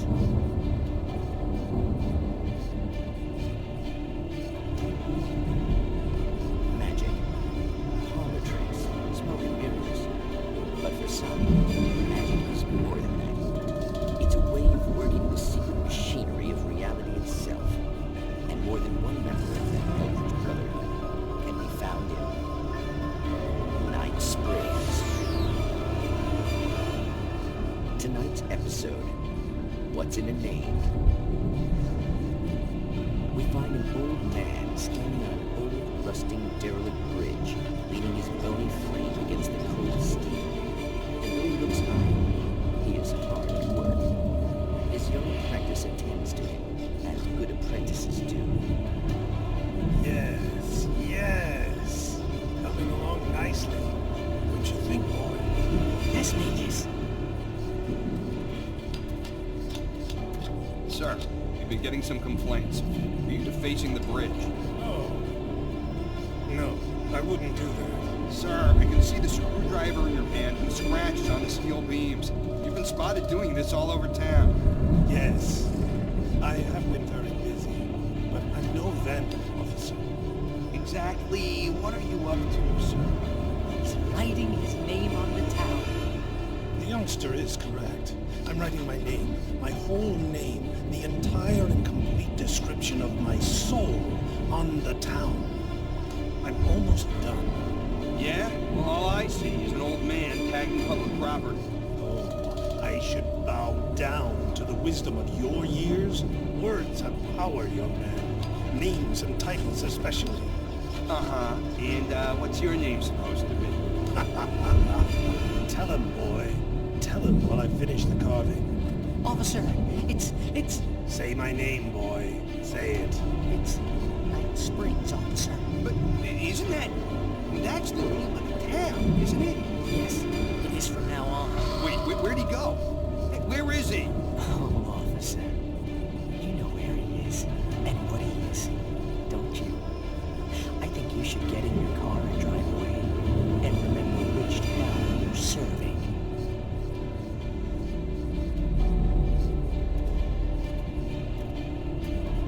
Your will be done, Magus. Ah, yes. There are too many little towns to count, all of them with some little magic of their own. But some towns have more personality than others, and none more so than Night Springs.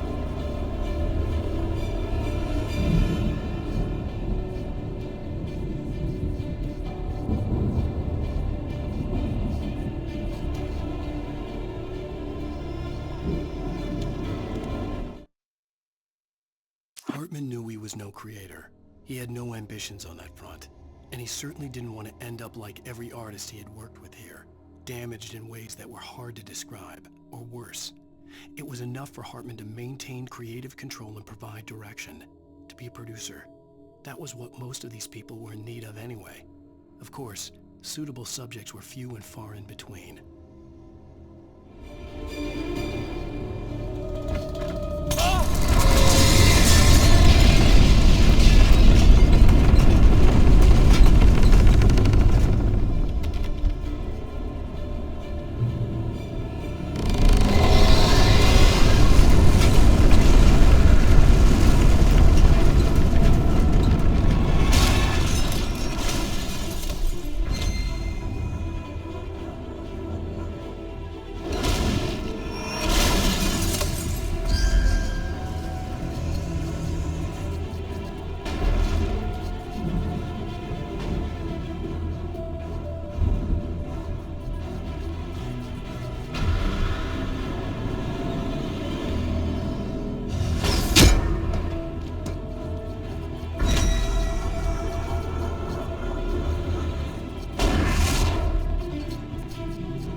found the car, but the gate's locked. You're gonna have to go through the hedge maze over there. Barry, I don't have a light. Take this, Al! Oh, God! Look at the house, Al! Look out!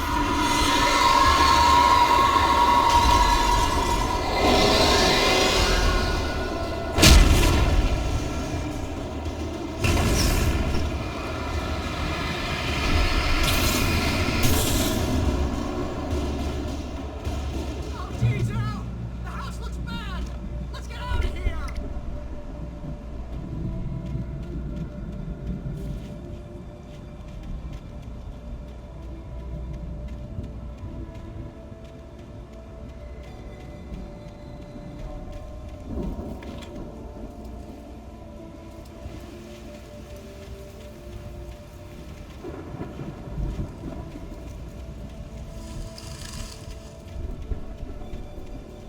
Al, hurry up! I can hear those evil guys moving around!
Hartman hurried down the corridor. He had disliked leaving Wake when he was surely at his most susceptible to therapy. But this was not an ordinary storm. Wake had been writing, and he had woken something up in the depths of the lake. Now, it was coming for him. Hartman had naturally prepared for a situation like this.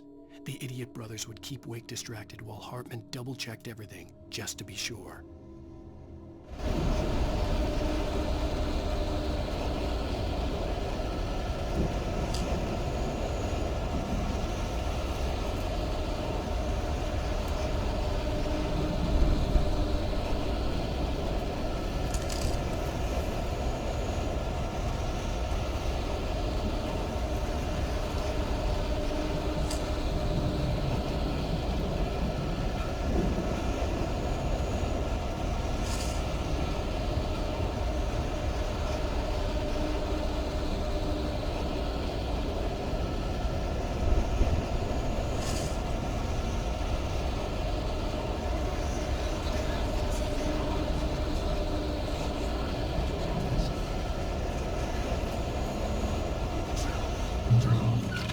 We don't want any fighting. It makes me...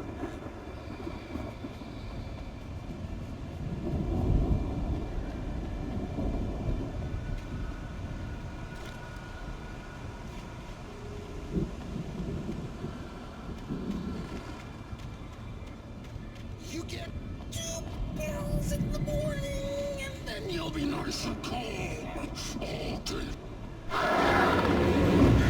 You get 3 pills in the evening. You sleep like a baby.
Mott knew that Wake was smarter than him.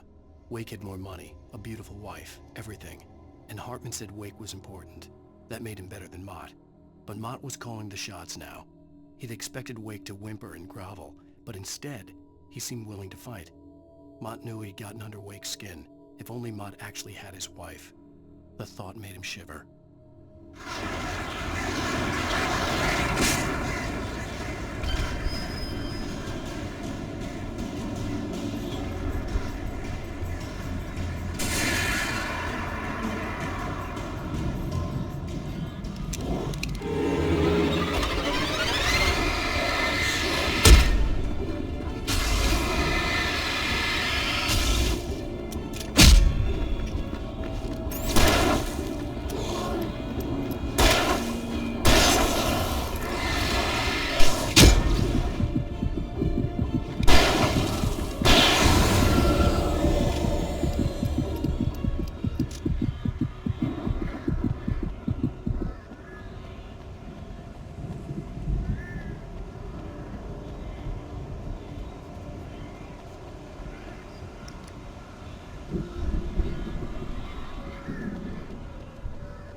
For the moment, Barry was just glad he had survived the fall. He had been separated from Al, and there was no easy way to climb back up. He told himself he'd be okay in the gloomy forest at night. He would just have to wait for a while for Al to find his way down. Barry turned when he heard the heavy footsteps and saw the movement. The man-shaped shadow lunged at him from the bushes, an axe held high. Barry screamed and threw up his hand. The world exploded.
Hartman watched as Wake's features slackened.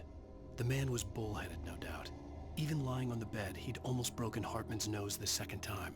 But with a little time, he could break Wake down, give him proper direction. Wake was easily the most promising subject he had had. Well, since Tom, really. "Sleep well, Alan," Hartman whispered with a smile. "Let me take care of you."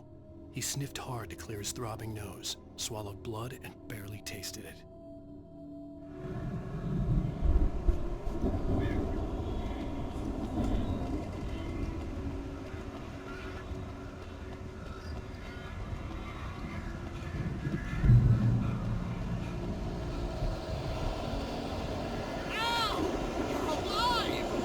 Let's get out of here. Can you open this gate? Maybe. Barry. Well, I slammed it shut when the Nasty showed up, and the key fits kind of loose in the lock, so, Barry!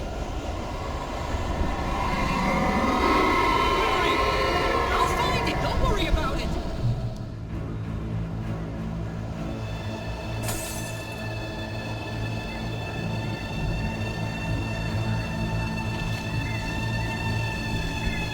Hurry up, Barry! I'm on it! I'm on it!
for the nearest "You're now leaving Bright Falls. Come back soon" sign. We're going to the Anderson farm. I knew you were gonna say something like that. You know what? You owe me big time for this. When this is through, if we make it, I don't care what anybody says, I'm done with darkness. You're gonna buy me a tanning bed as a gift, and I'm gonna live in it.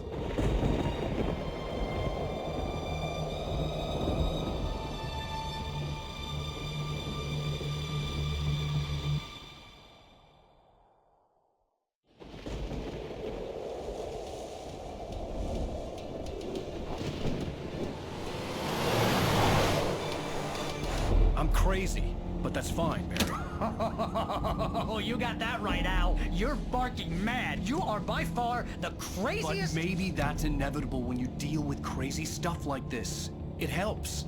This is happening, Barry. Alice, they never had Alice. She's trapped in the darkness at the bottom of the lake, but she's not dead. Al, how can you know that? I know, Barry. I can... Al, No, listen. I can bring her back. I can find her. There's something special about this place. The lake, it does something to the works of art created here. It makes them come true. But there's a catch. The dark presence, whatever that thing is, twists it to its own ends. That's why all of this is happening. It's using my manuscript to take over everything. Al, I believe you. It happened to Thomas Zane before, it happened to the Andersons. I believe you. Crazy or not, you're not delusional. Weird shit's going down. That's a fact. I'm on board, man. I'm with you. The Andersons knew about it, but they were too far gone to tell me with all the drugs they were on. But they wrote it down. There's a message somewhere at their farm, Barry. We just need to find it. Look out!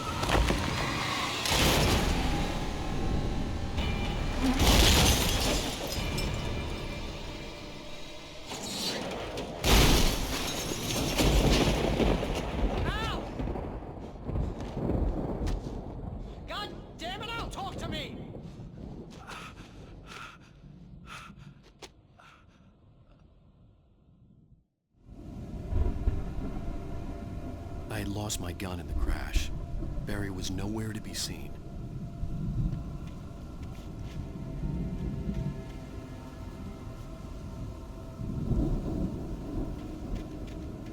Barry!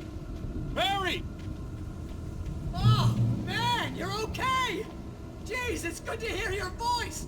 I was trying to get out of the car, but the ground gave way. Man, what a drop! Don't worry, your cutout is fine. Forget that! Are you okay? I hit some bushes, didn't get a scratch. There's no way you can climb down, though. It's like a sheer wall.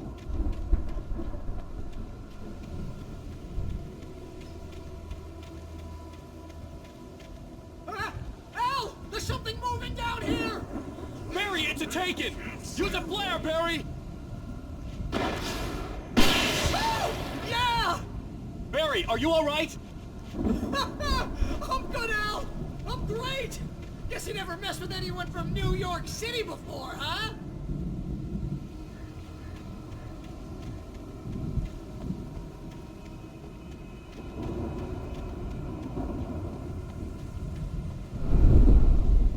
You're gonna have to find your way around to the farm, Al! I'll be waiting!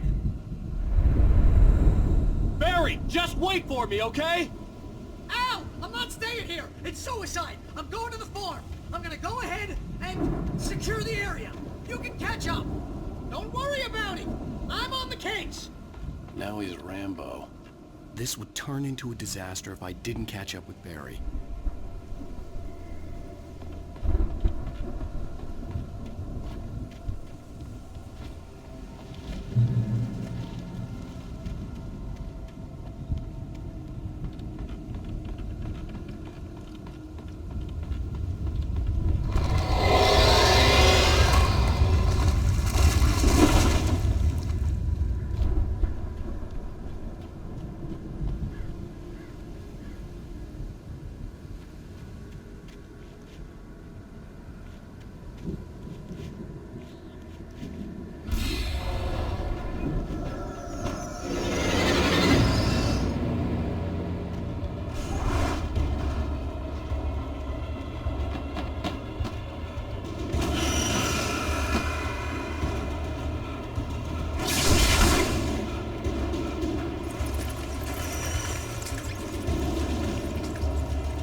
When he stopped the car at the Anderson farm, Walter felt relieved.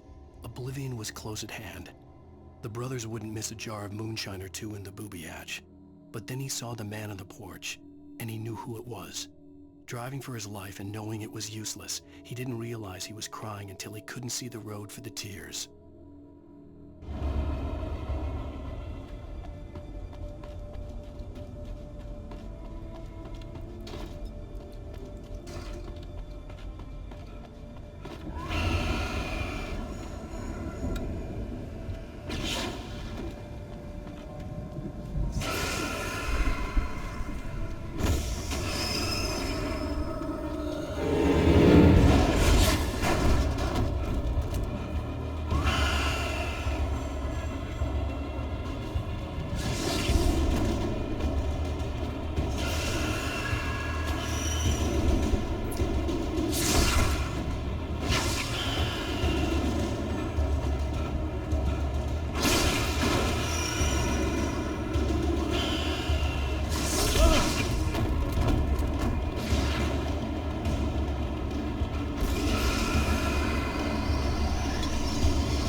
Crawled over the gate.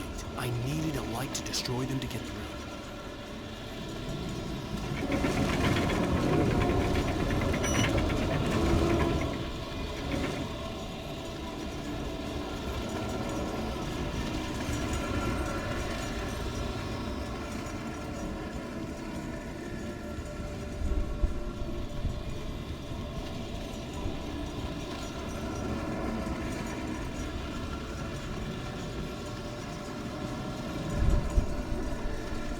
I hoped there'd still be a working generator somewhere around here to power up the old lights by the gate.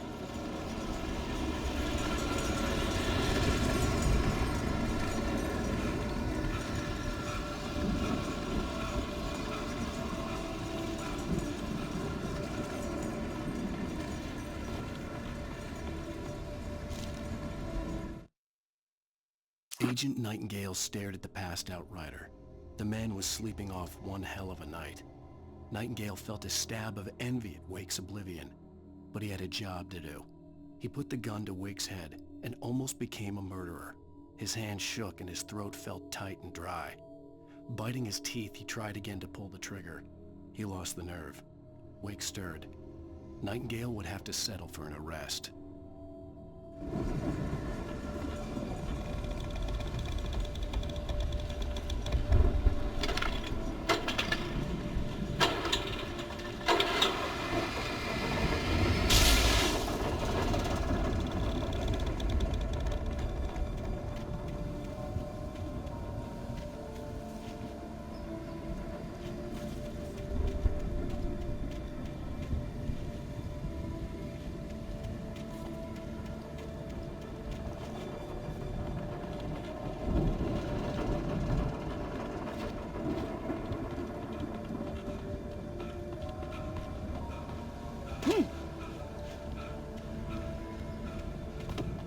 I could sense the movement in the woods ahead.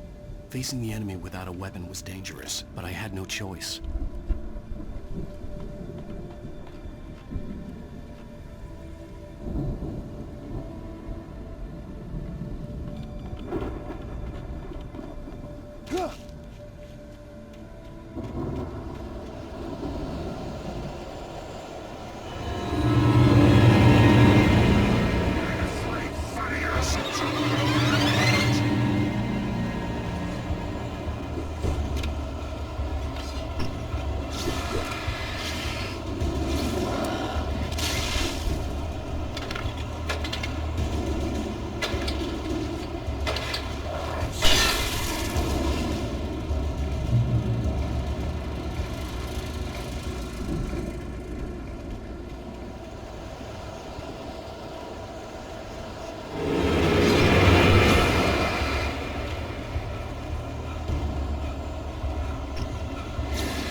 was driving away from the farm, headed in the same general direction as I was.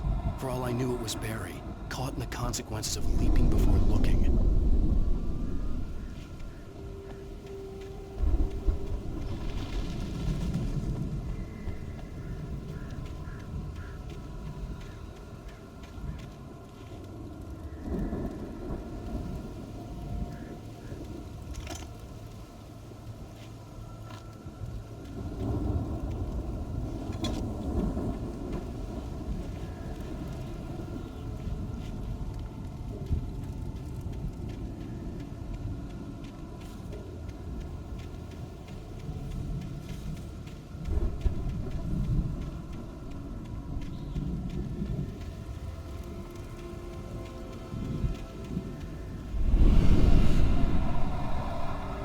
The car was heading for the cabin up ahead.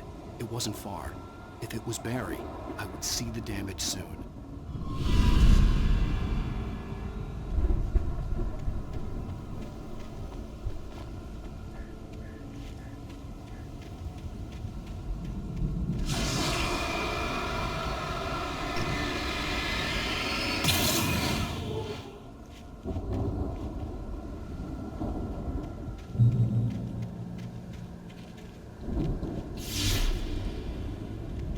I'm trying to deliver each page to the right time and place. I'm trying to show you how the story goes. I had seen glimpses of the light before. I had seen it in my dream. It was a strange spaceman or a diver in a bulky suit. He was the one who'd been placing the pages on my path.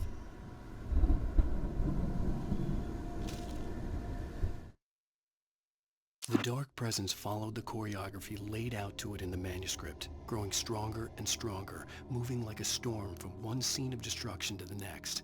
But it was still bound to follow the story and chained to the dark place it came from.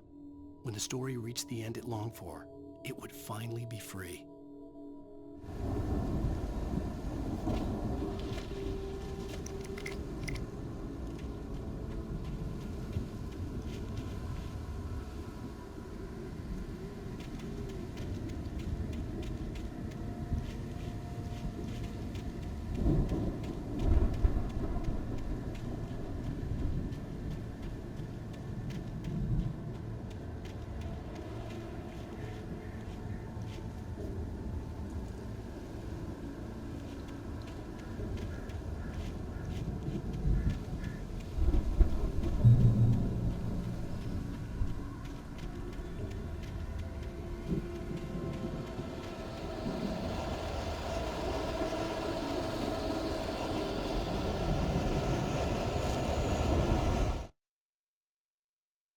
The storm raged on as the Anderson brothers walked unsteadily away from the clinic with the other patients in tow, knowing that this time they wouldn't return. The darkness around them seethed with horrors, but Tor and Odin were unafraid. Their eyes glinted with guile. They knew every secret path, and there was blood on their hands. They had fought these shades before.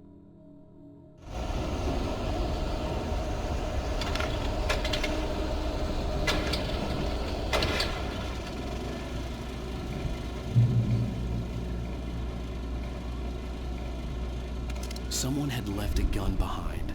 Now I had a fighting chance of reaching the farm.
could see the car, but there was no sight of the driver.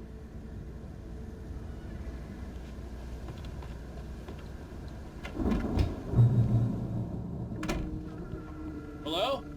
Anybody here? Barry! No! Danny, you're not... Please! What are you... No! Don't! I'm sorry!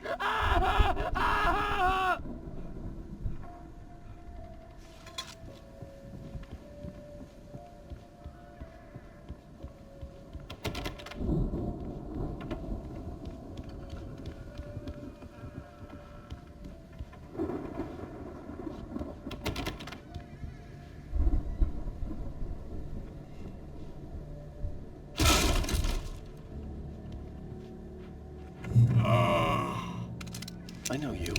You were in jail the other day. I went to the farm again for the moonshine, you know? It makes you see. They're not gonna miss it.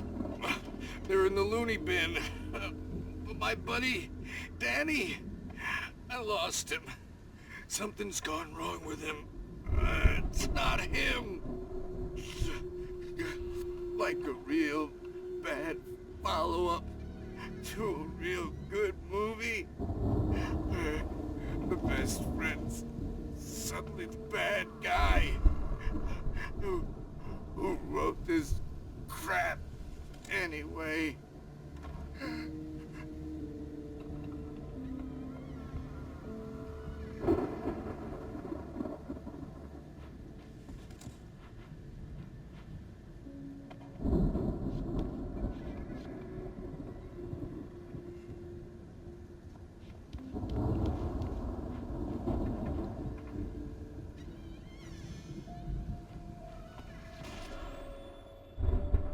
Run through every possible course in my head. If I continue like the Dark Presence wants me to, the story I'm writing won't save Alice. It's a horror story, and it's going to kill her, and me, and everybody in this town. No one will survive. Darkness will consume everything. This is what it's wanted all along. It will be free, unstoppable. It used Alice to get to me, dangled her in front of me to keep me going. It was never going to release her. I'm going to change this. I'll escape. I've written myself into the story. I'm now the protagonist.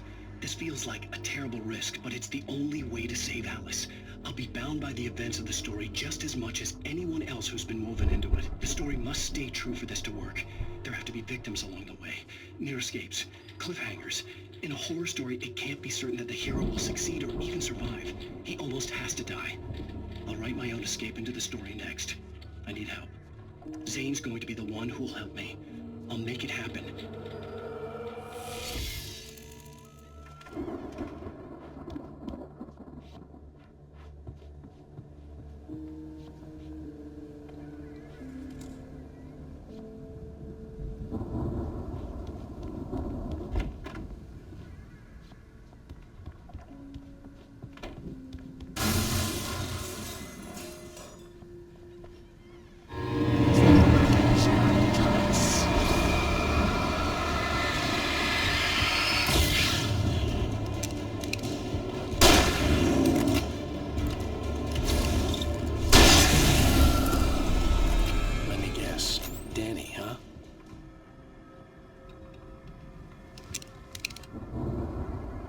The front door was locked.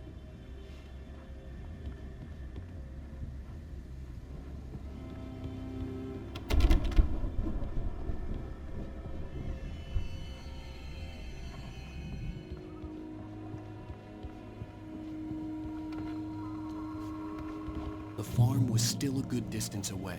I'd need a car to get there fast.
For a moment, Hartman considered strangling the idiot. Mott was mean-spirited, but easily manipulated, an emotional infant who lived for his approval. Wake, by contrast, was a far more difficult subject. Mott had given him too much leash. In 2 days, who knew what could happen?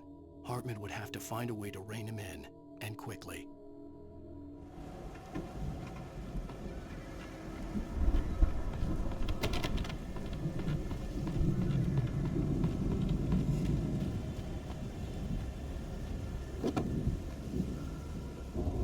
If Barry wasn't up here, he was probably in trouble down at the farm. For a moment, I felt bad for doubting him. After all, I'd made it this far myself. But Barry was Barry.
Well, as I'm sure everyone's noticed, that storm we all felt coming is finally here. The boys at the Weather Service reckon it'll last until morning at the very least. Pertaining to that, let me read that missing persons alert again. The Sheriff's Department's still looking for a Caucasian woman, 30 years old, slim and blonde with blue eyes. She may be lost in the woods, and it's possible she's been injured in a car accident. If you see her, please make sure you get her indoors and call the sheriff. It's bad weather to be caught out in, so if you see someone in the area who maybe looks a little confused, give them a hand, all right? This is Pat Maine on KBF FM, hoping you're all safe and warm tonight.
I'd known the brothers used to be some kind of rock stars, but it hadn't really sunk in until I saw the stage.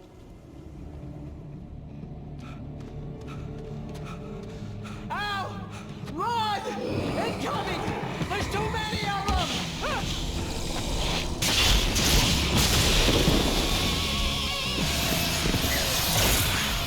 God damn!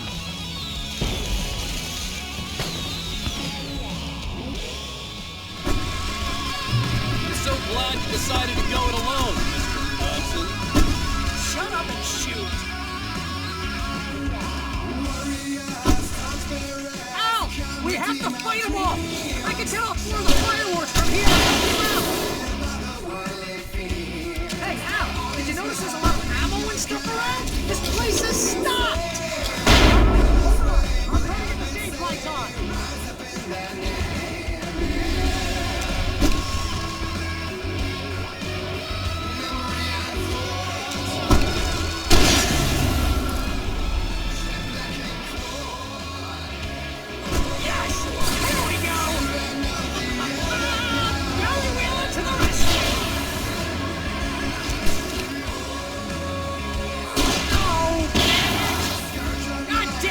Century wiring!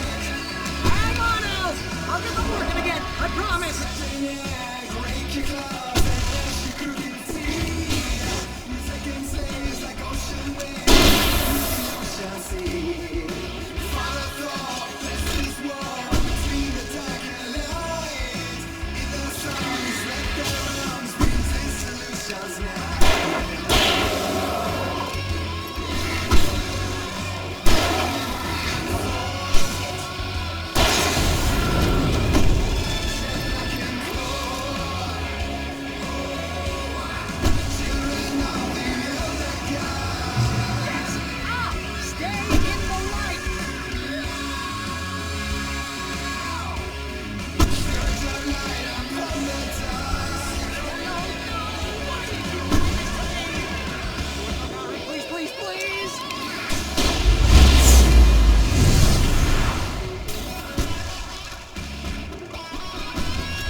Bright Falls, rock and roll capital of America.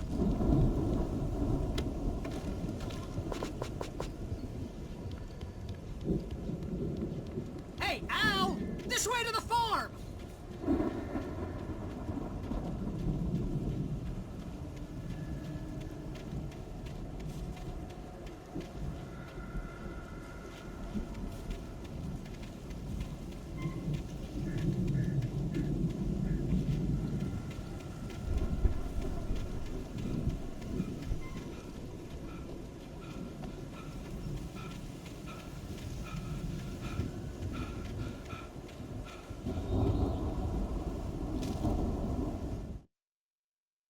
Deputy Mulligan tuned Thornton's chatter out. He didn't think writers were particularly useful people, and a huge manhunt for one struck him as idiotic. Certainly not worth the missed opportunity for coffee and pie. It wasn't even clear what the man had done, except run from them at the trailer park. Mulligan knew he wasn't alone. The sheriff's patience with the Fed was running out.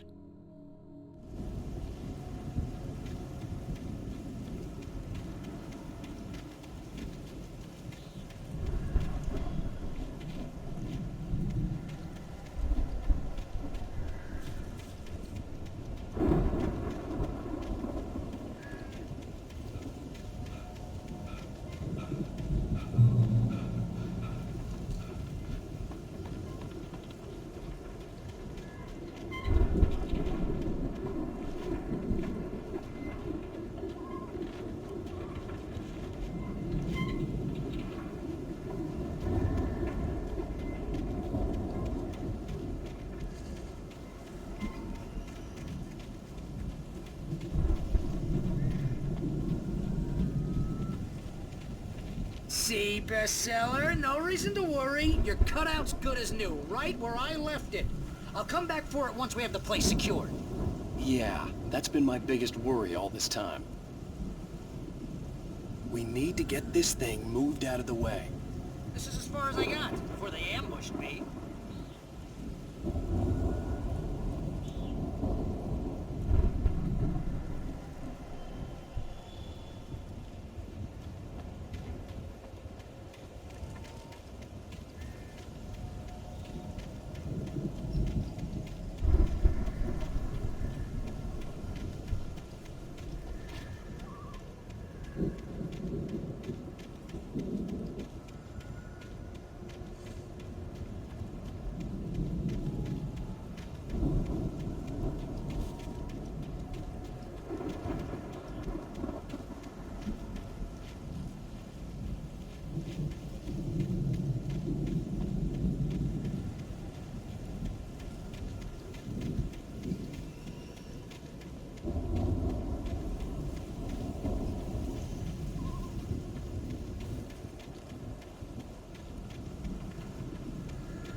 I think Alan Wake here has something to say.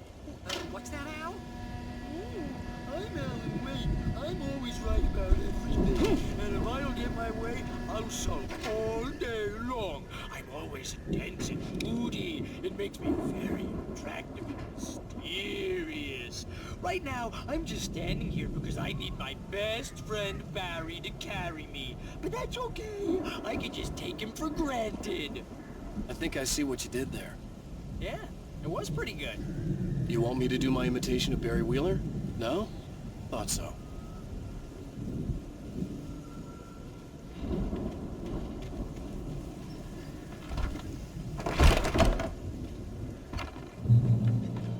Wow! You look at that thing, Al! They really went all out with this Viking crap, didn't they? Look at all this stuff. They must have done okay for themselves, so how come I never heard of these guys before? And this from the guy who learned about Ozzy Osbourne through reality TV? Sleep. We all spend Oh, our Night dreams in Springs! soft embrace, Man! somewhere Brings between back memories. fantasy and Hey, oblivion. remember when I got you that gig? But Your dreams first have a real way of writing forcing job. What got themselves you started? into life, Was this one of your vice episodes? versa.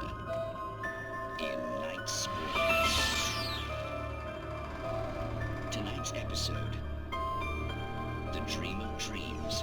That's by someone else. We join Mr. Jones as he explores the endless dreamscape, only to be brought to a sudden stop by a decidedly mundane situation. A long line of people. Hey, Jones, right? Listen, we're gonna have to wait until His Highness over there is good and ready. Oh, wow. Who's that? You don't know him? What are you, new? He's the guy dreaming us. Well, not just us. He dreams everything. All of this.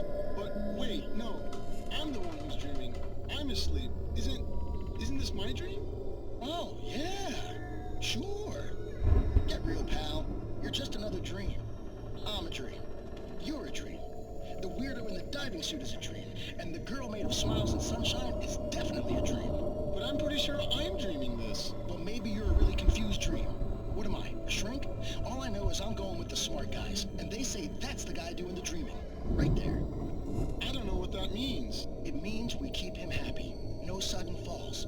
We make sure he has his clothes on when he goes out in public. No chases where the monster is nipping at his heels and he runs like crazy, but his legs don't seem to get him anywhere. None of that. Because if he wakes up in a cold sweat... Yeah, precisely. So we wait till he wants to move on. Keep things nice and calm. Hey, something's happening here. Yeah? What's that? What? Can't you hear that? Oh, God help us, it's an alarm clock. Oh, it's you, isn't it? Please, man, I got a wife and kids. Please don't wait.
It's 1976. Madness reigns at the Anderson farm. Contrary to all logic, the headiest ingredient of their moonshine is unfiltered water from Cauldron Lake. The Andersons feel like gods. Odin can't stop laughing. He contemplates cutting his eye out. Tor runs across the field, naked, shrieking, hammer in his hand, trying to catch lightning. Their songs have power. Something ancient is stirring in the depths, coming back.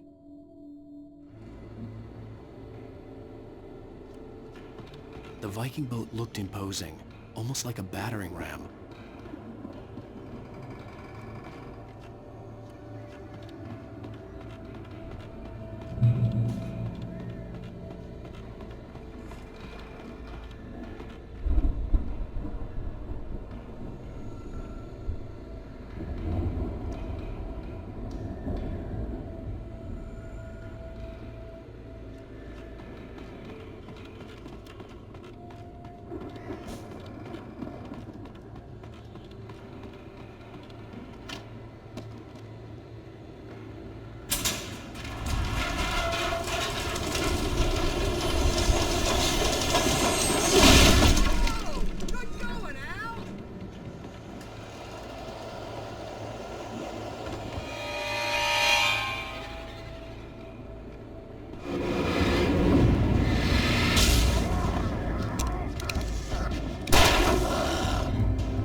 think we can make it through here, Al!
Those geezers had quite a production going on.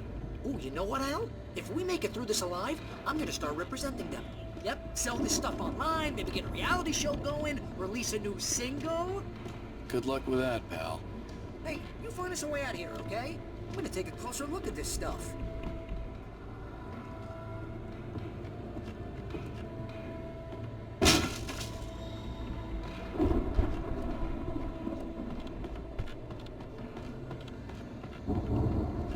Be careful, Al!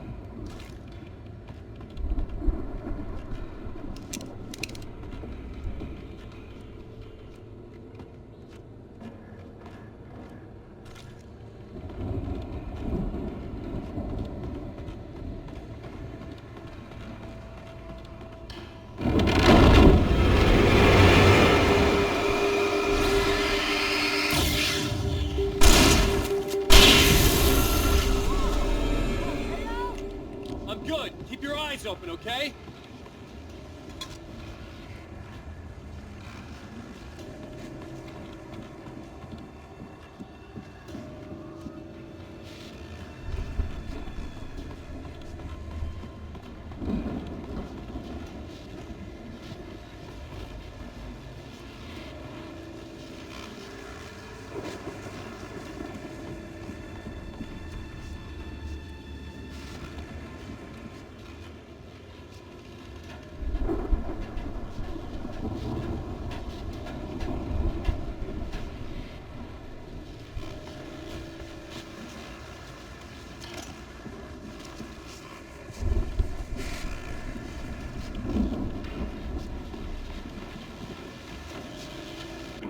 As you regular listeners know, I tend to work through the night, but I'm not the only one. Deputies Mulligan and Thornton are taking a couple of moments off their busy schedule to join me here in the studio. Boys, how busy are you now? Deerfest is almost here, isn't it? I bet that keeps you in business. Pretty busy, yeah. Actually, Pat, we've been real busy with other stuff, which concerns an ongoing investigation. We can't talk about that, Thornton. I wasn't gonna say anything. I was just saying we got, you know, other irons to fry. And how would you compare your workload to last year's? Things have seemed relatively peaceful to me, but people do tend to get a little wild this time of year. Oh, it's wild, Pat. It's pretty wild. There's been all sorts of trouble this year. Vandalism, fighting, public disturbances. A lot of people gone missing, too. Yeah, it's pretty much the usual stuff, Pat. Just, you know, a lot more of it. Now, is it just me, or does Deerfest get wilder every year? People seem to be more drunk, at least, or they start earlier and younger.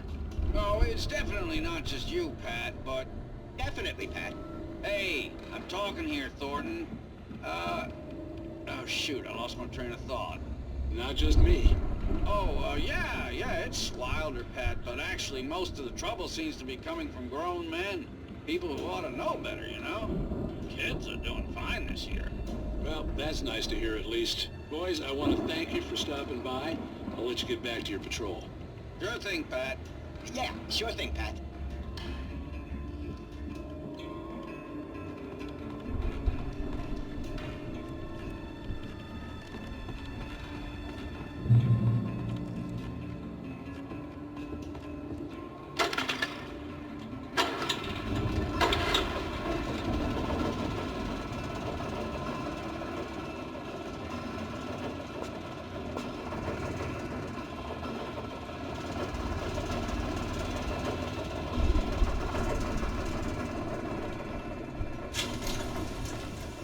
I could see the building that had to be the Andersons' home on the other side of the field.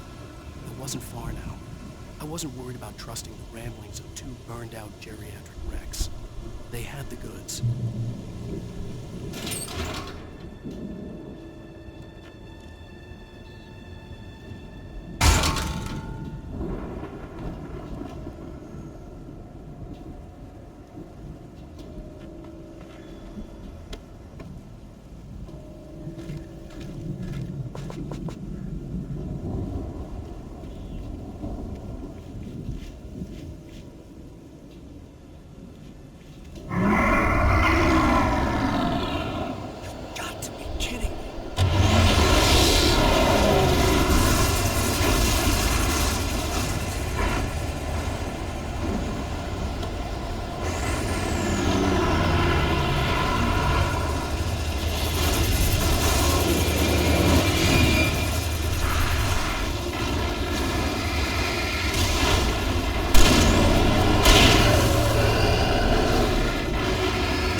Al? Is that you out there, buddy? Yeah, it's me. Hey, let's go, man.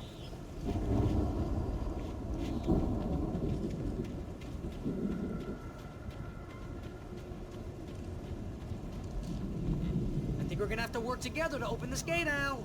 Looks pretty heavy.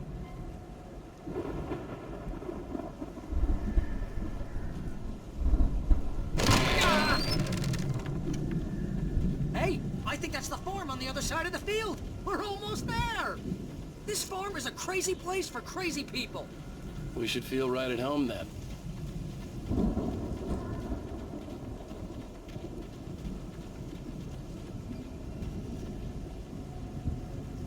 Come on, one more gate. Let's do this.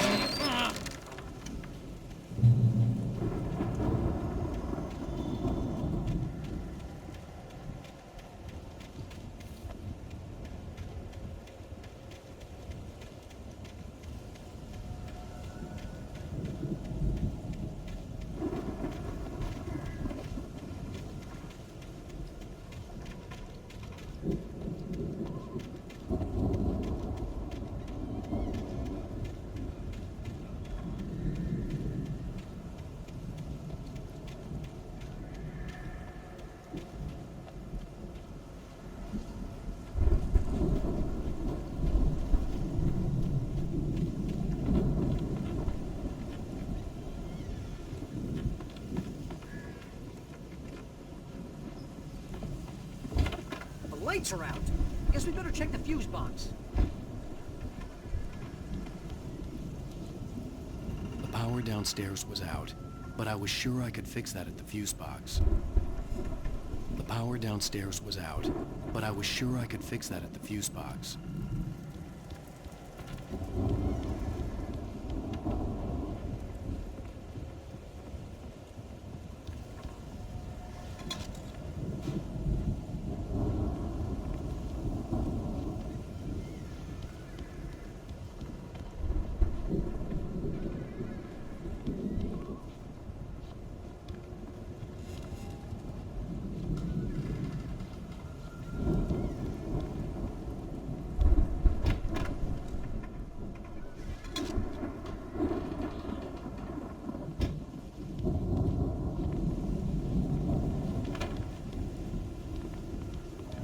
You know, this place looks kind of lived in. I thought the Andersons were on the booby hatch. Yeah, I don't think they keep too close an eye on them at the clinic. They seem to Come on, slip Al, away let's a get the lot so they lights can on, go huh? wasted. No kidding. Those guys sound awesome.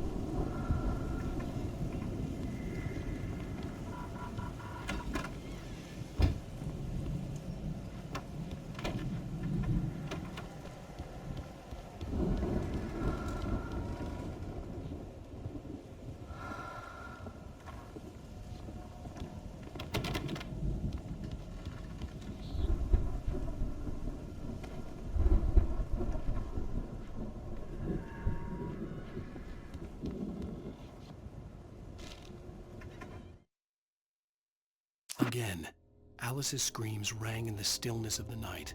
I saw myself run toward the cabin, flashlight in my hand. I followed my past self. I was an out-of-body observer, a time traveler in a crazy drunken dream. This was the beginning. The night Alice had disappeared.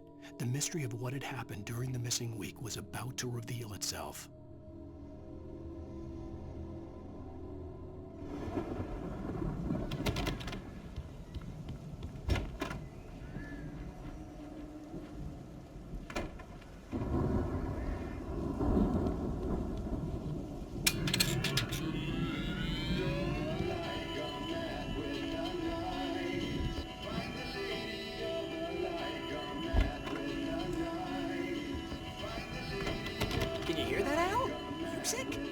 Of course. We need to find where it's coming from. That's the message the Andersons talked about. That's the whole reason we're here. Lady of the Light? Oh, that's mean, what's her face? The crazy lamp lady from the town. Cynthia Weaver. Right. Must be.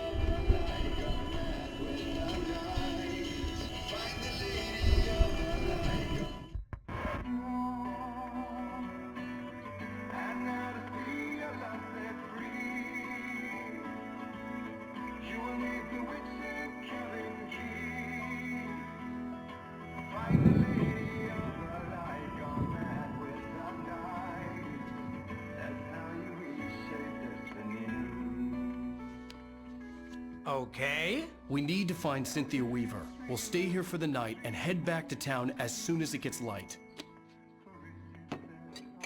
Hey, Al. Lots of hours before dawn. Might as well get some rest. And by rest, I mean drunk. Come on, Barry, this is... Yeah, what the hell?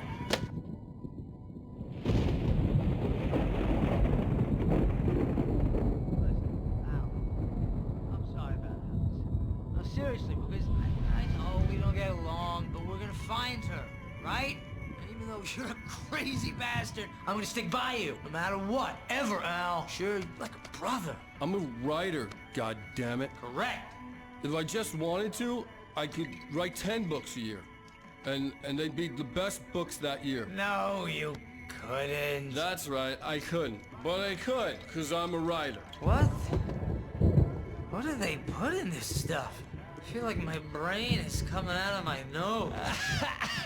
I'm gonna get the recipe off those coots and be a booze millionaire. I just miss her, Barry. I just want her here with me. I know, Al. I know. It's gonna be okay.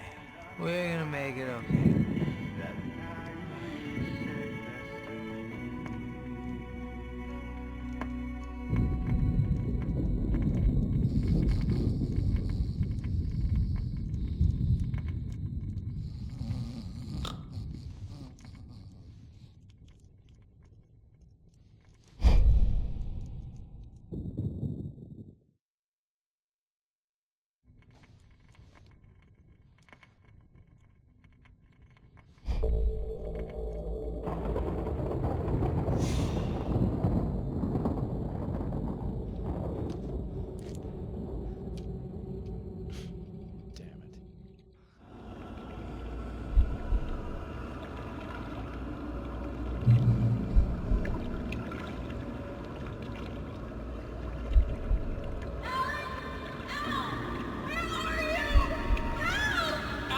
I'm coming!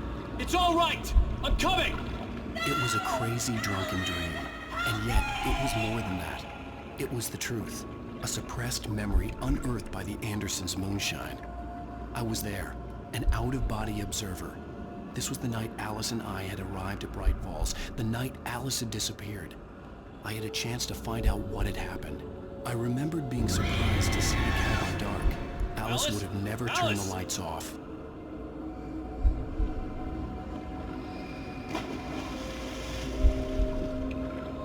I remembered thinking I caught a glimpse of her form underwater, sinking into the darkness. Diving after her was the last vague memory I had of that night. After that, the next thing I could remember was waking up behind the wheel of the crash car and finding the first pages of the manuscript.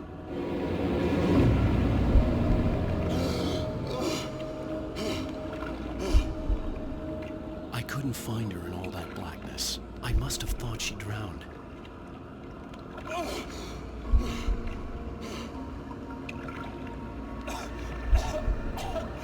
Alice! Jagger had Alice, and so she had me. Alice!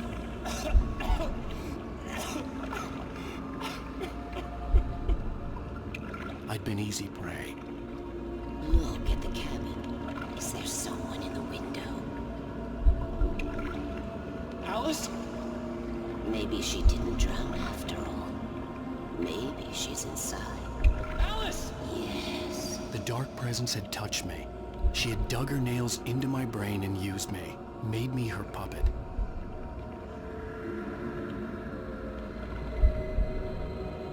She must be here somewhere.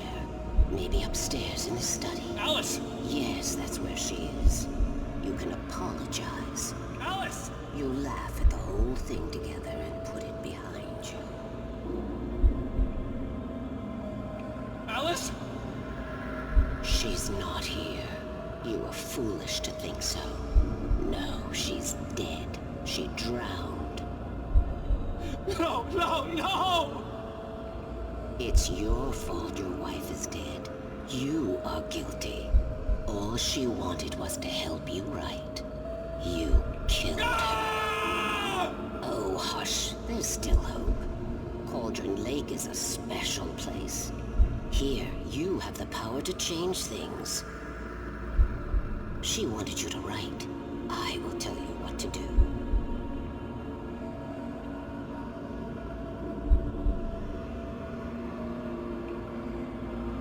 You can write her back. The story will come true, and all will be well again. She had Alice, and the manuscript was the ransom for her.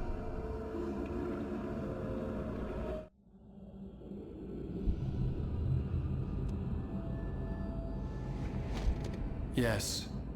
All right. I'll fix it. I'll bring her back.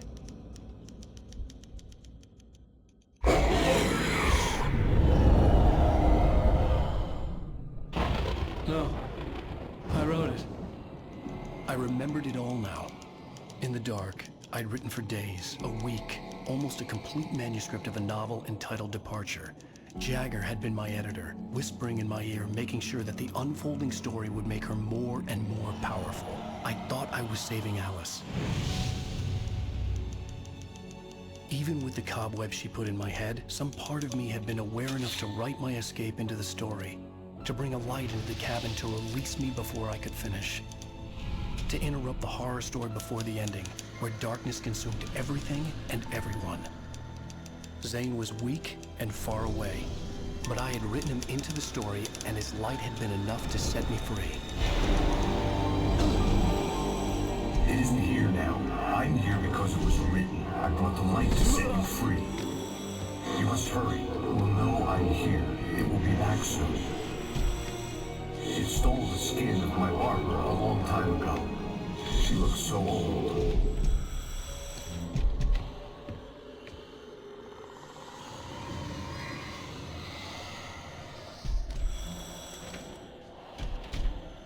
I had woken up, confused and groggy, my mind consumed by darkness and fear. All I could do was to escape.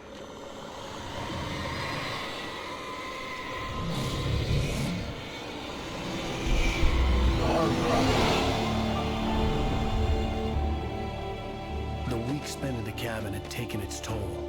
I was barely conscious, and fading fast. It had to have cost Zane terribly, thrown him even deeper into whatever dark place he now haunted.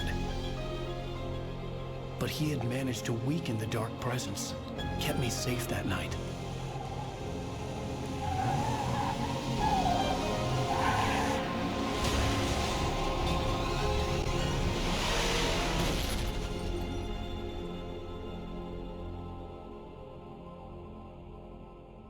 I wrote it. It's my fault. That's right, James Joyce. It's your fault, and you're gonna pay for it.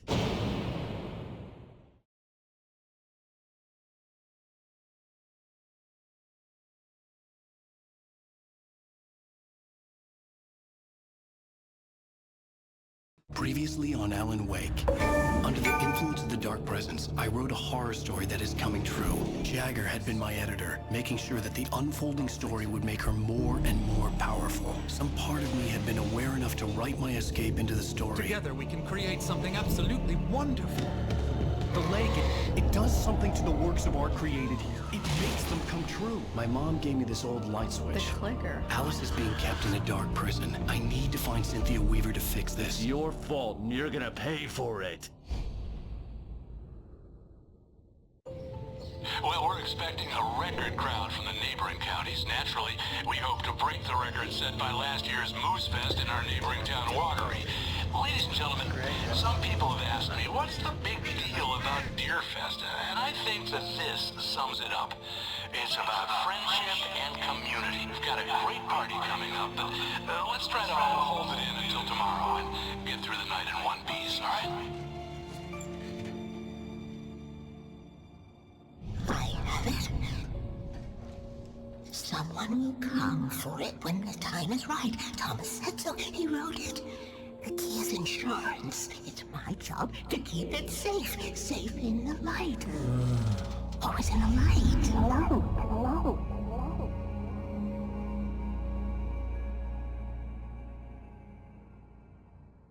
All the manuscript pages were gone. The FBI agent had taken them. I think my tongue just took a crap in my mouth. Ugh. Oh, wait, we're in jail now? Ow, this is not good. That about sums it up.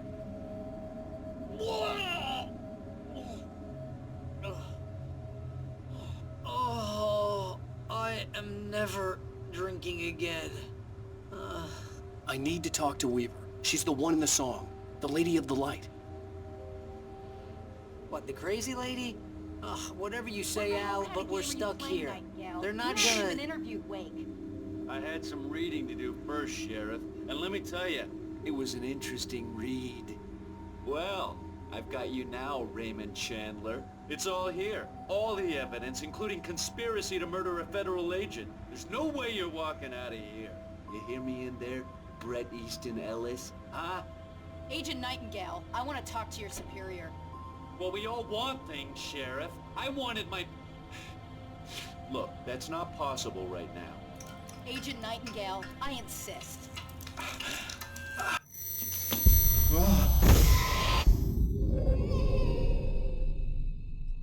Wake, what's wrong? Lady, are you stupid? It's a trick. It's an obvious trick. Okay, I've had enough of this crap. Wake, I'm gonna trust you with this. You're joking. Agent Nightingale, your opinion would matter more if you were sober and if I actually believed you were here on official business.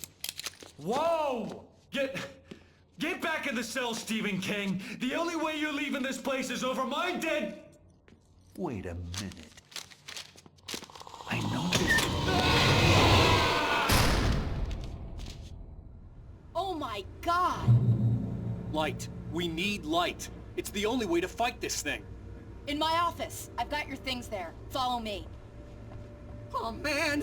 We're sitting ducks with the lights out! Stay cool. I can get the emergency power on. Nightingale tried to make sense of the manuscript. It was disjointed and strange. He didn't understand half of it, but it all rang true. Impossibly true. He took out his hip flask when he reached the page that described how he reached the page that made him take out his hip flask. It wasn't the booze that made his mind reel.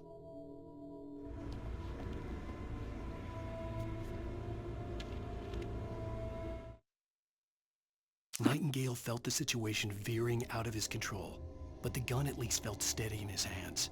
He was ready to fire, resolved that he would let this happen over his dead body. And yet he hesitated. He had seen this moment before, read it in the page. He was transfixed by the déjà vu and the horror that he was a character in a story someone had written. Then the monstrous presence burst in behind him and dragged him into the night.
Here are your things. Wake, what do I need to know? What do you need from me? They can be hurt in the light, only in the light. And I need to find Cynthia Weaver. She can help me stop this. Light. Check. Cynthia. She lives in the old decommissioned power plant. I can get you there pretty quickly in the rescue chopper. Come on, let's get back to your friend. Wheeler, I need you to stay here. What? No. We're going to fetch our ride, but I have friends who need to be warned about this, and I can't be in 2 places at once. I need your help. Well, okay. Here's a list of people and phone numbers. I need you to call them and tell them you have a message from me. Night Springs, okay? They'll know what to do. Night Springs? Like the TV show? Gotcha. Oh, hey, that radio guy is on the list. Maine. Who's Frank Breaker? He related to you? My dad. Hey, is this like a secret society? Can you do this? You'll be safe here. The backup power's on. These guys need to be alerted, just in case we don't come back. You'll come back for me though, right? As soon as we get the chopper ready. Thanks, Wheeler. I owe you one. Okay, let's go, Wake. Through the back. My hangover wants a pizza. You think there's any way I could order one out?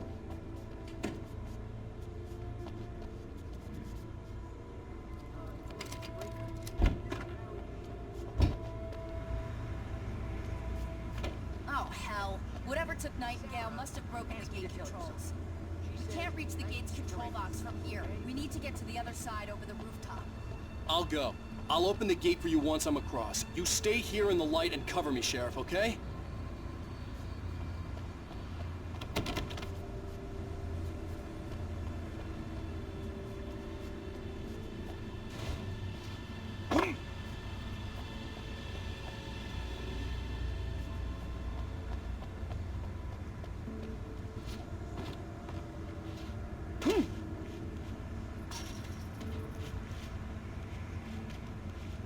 I needed to reach the rooftop to get to the other side of the broken gate.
Hey, Sheriff!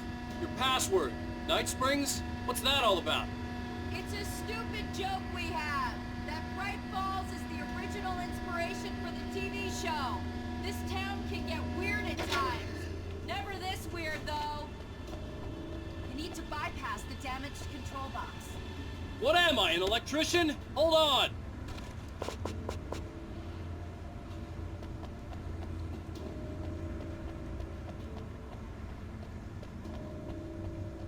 Hey, wait! The gate, remember? You have to open it for me! I couldn't leave without the sheriff. She was my ticket to Weaver.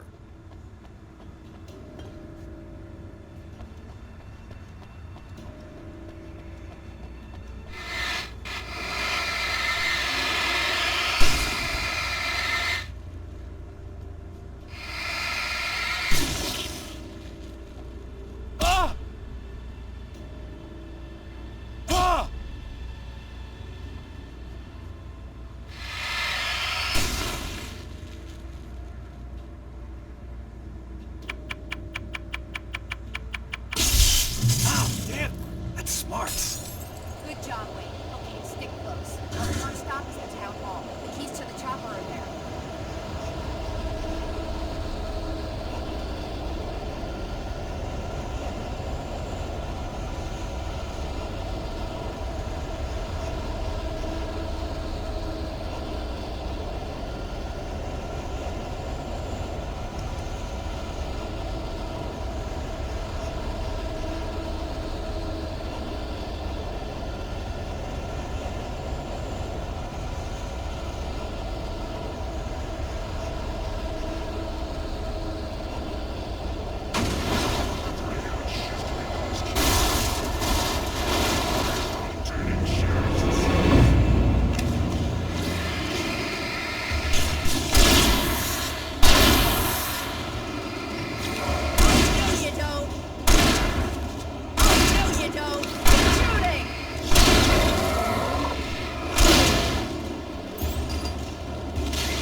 Smelled of fish.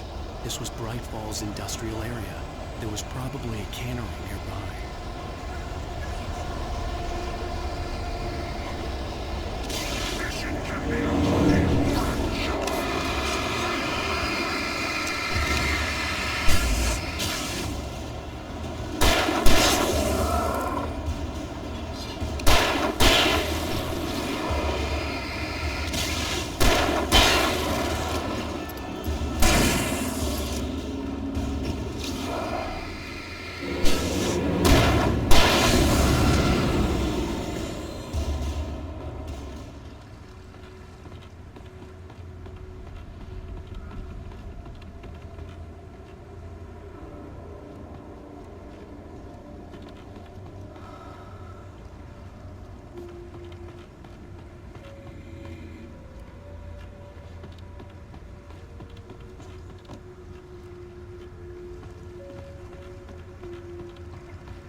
I'm gonna want explanations, you know. For example, what the hell happened to Rose? She's seriously messed up now. The same thing I think happened to me after I arrived. During this week you can't remember? Oh, I remember now.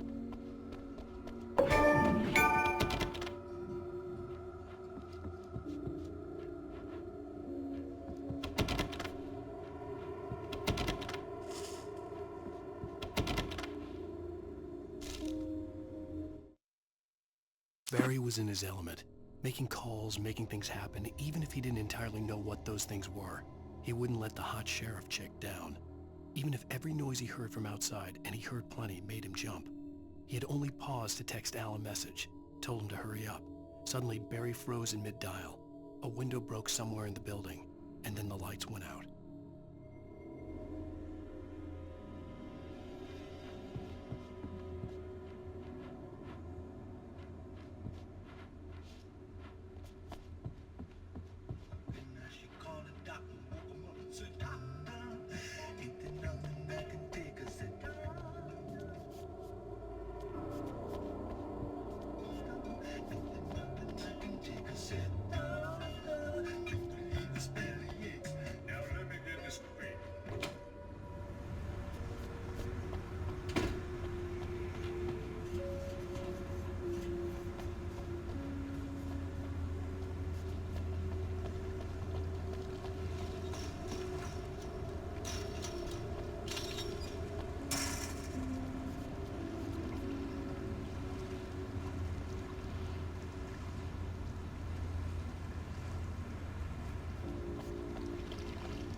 I'm right behind you, Wake.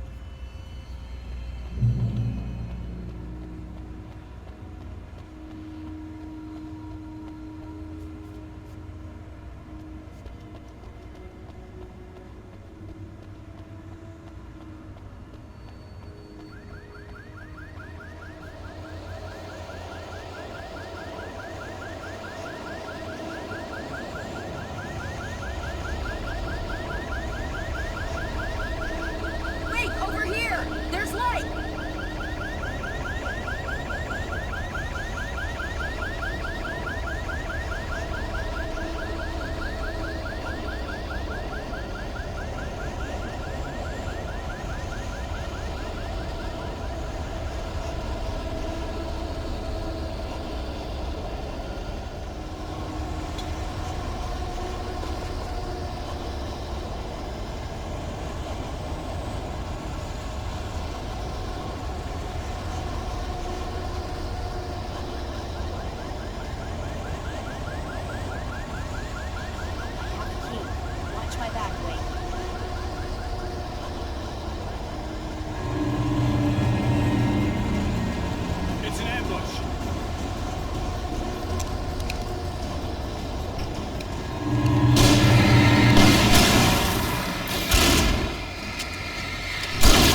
Let's go, Wake.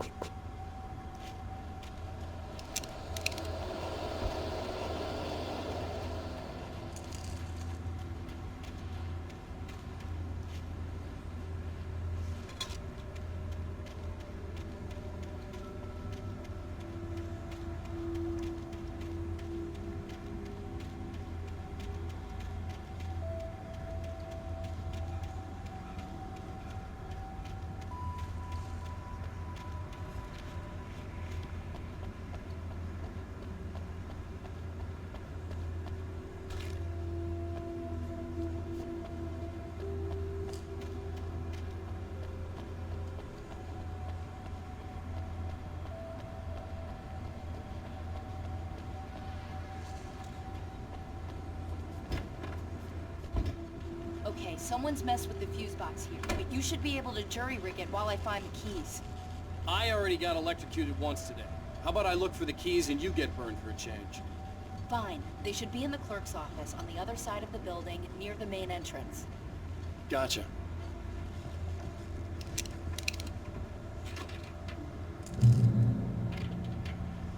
The keys aren't upstairs, Wake.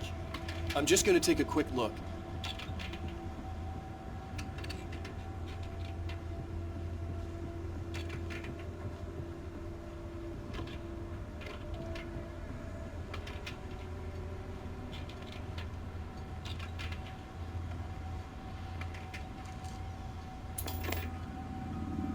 Freedom.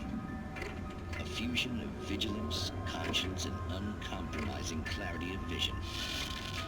A need so fundamental, it permeates our very being. And yet, a man may be brought to his knees in a single heartbeat. In Night Springs. Tonight's episode, taken in his prime. For young Manny, the night hasn't been kind. He's a marked man, selected for a lifetime of servitude after answering an ad in the newspaper. But first, a little field surgery is required. Well, look what I found. Please, no! Yeah, I think you're just about ready for it. Best if you don't resist this, kid. We gotta beat it out of you. What? I don't understand. What did I do? I just wanted to get a job in the service industry. Well, you're gonna serve all right. There it is! It's coming out now. Right between the self-esteem and the childhood traumas. What are you doing to me? Look for me. There, I got it. Believe me, kid, this free will thing is more trouble than it's worth.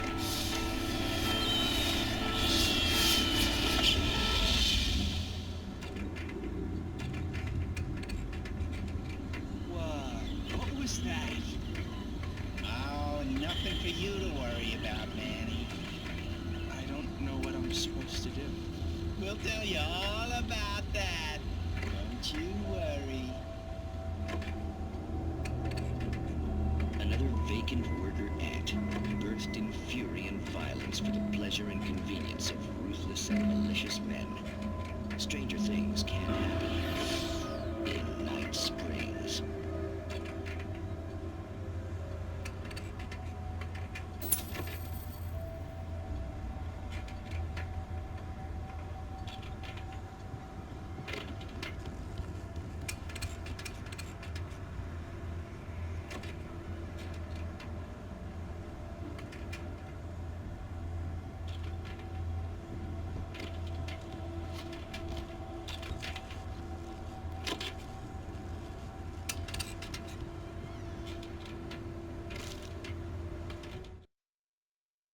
The darkness that wore Barbara Jagger's face was furious. The story in the manuscript had been making it stronger all the time, but now the light had set the writer free and hurt it, weakened it. It was only a matter of days before the dark presence would be strong again, but meanwhile, it would be difficult to recapture the writer.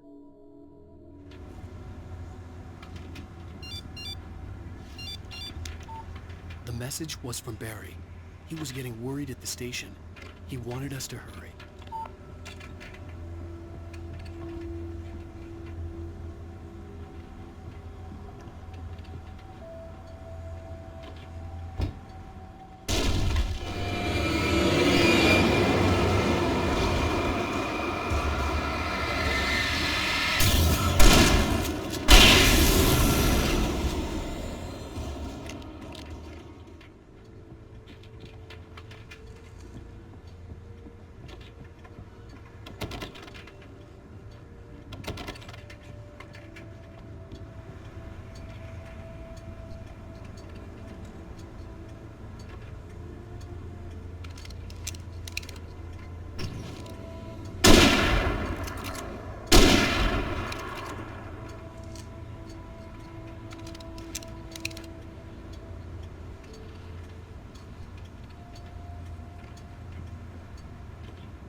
Okay, Sheriff, I got the keys.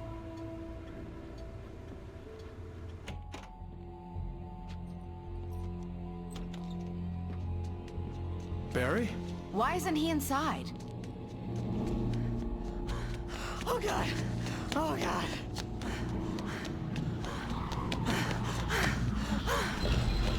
Barry! Look out! Barry, move!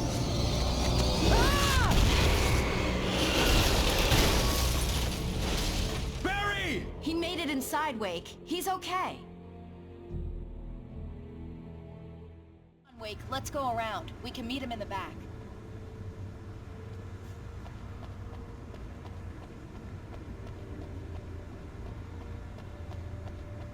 Barry? Barry! Can you hear me? Are you okay in there? Yeah, I'm cool. Don't worry. I'll find another way out and meet you two out back. Are you sure? I'm fine. Besides, there's all sorts of useful stuff in here. I didn't touch that. I wasn't anywhere near that. Hey, Wake, over here!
We can make it through the bookstore. Wheeler should be waiting for us in the backyard. Get the hell down or I'll call the sheriff. Oh, hi, Doc. I've got it. Don't worry about it. Sarah, about time somebody showed up. All the shooting in the air is idiotic. One of these days they'll kill somebody. And over Deerfest. I know. Go back to bed. He's got a point, Wake. Look, this town can't take this.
They're really taking advantage of your presence here, Wake.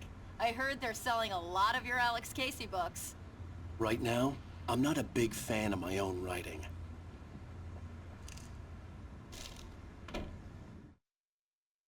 Cynthia Weaver worked hard, following her obsessive rituals, sometimes fighting them, always giving in to them in the end.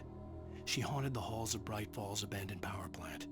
She marked her caches with light-sensitive paint that could only be seen by eyes that had been touched by darkness and saved by light like she'd been. She was preparing defenses and supply lines for the war she knew would come. The war between the forces of light and darkness.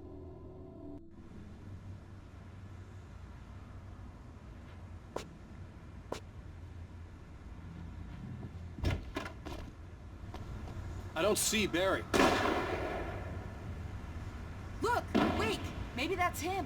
That's the way to the chopper.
I'm gonna give Pastor Howard a piece of my mind about this lock. Ugh! I told him to get it fixed.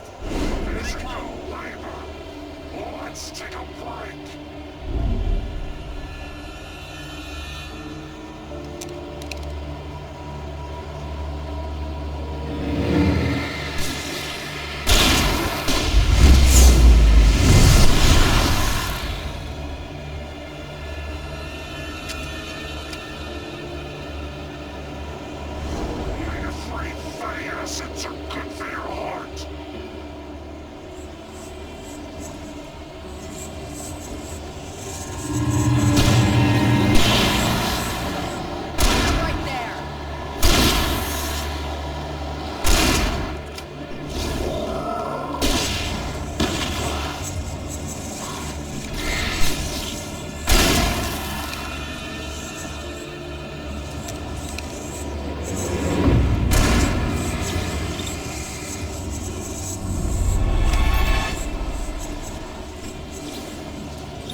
Okay, it's open. Let's go, Wake.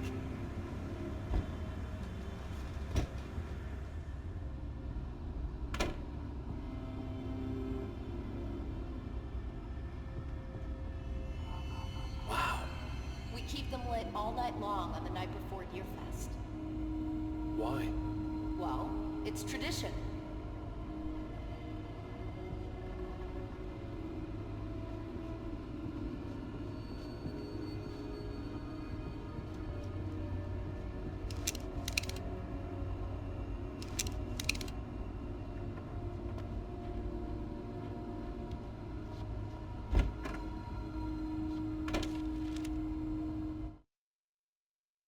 For it to be free, the Dark Presence needed the writer to finish the story. Again and again, the story let it get frustratingly close to the writer without letting it capture him. It was bound by the events depicted in the manuscript, but it could pursue the writer indirectly, put others on the task, and stop those who would help him. It took over everything in its path, made them its puppets, and sent them after Alan Wake.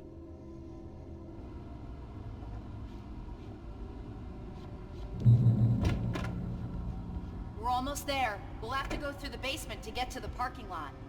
Yeah, there's no way going through the crypt will turn out to be a bad idea.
Did you call 911? Guess that one saw the light, huh? You didn't like that one? A tough audience. Well, I got plenty more. What are the Christmas lights for? Protection, man! Like garlic against vampires? Vampires. The helicopter's just across the parking lot and up the hill. Come on!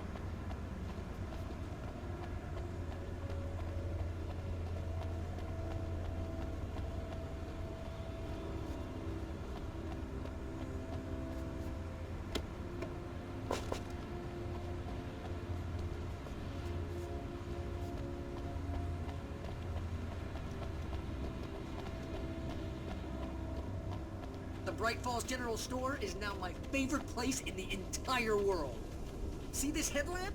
It's like a superpower. I can just look at one of those things and they die. It's my flaming eye of Mordor. I wish I didn't say that. Yeah. Hey, I want a headlamp. Last one. Bastard. Alice had screamed until she had no voice left to scream. Around her, the darkness was alive. It was cold and wet and malevolent and without end. She was a prisoner, trapped in the dark place. The terror would have burned her mind out, but one thing made her hang on.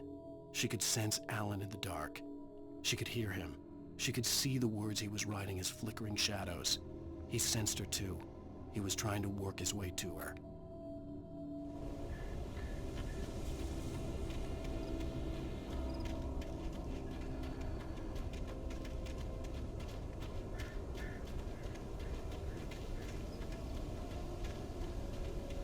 Someone throws a damn school bus at your head and you're about to take a helicopter ride with someone who may or may not have a pilot's license, you're cleared for departure. Join strangers.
taking a big chance on a local crazy lady, Al.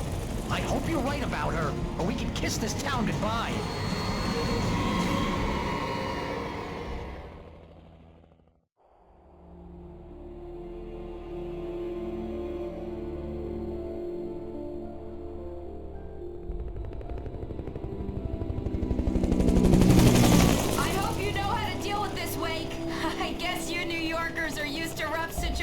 Like this. Right. The city's a war zone. King Kong, mutant alligators, and Alex Casey shoots the place up every weekend. Look, I never even carried a gun until a couple of days ago. Well, my dad used to be a cop there. Tells some pretty wild stories. Stuff like this? No, just normal bad stuff. Kinda like your books, Wake. I used to tease Dad that he was just like Alex Casey. You've read me. Oh, sure. You're a pretty good writer. A little heavy on the metaphors, maybe. Nobody's ever said that before. We're coming up on the power plant. See the lit building over there? And that's the dam further up the river. I can't land here. I'll take her down the road across the river. Just get me there, Sheriff.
I had to do something about the chain for the door to open.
and here's a new song from a band that they always remind me of our local rock legends, the Old Gods. I couldn't tell you why. I guess it's just, one of those things. Anyway, here's Poets of the Fall and their latest single, War.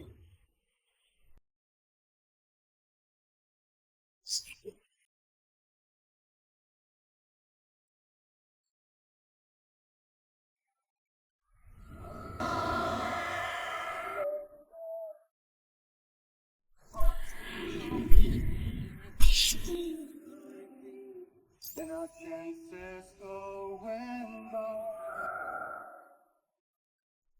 But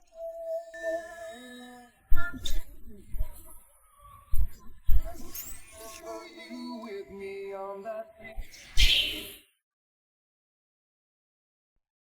when I thought that I fought this war alone, I by myself on the front.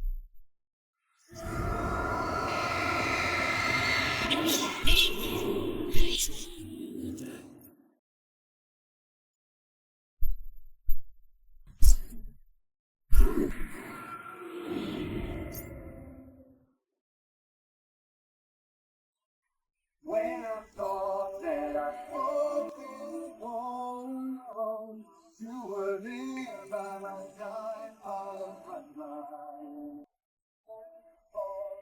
Believe the impossible. When I thought that I fought, we were one with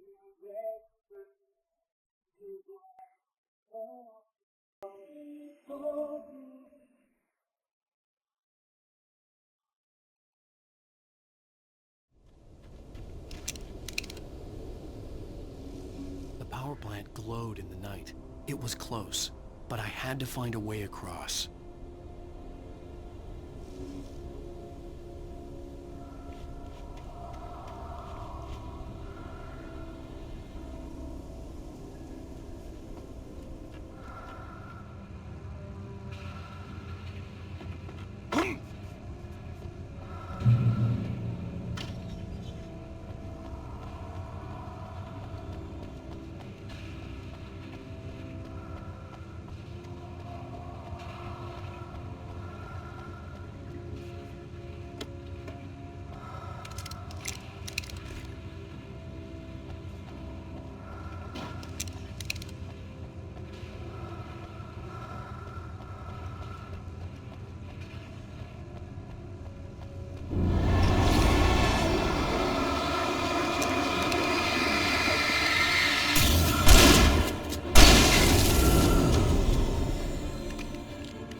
Making her way through the water pipe alone, Cynthia was angry at the writer. Foolish young man, taking unnecessary risks. And the way he broke the rules. Didn't he understand what was at stake? Since the terrible days in the 70s, she hadn't wavered once, as hard as it had been. She was tired of protecting the town all these long years, and now only wanted to rest.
The story I had written in the cabin had come true.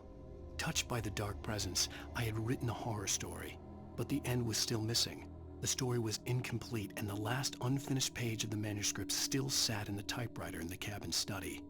If I could get back there, if I could read the page, then I could write my own ending to this story and save Alice.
philosophical concerns are by necessity abstract. And yet, some of us can find concrete proof of the nature of our existence in Night Springs. Tonight's episode, an absence of creativity. Hello, Martha. What did you want to show me? Oh, Lydia, thank God you're here. Please, it's in the basement.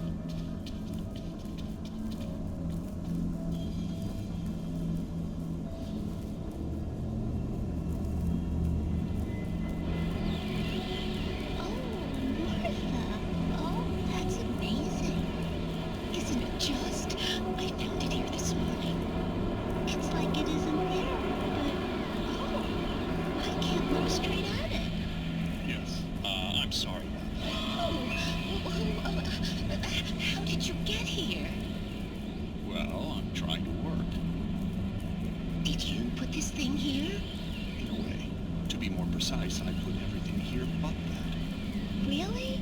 But what is it?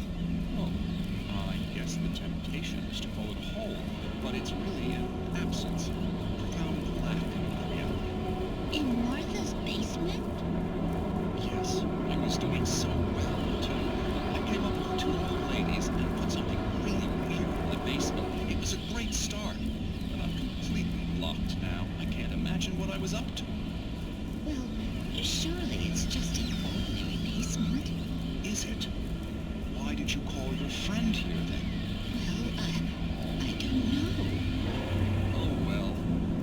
Couldn't you just ignore it? Oh, no, I couldn't do that. It would probably turn into a plot hole. Might be one already. Could sink the whole enterprise. Oh, my. Listen, ladies, not to be rude, but I'm really not at all sure where I'm going with this, and you're just not helping. You should just go back upstairs for a cup of coffee while I try to figure out what I'm up to. Well, if you think that's best. Maybe I should just stop here. Or is that too moronic? Is that too moronic? Indeed. Who can tell? It's a fine line between the stupid and the sublime. Night Springs.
recognized the logo on the power plant sign.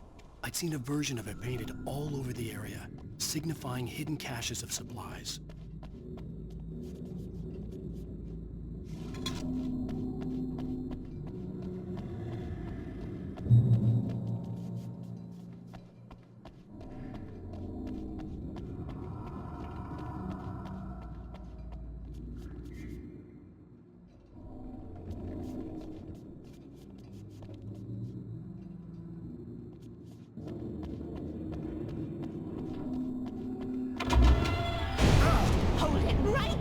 Miss Weaver! Cynthia! I'm a friend! Prove it! You knew Zane! Thomas Zane! You're the Lady of the Light in the song! You can help me! About time! Young man, I've been waiting a very long time for you.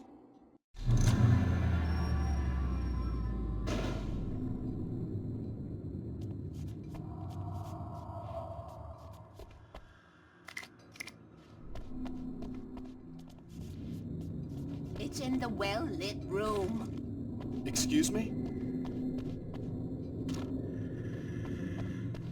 What you need to drive the darkness back. The well-lit room is at the dam. I built the room to keep it safe.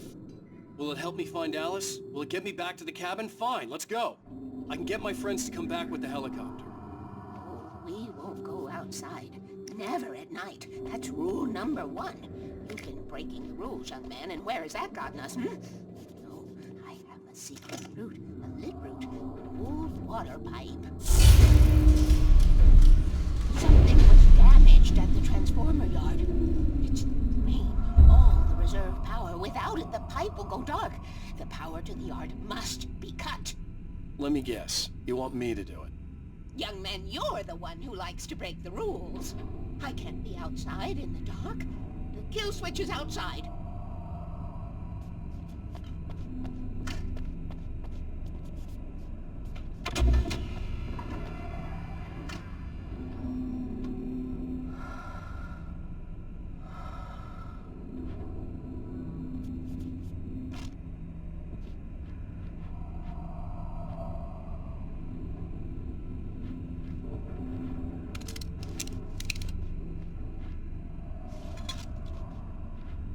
Been preparing for these times, the dark tides. You have found my caches, haven't you? You can see the signs. Very few people can. Yes, please, take what you need. This is all for you, for the likes of us. We do Tom's work, don't we? Hurry! The switch is on the wall facing the shore.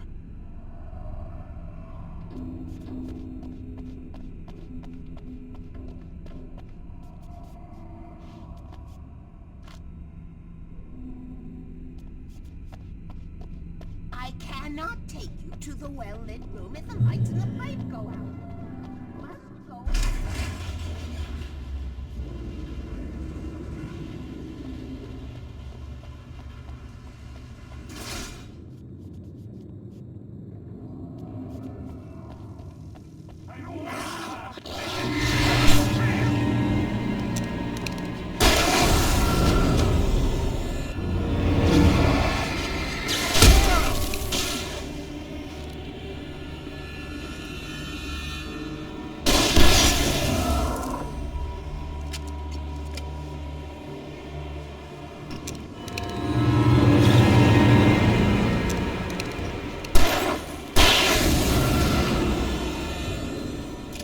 Sent me to cut the power to the transformer yard.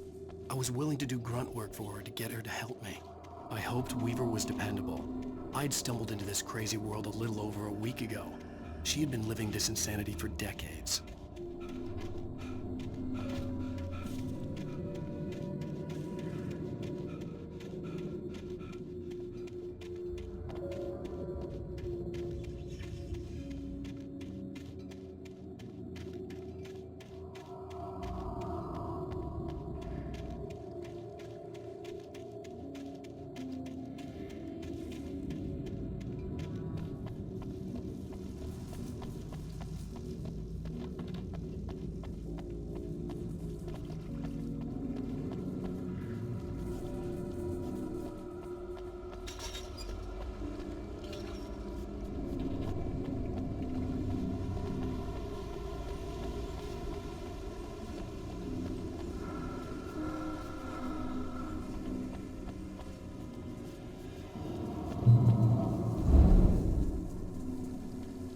I could see the kill switch that would cut the power to the transformer yard.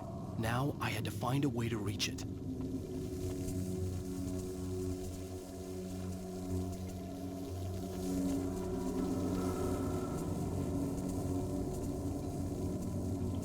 If I could figure out the gates, I could use them to get to the kill switch.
This way, young man. Follow me.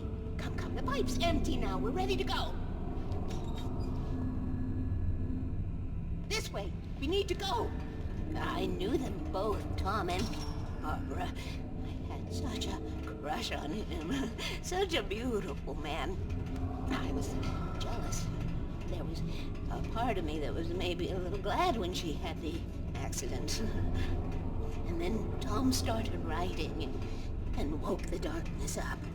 He tried to bring her back, but you can't do that. There are no free rides like that. I'm starting to realize that. In that case, young man, perhaps you're a smarter man than Tom was. The witch looked like her, but it wasn't. Barbara was sweet. He didn't understand until it was too late. He tried to undo it, wrote himself, her, everything he'd ever written out of the world. Oh, he was so famous. And afterward, no one knew. Oh, Tom. He left only one thing behind in my head, in case it happened again. Insurance. He trusted me. Or perhaps used me a little. Tom knew how I felt. Knew I wouldn't refuse him. I built the well-lit room and put it there. It's been waiting for you. We are characters trapped in a story you have and none of us will survive to see the end of it if the darkness isn't stopped. She'll twist the story to her own dark ends. How do you know all this? Tom, that's the way he wrote it. He still talks to me. In television, from beyond, from below. We have both been touched by the darkness, young man. He saved us both with light, but the darkness stays with you. Leaves a stain. This pipe will take us directly to the well-lit room. Okay, I need to call my friends, tell them where we're going. Hello? Al! Barry, we're headed to the dam in one of the pipes. Meet us there. Okay, I'll tell Sarah. It's Sarah now? Whoa! No! For the sweet love of... Barry! Barry! We gotta go see if they're okay. They're probably dead. You must reach the well-lit room. This is no time to be a selfish idiot. That's my best friend!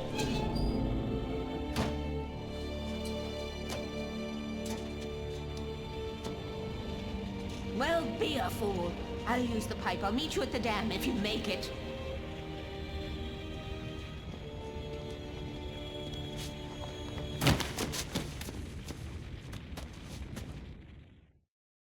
At least I didn't have to worry about her. She knew how to stay safe.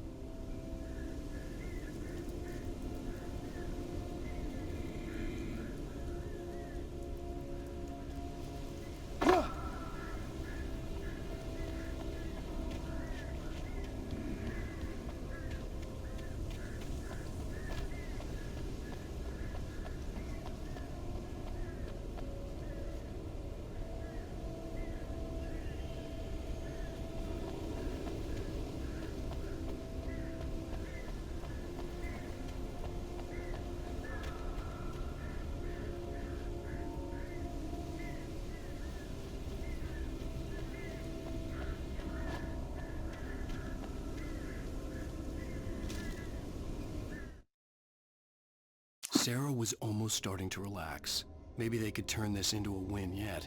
Suddenly, there was a piercing sound, like a table saw gone wild, as 100 birds made out of shadows swarmed into the rotor.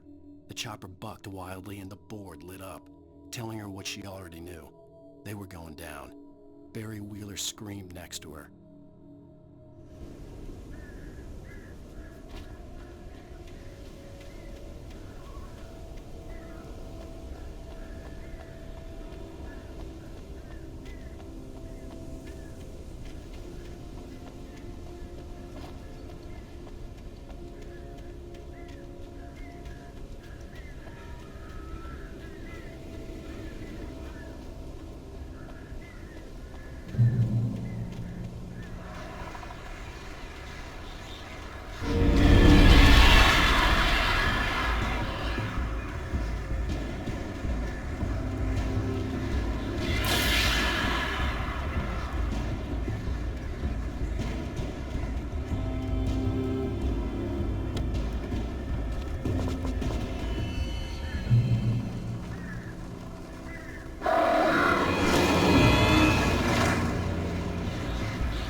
The crash site looked bad, but as far as I could tell, the wreck was empty.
like Butch Cassidy and the Sundance Kid.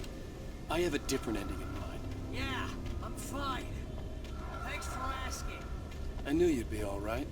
How's that? The Flaming Eye of Mordor? Laugh it up, funny man. Didn't we have somewhere to go? Weaver will meet us at the dam.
Most of your night running uphill while the crazy bunch of demon hicks try to take your head off with an axe. You know your helicopter crash landed in Night Springs. We made it! We made it! Oh, I should have kept that gym membership. You see those lights? That's the elevator we need to take.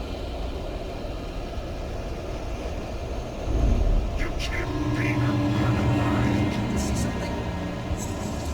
What the hell is that thing? It's everywhere! Oh crap, there's more than one of them! Nothing moves like that, it's impossible! Ah! Al! Do something! He's too fast! I can't get a shot!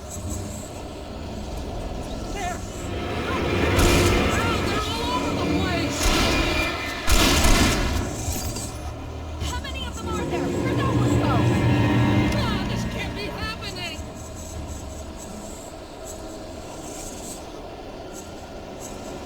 Wait, this is bad!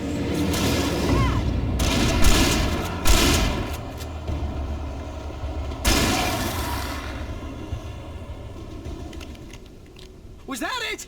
Are we safe? That was... wow. I think we're okay. Hey, Al, I got a bad feeling. Let's keep our eyes open. Al, we're safe in the light! Wait, call the elevator. I'm keeping watch. I think I hear something moving around.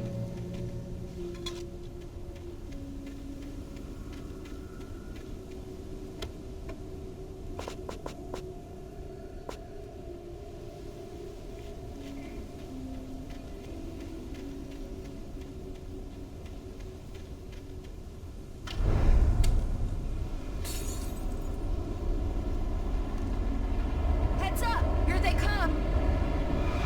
Oh no! Oh no! They're coming!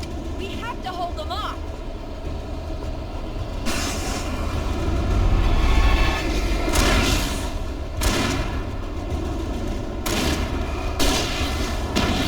Oh no! Oh no!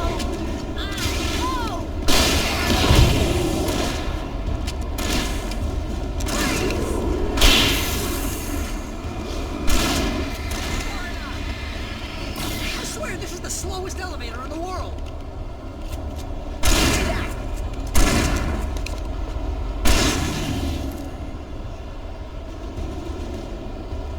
It's almost here, Wake. Just hold on! Shooting!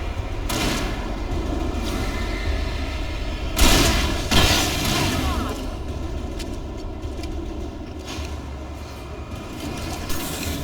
It's here! Al, let's go!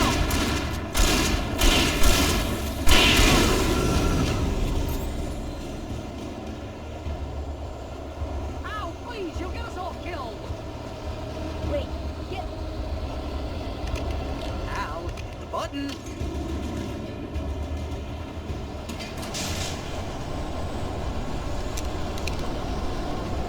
We're almost there. There's an entrance into the dam at the top. What's the plan, Wade?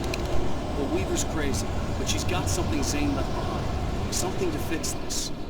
Gee, could you be a little more vague? Thomas Zane? Seriously?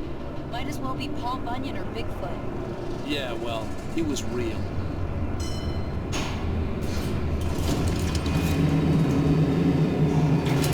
Be careful, okay? Oh, jeez, I hate this.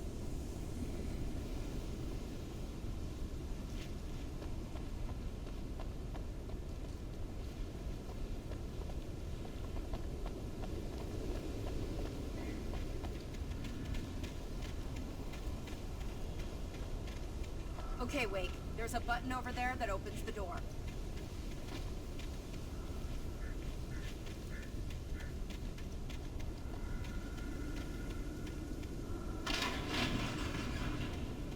I think something's broken. Hold the button down so we can get in.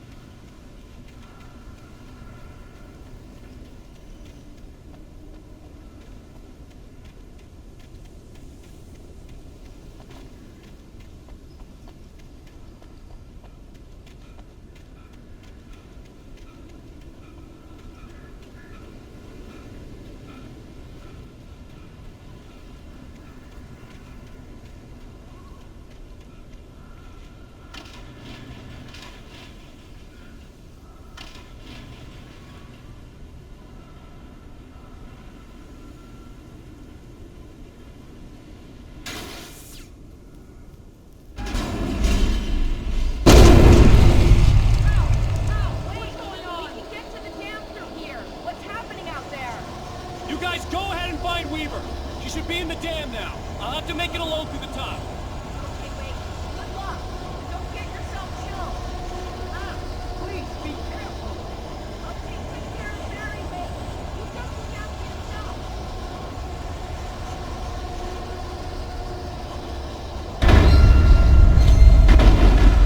You gotta be kidding me.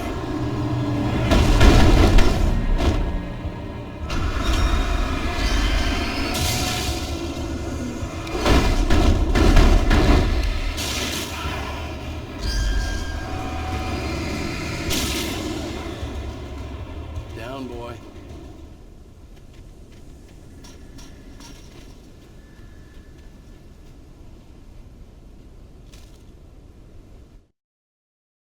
Thomas Zane knew he had to remove all that had made this horror possible, including himself. That was the only way to banish the dark presence he had unleashed and now looked at him through the eyes of his dead love. But he also knew that despite his best efforts, it might someday return. So even as he wrote himself and his work out of existence, he added a loophole as insurance, an exception to the rule.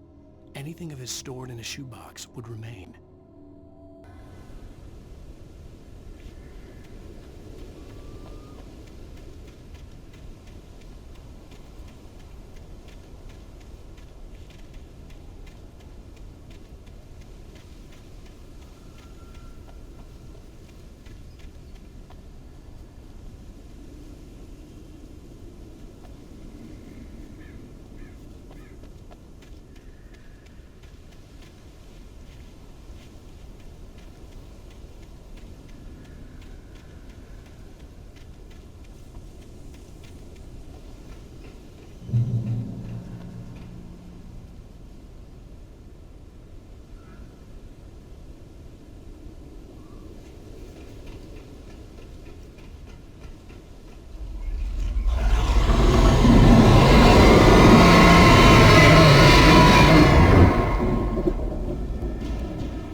They must have built this. Yes, they did. It's my place now.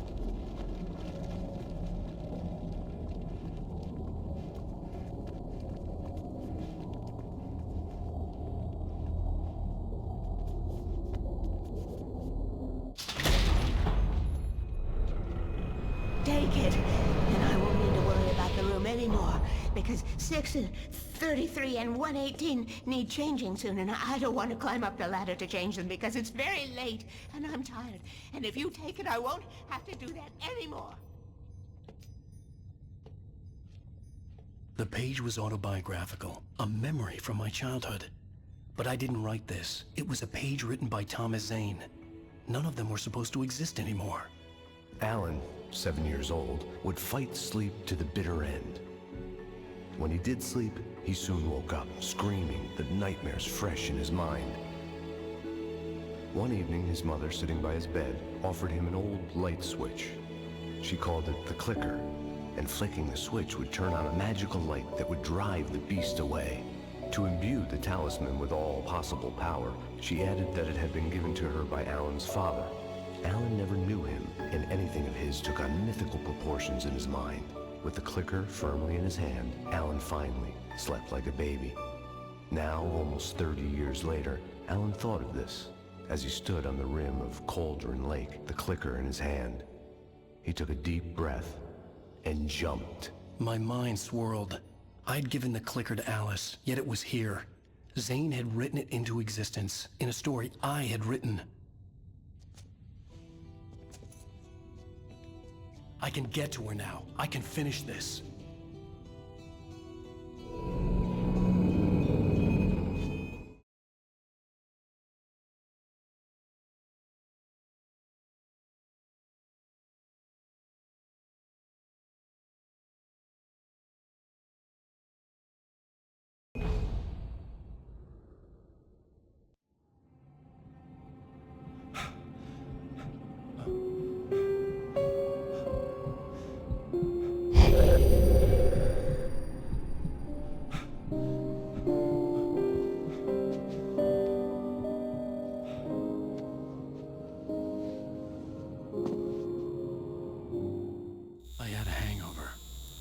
Was about to explode and the light hurt my eyes.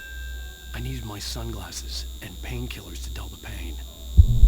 In one of my finer moments of self-deception, I swore to quit drinking.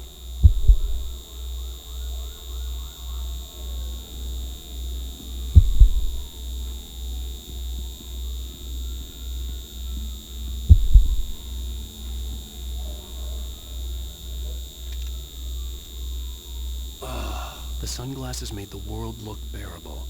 Now I could keep my eyes open without feeling like a vampire in the sun.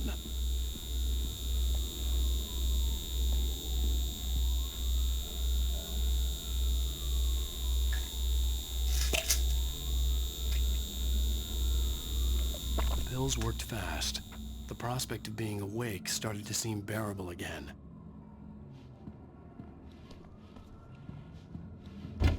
There was a message waiting for me on the machine. You have one new message. Al! Are you still asleep? Wakey, wakey! You should have your show on your TiVo.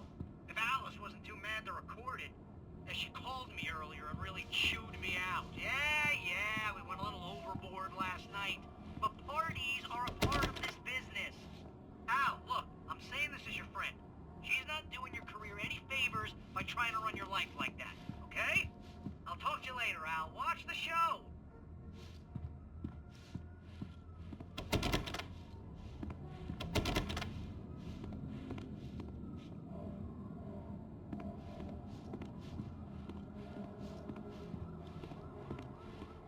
I'd been a guest on the talk show the previous night, talking about my latest book. The show was supposed to be waiting for me on our TiVo. Thank you, everybody. We have a great show tonight. I've been talking with the best-selling author Alan Wake about his new book, The Sudden Stop. Yeah, good read. Go buy it. No, it is a good read. Look, I'm gonna be honest here. Is that wise? No, but I'm gonna do it anyway. I got people who give me the lowdown on books. I'm a busy guy. But this one, I actually read from cover to cover. I mean, I'm a big fan. Wow, thanks.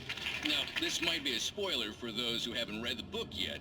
Based on the sales figures, the 2 people out there who haven't read the book yet. But this last book is all about the death of the main character, the hard-boiled New York detective, Alex Casey. Now, there's been a lot of outrage about this. Why the hell did you kill Casey? What the hell were you thinking, man? Good riddance. No, seriously though. 7 years and 6 books is a long time. He was a gloomy guy to spend all your working hours with, and it was a good run. But it's time to explore new things. My next book will be a departure from the old for me. You selfish bastard, always thinking of yourself. Well, you've certainly given us a lot of entertainment over the years. And now that you mention it, Casey was a gloomy guy. Never had much luck with his love life with the ladies. Was that autobiographical in any way? Yeah, no kidding. Casey's lady friends tended to die on him. With Casey, it was all about his pain. No, nothing autobiographical about that. I'm a happily married man. My wife is my muse. Well, congratulations. That's great to hear. So, how's the publicity tour been treating you? Good. Great. But I gotta say, I'm glad to be back home in New York. Well, you've certainly been on the news a lot lately. Lots of parties and, you got into a fight with some paparazzi. Oh, man. Well, that guy was really in my face. I lost my temper. I know that wasn't cool. You are famous for that temper. Well, I did also write several books. Well, your latest novel is called The Sudden Stop, and it's in bookstores now. Go get it. That means the 2 of you out there who haven't bought it yet. Ladies and gentlemen, that's all we have for you tonight. I want to thank all our guests for the evening. Alan Wake, Sam Lake. Once more, do the face for a Sam. And our musical guests, Poets of the Fall. Thank you. At least I'd been funny. I told myself I could live with that. Hey, honey. You watch the show? I didn't say anything stupid if that's what you want to know. Okay, Grumpy. You wanted aspirin or something? Are you going to start with me about drinking now? You know what? I should have followed her Go back to advice, sleep, Alan. but suddenly I was angry. What? Now you can't even talk to me? Well, this morning I was angry because you said you'd be home at midnight and you showed up at 7 a.m. and passed out in mid-sentence. Now I'm over it. Are you angry? This goddamn tour. It's gotten out of hand. Oh, honey. It's almost over, right? We can get back to normal. Then you can start writing again. I'm sorry, honey. Alan, you're not thinking straight. Just take a shower and go back to bed, huh? Yeah, you're right, honey. I'm sorry. Once this is over, let's go away together. A vacation. Just you and me. Some peace and quiet.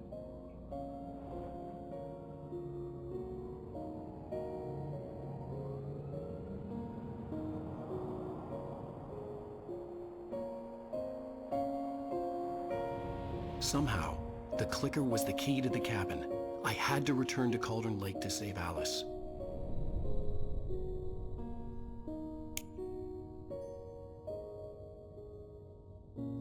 I'm going back to the lake to finish this. I'm going to write an ending to the story in the manuscript on my own terms, to make it all right. Why can't you just write it here? The last page is still in the typewriter. I need to read it first. Everything needs to be just right. Zane tried to cut some corners, and it didn't end well. Okay, ready when you are. I'm sorry, Sarah, but I need to do this alone. Barry, take her gun. Miss Weaver, close the door when I leave.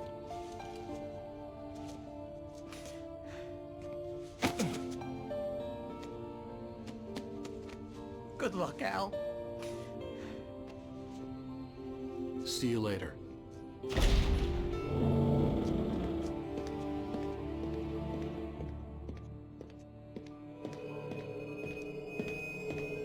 When I got out, it was warm and sunny. I'd flicked the switch of the clicker. Had it done this? I didn't stop to question it. I had to take advantage of the sunlight to get to the lake.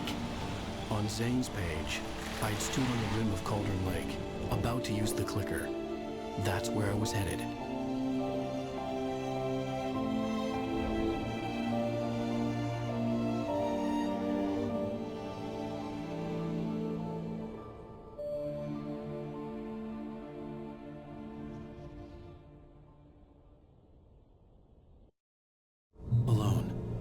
daylight, surrounded by the beauty of the Pacific Northwest landscape. It was hard not to let doubt creep in one last time. I could still chalk everything up to a dream, a delusion. I had enough imagination to make up something like this, having been in the cabin all this time, trapped in a story inside my head, gone mad from grief over Alice's death like Hartman had claimed. There would be no way of knowing. I told myself it didn't really matter. My course was set.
was a link between us, always would be.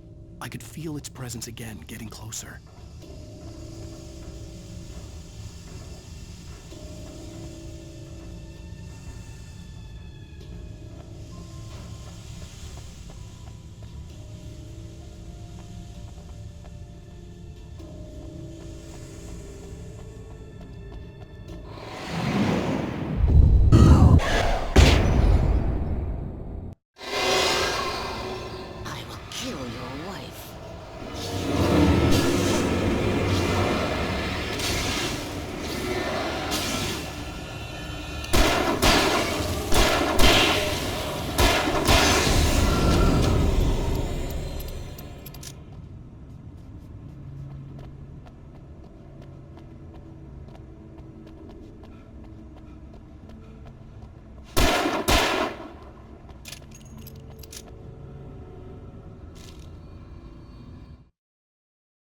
The Dark Presence was no longer trying to capture the Rider so he could create the ending it wanted.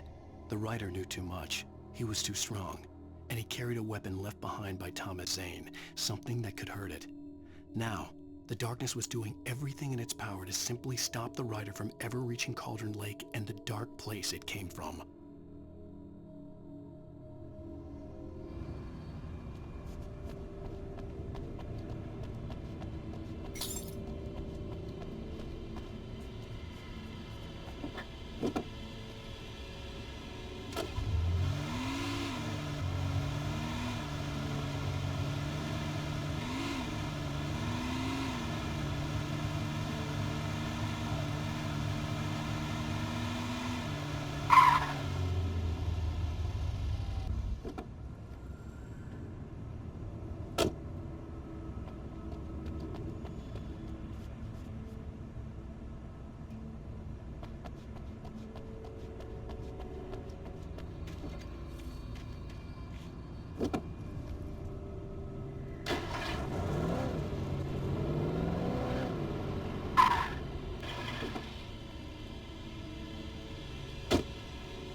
This had obviously been the room where Agent Nightingale had stayed when he hadn't been busy harassing me.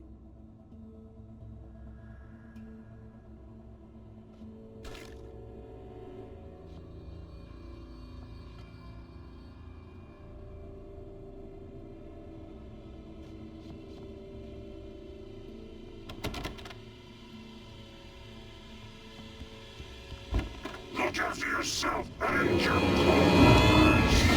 Could have fooled me.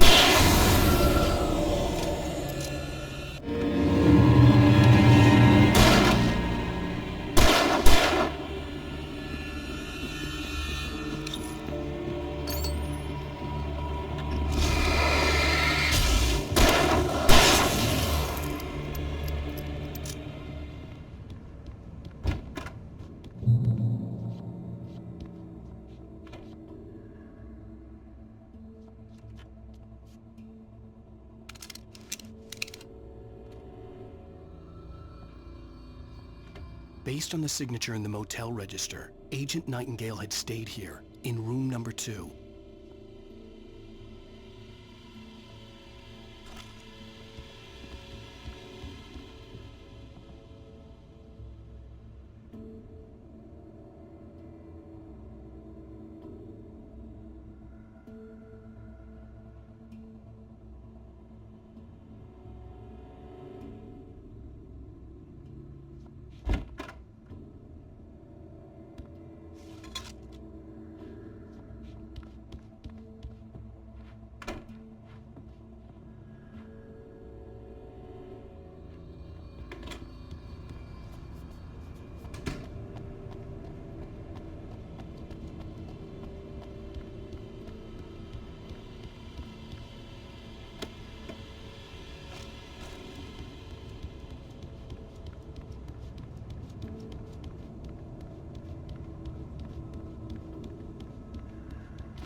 The bottom of Cauldron Lake was a graveyard of things the lake had claimed in one way or another over the decades. The Dark Presence brought them up in its wake, scattering the rotten waterlogged hull of an old boat here, the remains of a long-ago crashed airplane there, trees shattered under the impacts.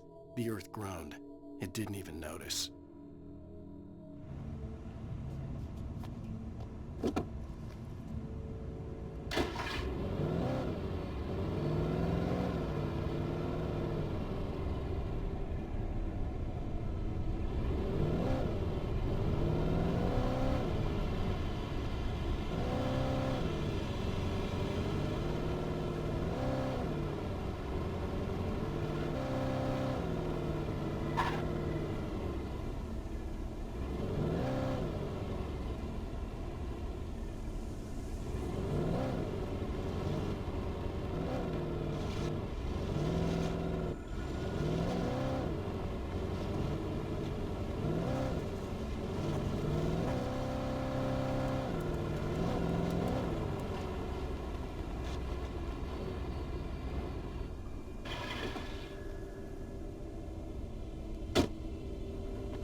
Zane cut its heart out, but it didn't die.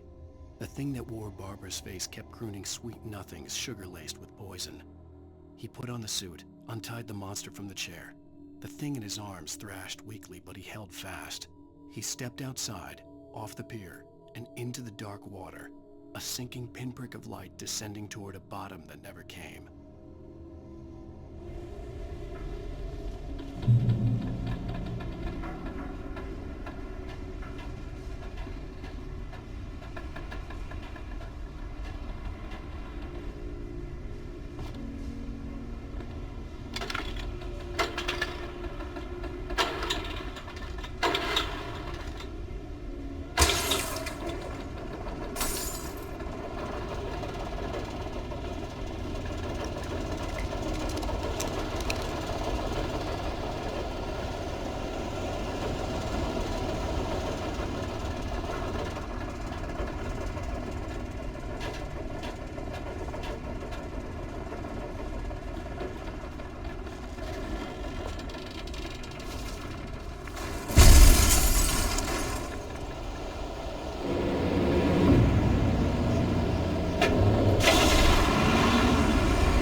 When I told Barry my plan back in the well-lit room, I'd acted as if I knew what I was doing. I didn't. I was operating on the shifting logic of a dream. I had to fight my way to the lake through the horrors of the night. I had to flick an old battered light switch imbued with childhood magic. I had to write a happy ending to a horror story. I had to save my wife from the dark prison she was being held in.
I will never give her to you.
The dark place I found myself in was unlike anything I could ever have imagined. It wasn't solid. It flowed. It was conceptual and subjective. For someone else, an artist in another field, it would have been very different. I could sense the story of the manuscript all around me, the words and ideas floating in the air, poised to become real.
could see Mirror Peak in the distance. That's where Cauldron Lake was.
After Zane had gone, I stood alone in the shifting dream that was the dark place. I had to find a way to the cabin. I'd written myself a way through this place in the manuscript. I followed the idea of a path. I'd written myself across the ocean that blocked my way, and with that, there was a bridge to the island beyond. The idea of the cabin flickered in the underwater darkness. I willed the cabin to be real, and it was.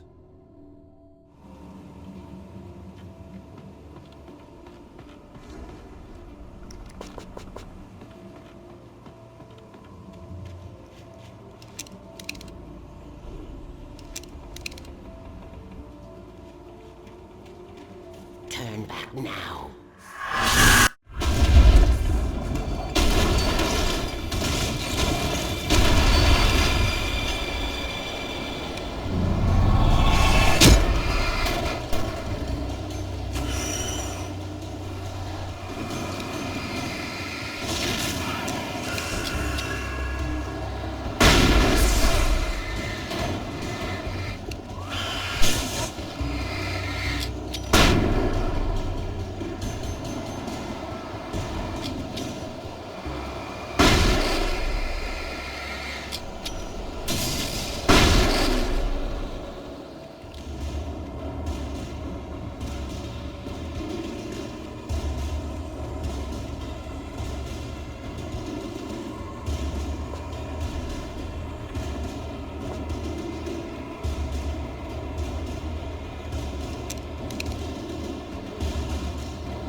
Baby, you were having a bad dream. It was just another nightmare. No. Everything's fine. You're home. It wasn't a dream. Everything's fine. Turn the lights on. Turn the lights on! Shh, baby. The power's out. There's no light. Come back to bed and I'll make you forget all about your fear of the dark. My fear? It's your fear. Why aren't you afraid? You're not Alice. Turn the lights on now. Where's the clicker? What did you do with it? Alan, honey, you're still 1 foot in a dream. You're not making any sense. Come back to bed. Alan, you're scaring me now. Come back to bed. Are you taking your pills?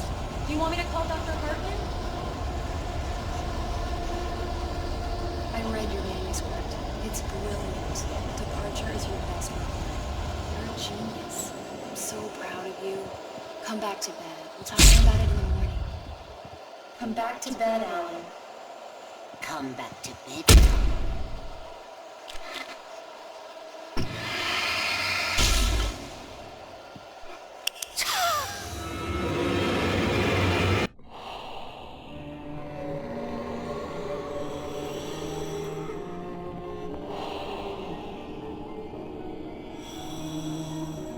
You must find your way to the cabin. It stands in your way. It won't let you pass. It has no heart. It's filled with darkness. You must fill its heart with light.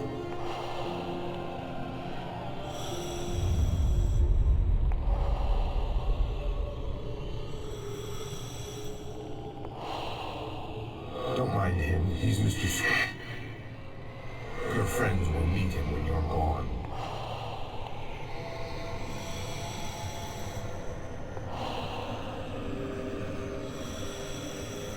Use the clicker.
Jagger? I made a terrible mistake. I should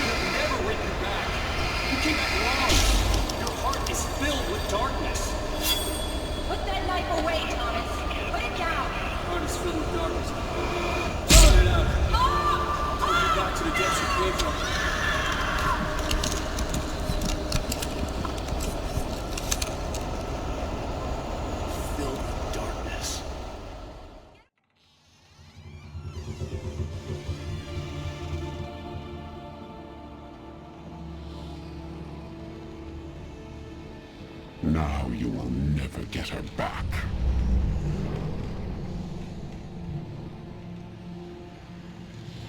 I am much older than you. Older than your first work of art. I will find a new face to wear. Someone else to dream me free.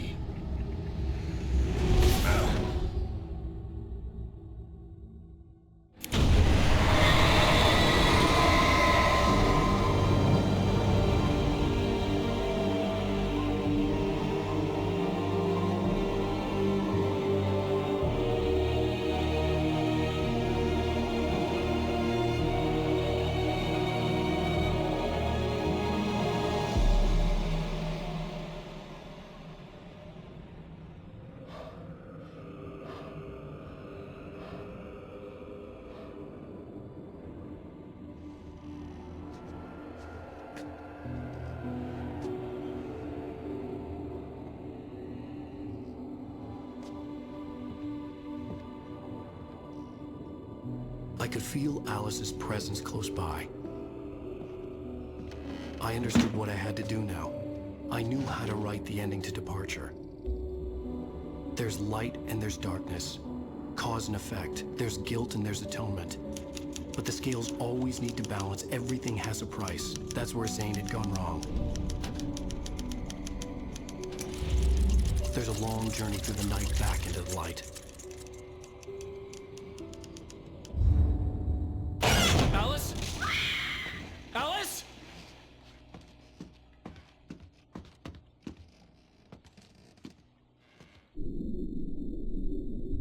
Oh no!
After the completion of any difficult undertaking, there are mixed emotions.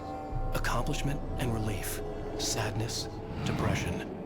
For a while, everything was about the work. Like an illness, it consumed you, changed you.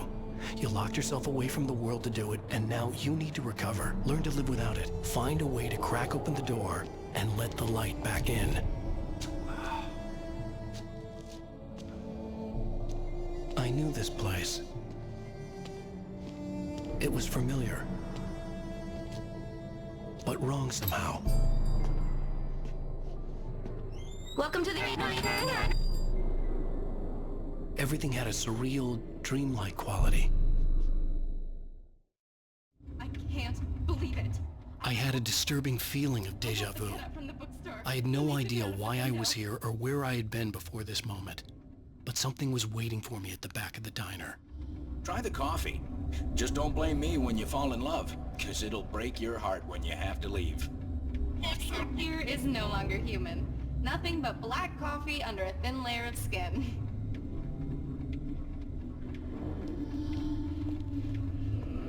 Are you staying long, Mr. I can't believe it. I'm having a conversation with...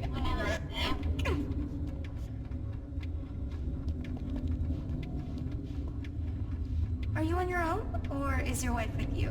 I can show you the town if you want. I get off work at 6.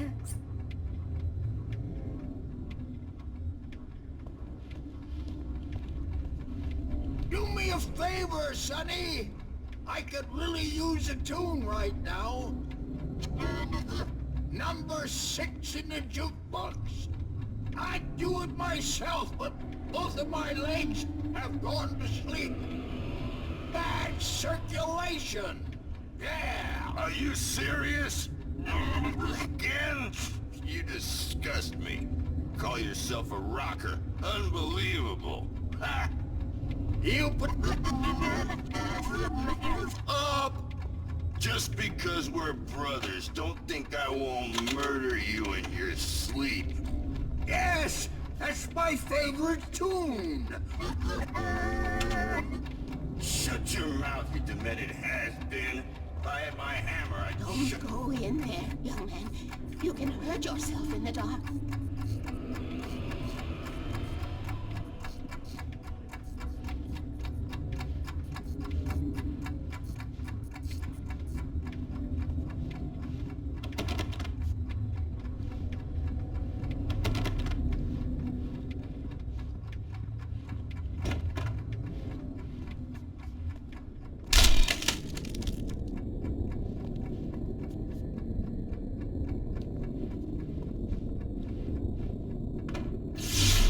Alan, listen to me. Go no deeper. What? Focus. You're losing yourself.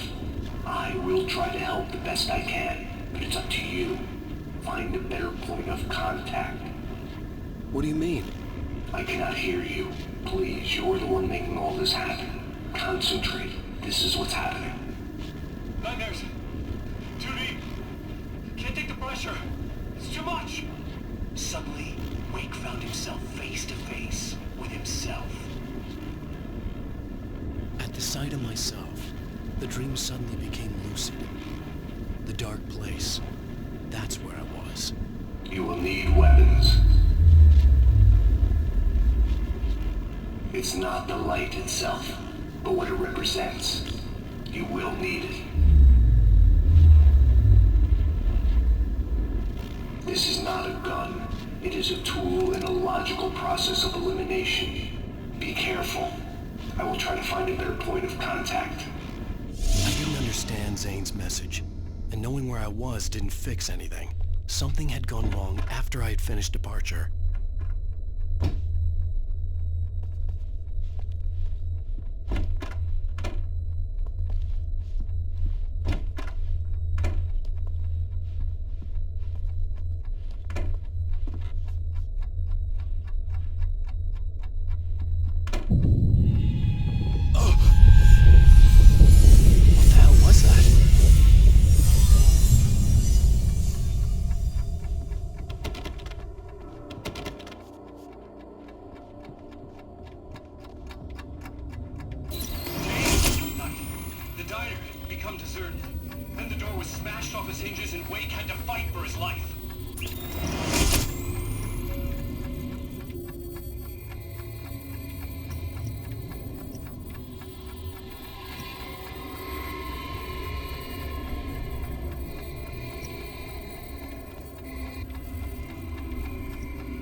me! The world had become twisted. These trees didn't belong here.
I knew it was my writing, but the words were jumbled, dreamlike fragments. Reloading frantically.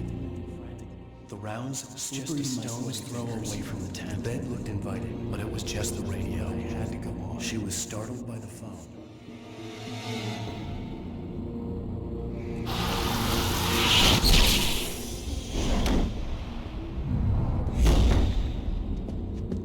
The GPS system was working.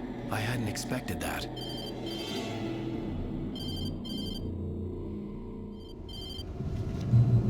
Hello? I'm trying to reach you. Can you hear me? Can you hear me now? Yes. Listen, I can help you, but you're drifting deeper. I can't reach you. You must come to me. I can't maintain the connection. Use the words. Follow the signal. It made no sense for the GPS system to work. I doubted any satellite was in range here. These were alien skies, but it was guiding me towards something. Towards Zane?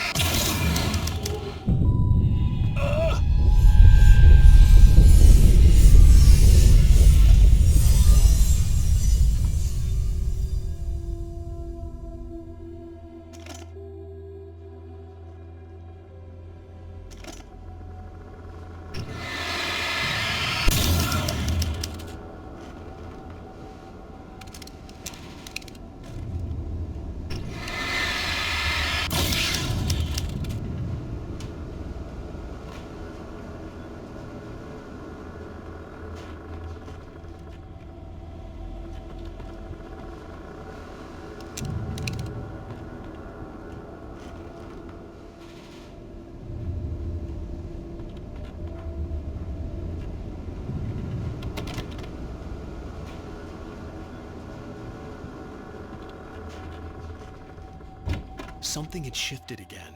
The dark place was playing tricks on me. It wouldn't stay still.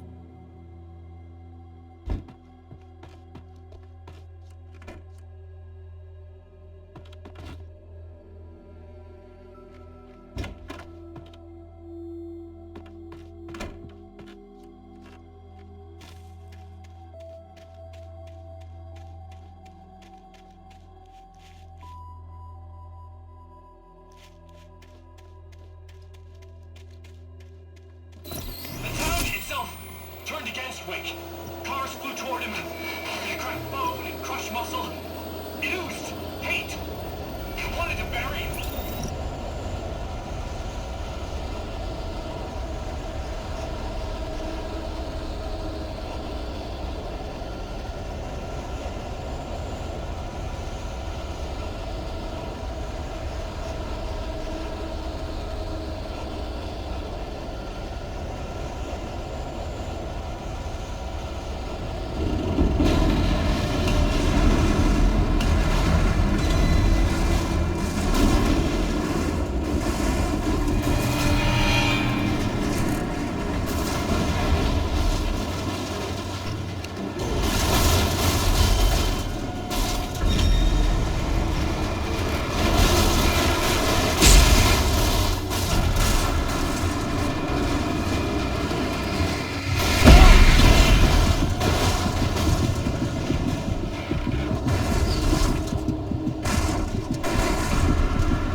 Everything I saw was familiar, and yet it wasn't.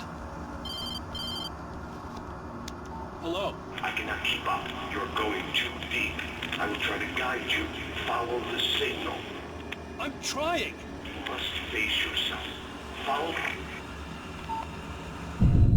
Oh! The GPS system was supposed to lead me to Zane, but the shifts were interfering with it. I had to keep trying. I wouldn't survive alone.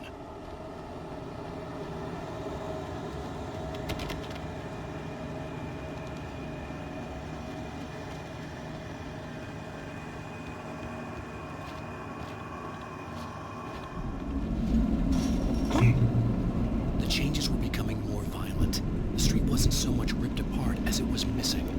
Like some great hand had reached down and scooped it up. Everything felt erratic, unstable.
I'm trying to follow your goddamn signal. The dark place is playing tricks on you. You're still going deeper. I'm trying to guide you, but it's hard. What is this? I can help you if you just stop sinking. What? This is bullshit. It's happening again. Brace yourself.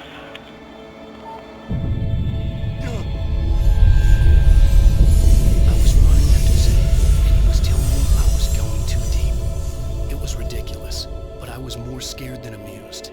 I felt like I was being hindered by an unseen force in ways I couldn't fight. All I could do was keep going.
This happened before we found Barry.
I had to find the key to get the door open.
Wait, I got the door open.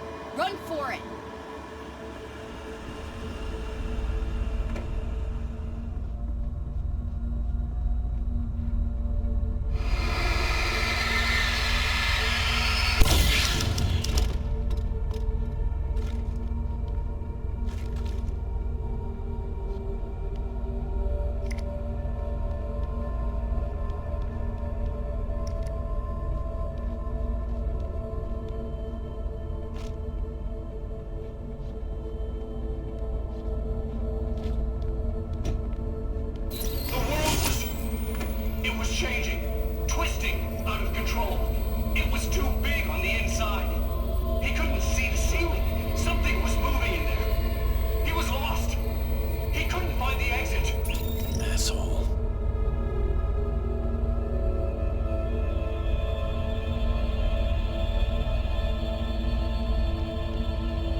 Shifts were getting more severe. I wasn't sure if the place got bigger or I got smaller. The signal was going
Zane left me a page. He was trying to help me.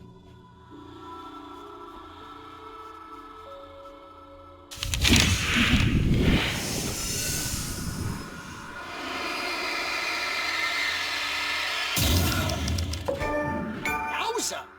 Barry? Hey, bestseller! Looking good! You're not real. Well, no shit. What gave me away? What, the see-through thing? I'm a figment of your imagination, just like pretty much everything else you see here. Maybe even you. That's insane. Yeah, you're right. Everything that happened before made perfect sense, but this is insane. Good catch, Al. Okay, look, I gotta get going. The GPS... GPS, yeah, I know. Follow the signal. Got it.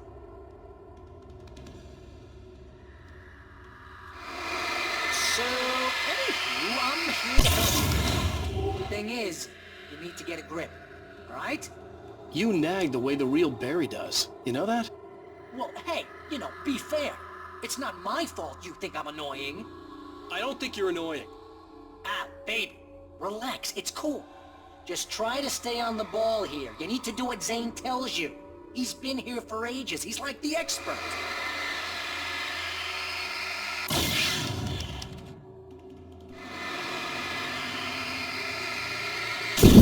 If this is insane, and it's all from your mind, what's that say about you? Fine, enough. I can't believe I was actually happy to see you. Oh, come on. Don't shit a shitter, Al. Deep down, you're always happy to see me. Can't lie to yourself, know what I'm saying? I must be a sucker for punishment. You? No, really? And I always thought you went out of your way to avoid trouble. Thanks for that.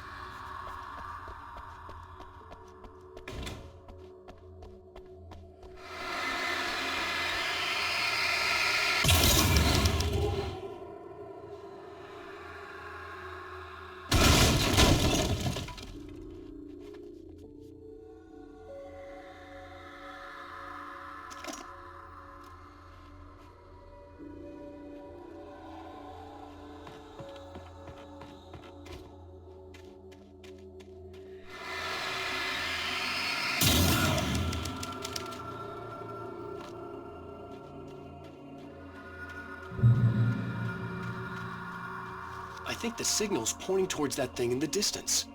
Yeah, that'd be the Biltmore sawmill. How the hell do you know that? I don't know anything you don't. So why don't you ask yourself that? Huh?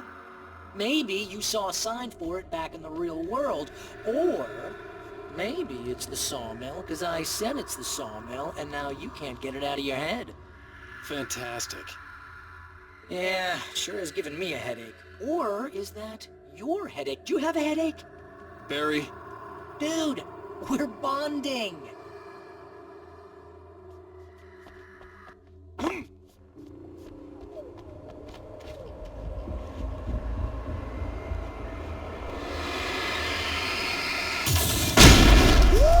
Mama! Hey, Al! I guess the pen is mightier. If you complete that sentence, you're fired. Mightier than the sword. You're fired.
You know, you're gonna have to make your way across here. The solution probably has something to do with those words. You think? Yeah! You should probably use them. Your insight is staggering. I know.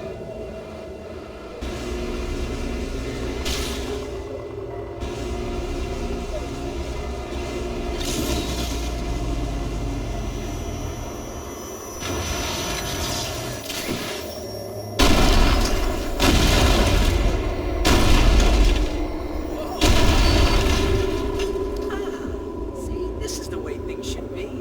I give advice, then you follow. That's when things go right. Get up to something on your own, that's when the trouble starts. That's horseshit. Al, I'm not saying anything you haven't come up with first. Pigment, remember? This kind of thing could drive a man insane. No! This is great! And it's probably therapeutic for you, too.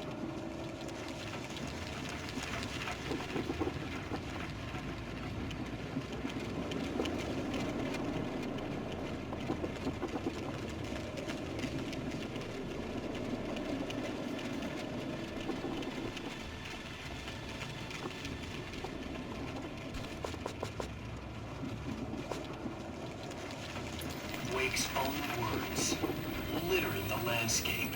His books common and discarded, like mud beneath his feet. Hardbacks, paperbacks, turned against him. Trash. Just cheap trash. I had seen weird transmissions of myself before, but not like this. The version of myself I saw now sounded insane, like a demented storyteller who was out to torment and destroy his protagonist.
Okay, this is just too weird.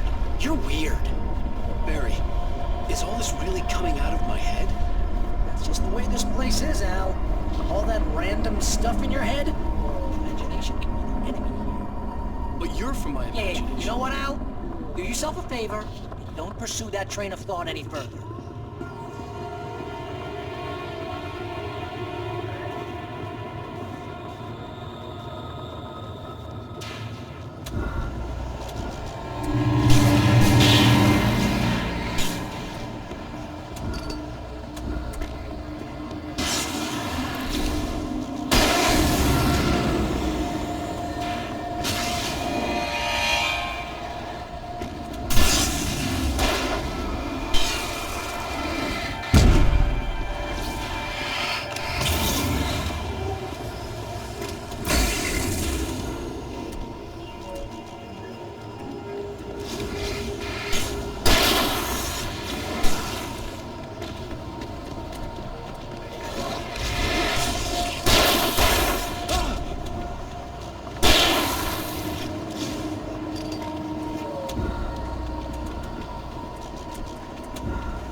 You need to get that door open before you can get into the warehouse. That's the way forward. If I'm making this up, why is it so complicated? Because you're a complicated man, and no one understands you. But I'm talking...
Hey, what are you up to? I thought this was my side of the bed.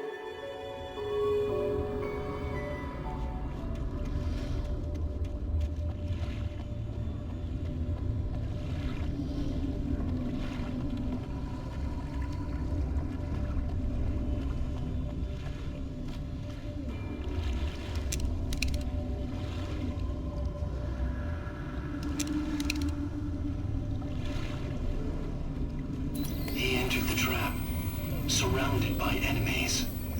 Wake had nowhere to run. I'm so sick of you! Damn it!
is it?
dust in this place is setting off my allergies. We're not well, my allergies are different. Allergies.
Stop it!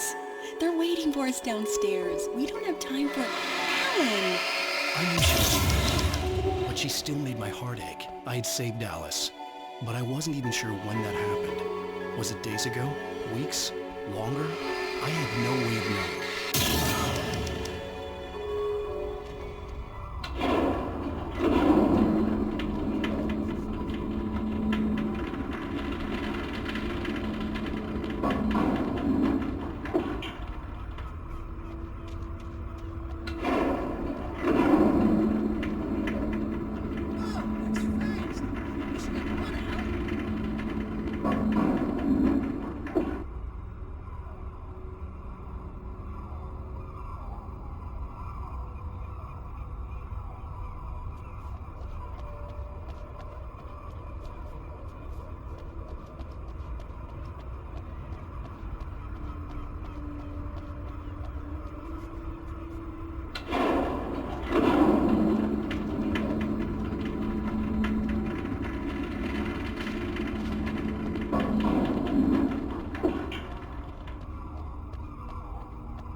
I've got something for you. I could only hope that Alice was all right. I didn't know what happened to her after she left the dark place.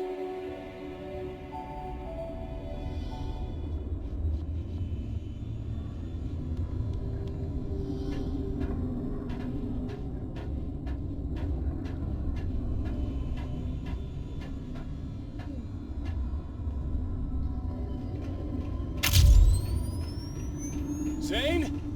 Is that you?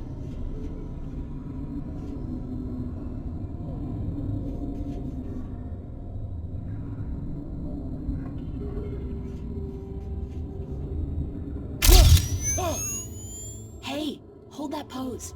That was a good one. Like this? Yeah, but smile a little more. No, that's too much. You want to look mysterious, maybe a little tough. You know how people go for those dangerous bad boys. But I'm not dangerous. Oh, come on. You write about terrible things all the time. People want to think that you're intimately familiar with them. You kill Casey in this book. You need to look a little bit like a murderer. Oh, that's good. Do that again. You look handsome. And dangerous. You know, I wasn't sure about the beard before, but I was wrong. It looks good on you. Okay, I think we're done. Great. I want to get out of this suit. Hey, things are looking up. Guess danger is sexy. That was when I was still working, when I felt like a real writer instead of a fraud. It was a good memory. I wished I hadn't seen it.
This area of the dark place is calmer, at least for the time being.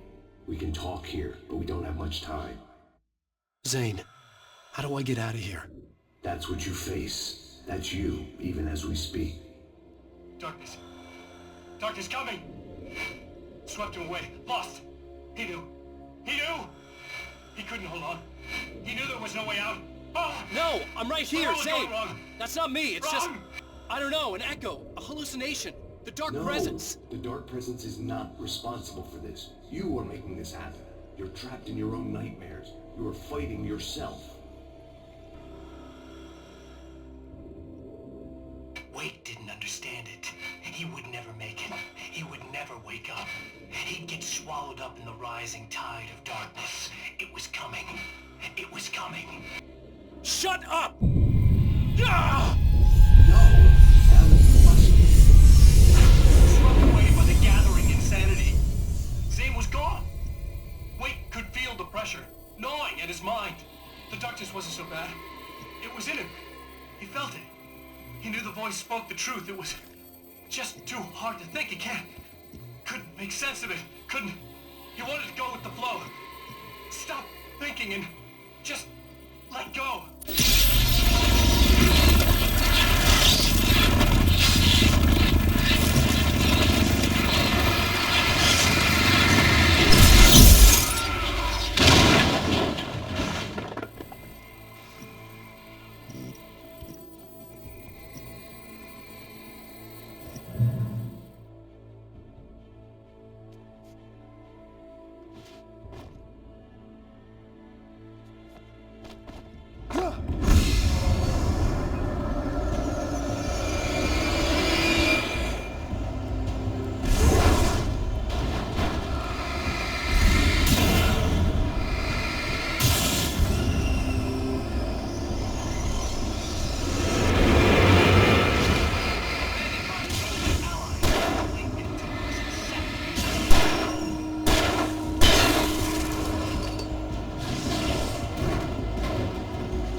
It's all in your head.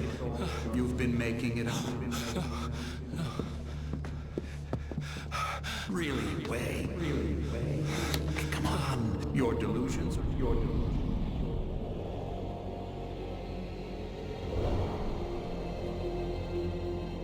Why is this happening to me? Lodge. No. Harvey. There's no way out. No way out. I need to get out of here. No. How do I get out of here?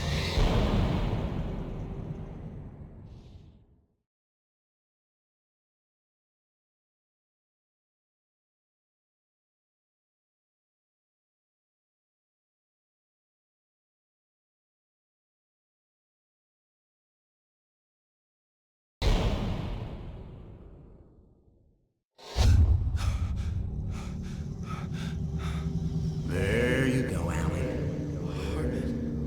It's all in your head. You've been making it up. Really, Wake? Your Delusions are out of control. Get out of my head. Seriously, Al, you need to get a grip. You know reality's different here. See what I mean, Al? Ugh, I think I'm stuck on this side. Well, you're gonna have to find your way out of there. I'll wait. Just remember, you're still in the dark place. You know that, right? I don't want to alarm you, pal, but it's sink or swim time. Fine. I could feel the pressure mounting. Barry was right. Time was running out. Everything I saw was a dark, twisted version of reality based on my memories and thoughts.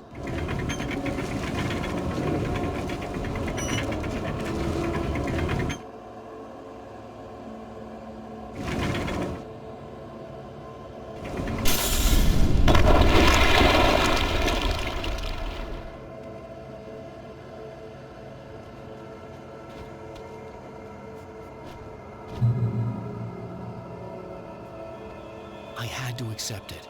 If all of this was from my mind, then I was the one making all this happen. I was literally fighting myself. It was a moment of clarity.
After finishing Departure, I felt finished myself.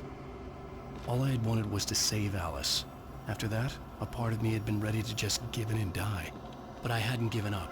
Thomas Zane had reached me. I had run across a nightmarish landscape following a signal from him. He kept telling me I was sinking, going too deep. I wasn't sure if he meant the dark place or insanity. Perhaps they were one and the same.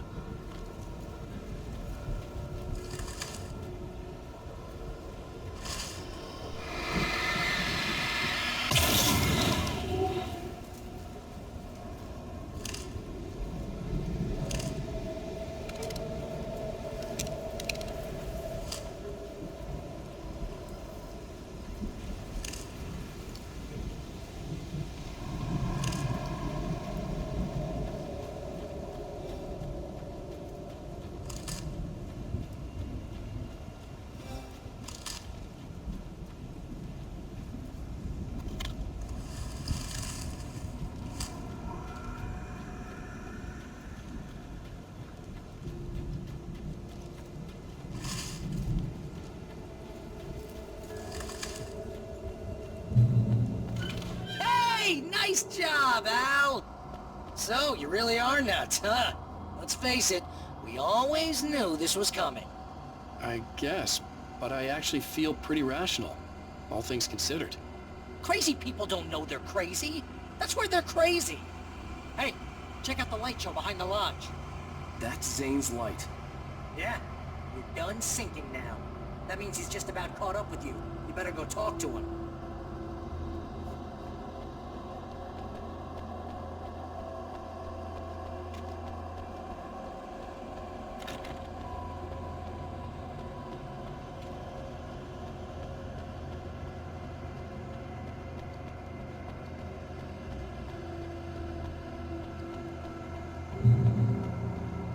Lots of fireworks here.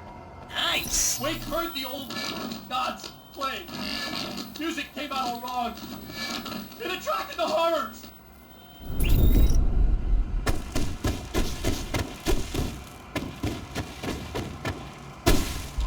Oh, hell yeah! Remember this album?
You can get inside now, Al.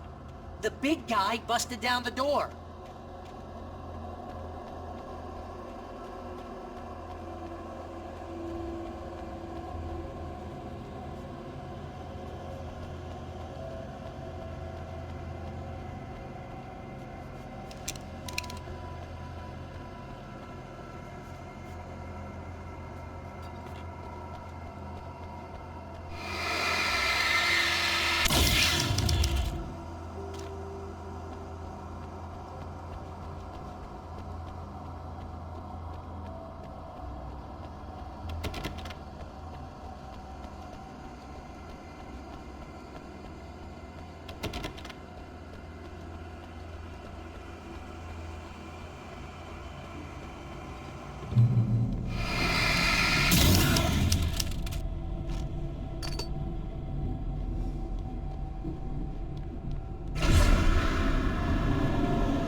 See, Al?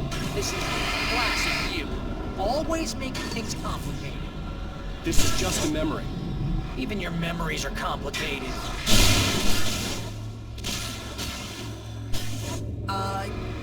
Yeah. So, I guess you're gonna need to talk to Zane out there now that he's actually here. I'm just gonna, Zane. You have done well, Alan. Now I can accompany you. You are trapped in your own dream. You must wake yourself up, but first, you have to reach yourself. The cabin. Yes, my cabin. It will not be easy. Your previous work can help you.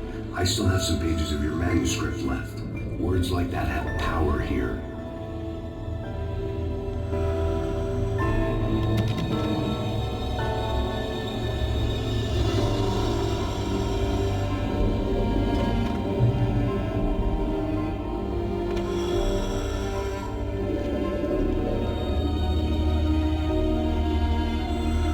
Alan, I can only give you the tools you need. You are the one who has to use them.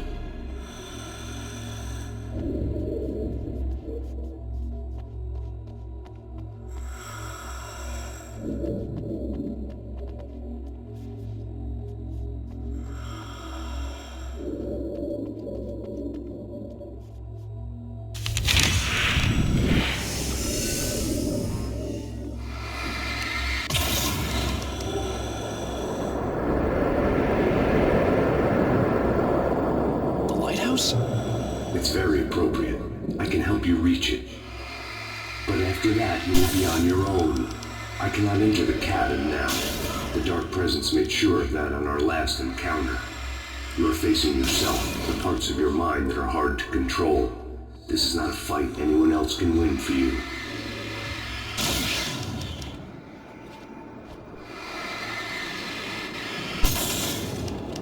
Okay, that's different.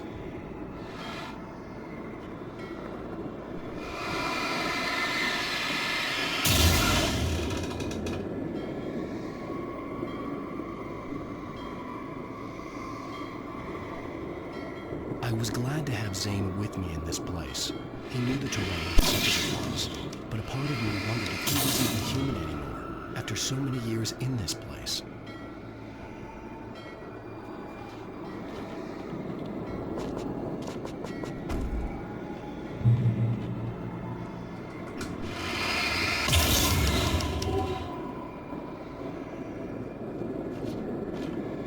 The world was tilted. It was turning upside down. Wake was lost. He would fall. He could tell which way was up. He would die, torn apart by the whirlwind.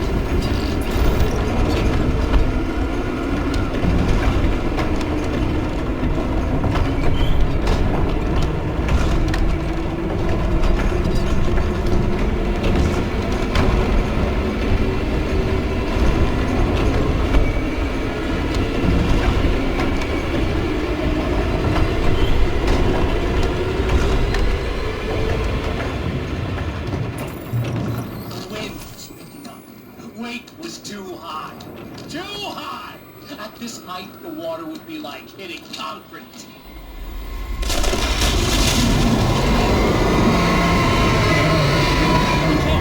The storm was coming! It would throw him off!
To make my way through the swirling madness.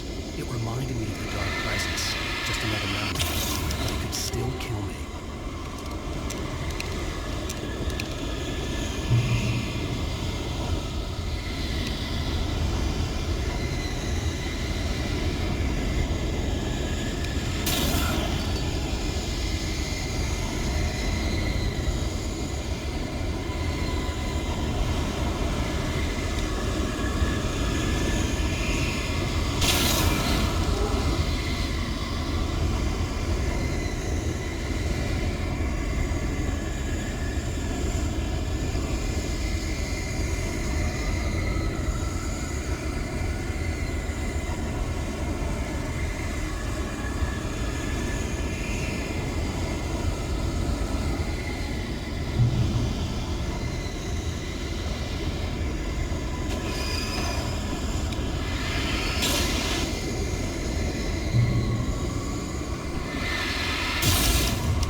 Stay focused on the lighthouse. If you can reach it, you will find the cabin. Things are getting pretty crazy here, Zane. It's to be expected. You are struggling to reclaim yourself. The landscape reflects that strain, but each step takes you closer. If you persevere, you can attain the lucidity that fends off the darkness.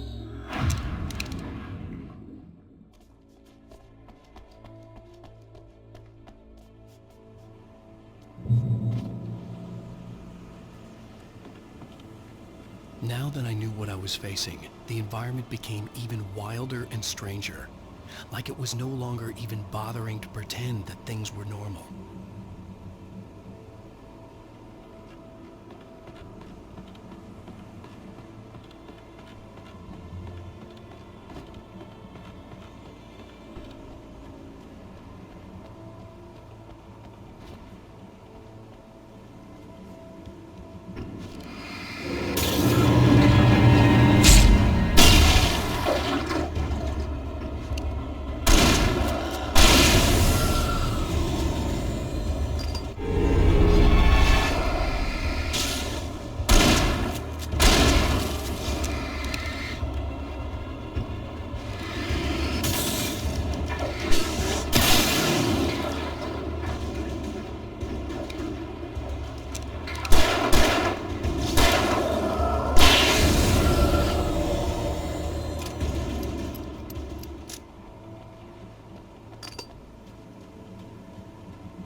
that!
Mr. Wake, can I help you with anything? Let's have a look at your head, Mr. Wake.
An elevator?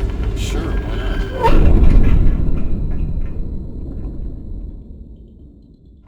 Next stop, Sanity.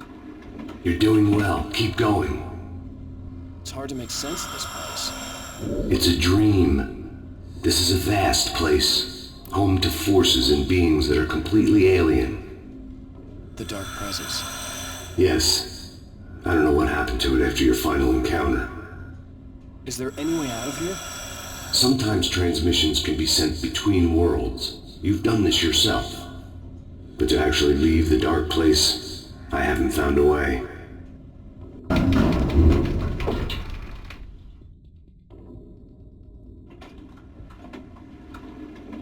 Stucky's gas station. Not something I particularly wanted to see. Obviously, I wasn't the one in the driver's seat.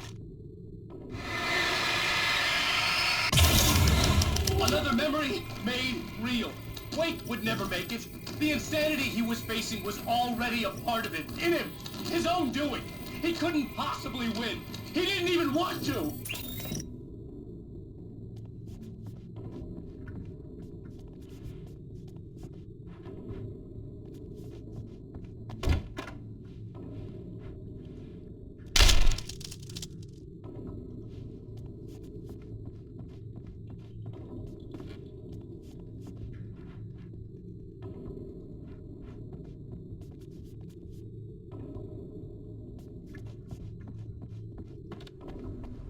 At least the lighthouse was much closer now.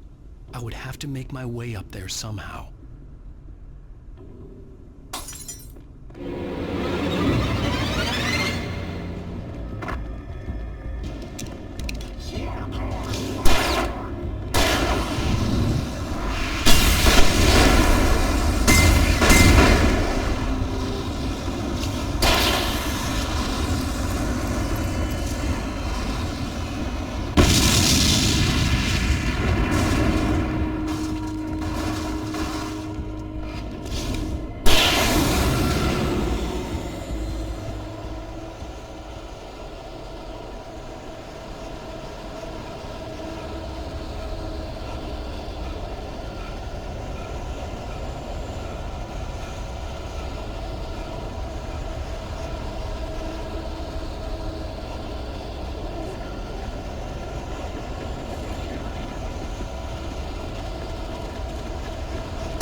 There was no power to the log lift.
you that is in control is in the cabin, dreaming and insane. I don't think I like that. You represent the part of Alan Wake that is capable of rational thought and planning, which is why I'm talking to you.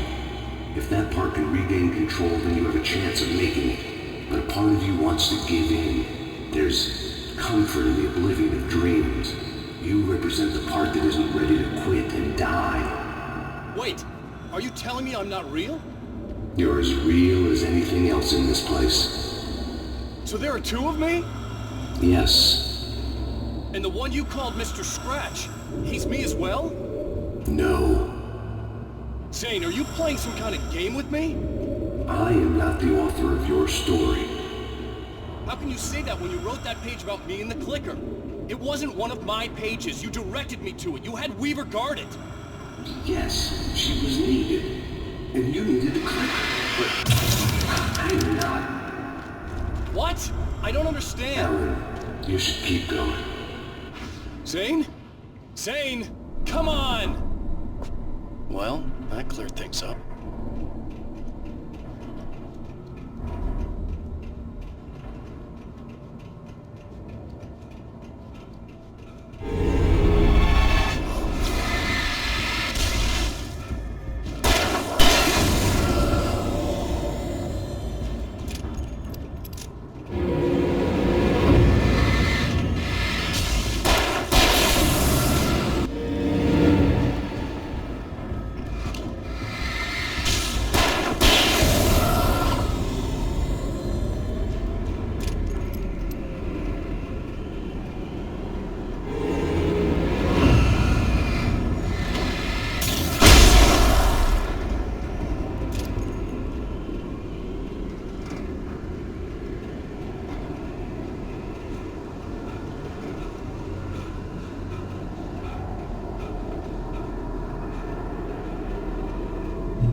A moment. I can help you here.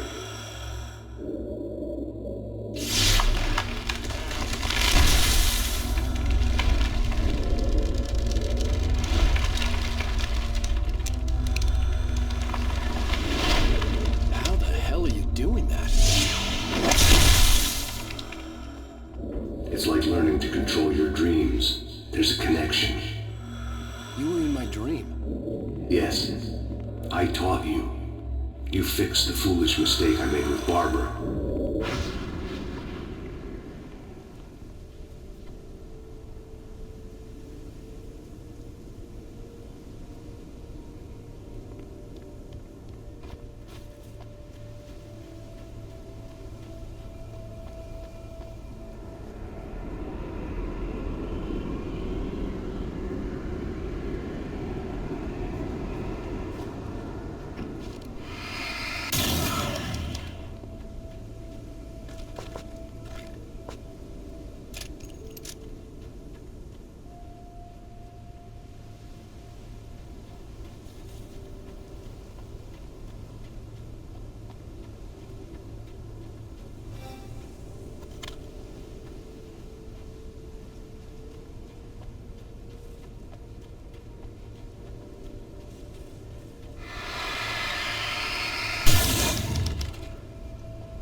Wake ran for the light. It was pointless. He would never reach it. His life would be snuffed out just as easily as the very thing he thought would save him.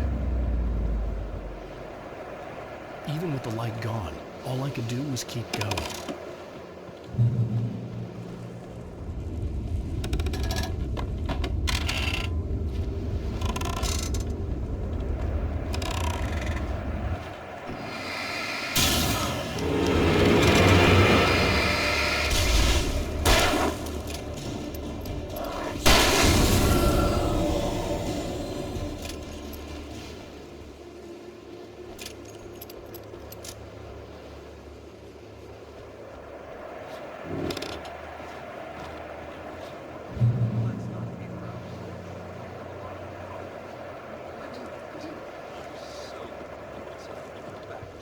I should have done that from the start. I was so stupid.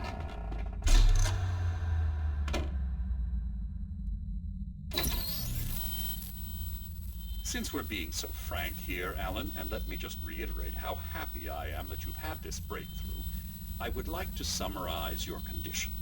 By all means. And please, just let me know if you think I'm being unfair. All right. Well, let's start with the obvious. The car crash. Untreated head trauma. All due respect to Doc Nelson, but he's hardly a neurosurgeon. I think that the injury has affected you more than you realize. Yeah, I have had bad headaches. Then there's your history of substance abuse, which, combined with your chronic insomnia, has resulted in hallucinations and extremely poor impulse control. That's a dangerous combination, one which your wife has unfortunately had to suffer from far more than you. I know. I know she has. I don't think I'm exaggerating when I say that you are existing in a state of all-encompassing denial. Your vivid fantasy casts you as a heroic victim and allows you to skirt responsibility for your own actions. It allows you to solve your imaginary problems and dismiss the things that truly trouble you. In your self-serving delusions, your personal problems are assets that allow you to save Alice, perhaps even the world. Dr. Hartman,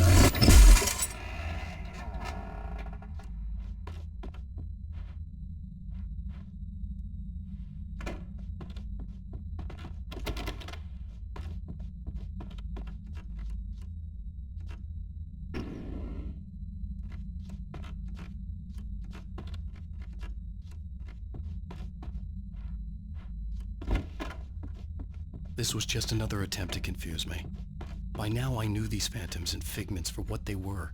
Echoes of the pain, guilt, and hopelessness a part of me wallowed in. What I heard in there wasn't the truth. It was just another toxic mirage. It cut deep, but that made me all the more determined to force myself to snap out of it. I didn't want to be that guy anymore. I had to make myself see the light.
come far, but there's still a little further to go.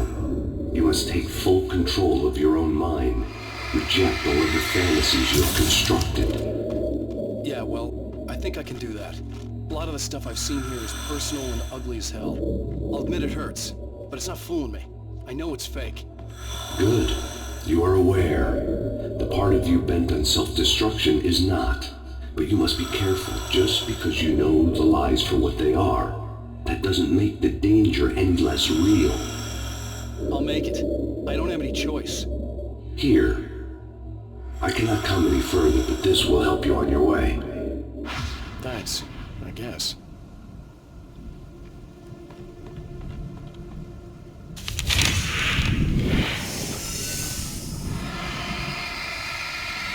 Hey, let me tell you something, Alan.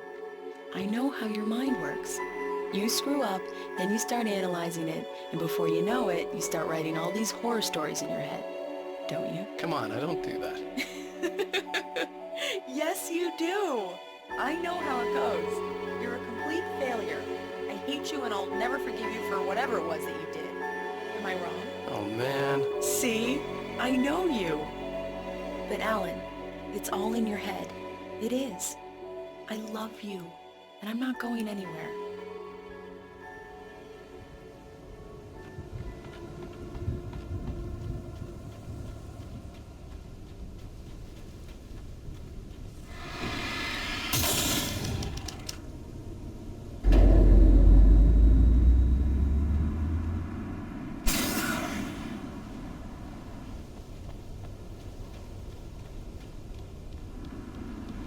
They kept coming.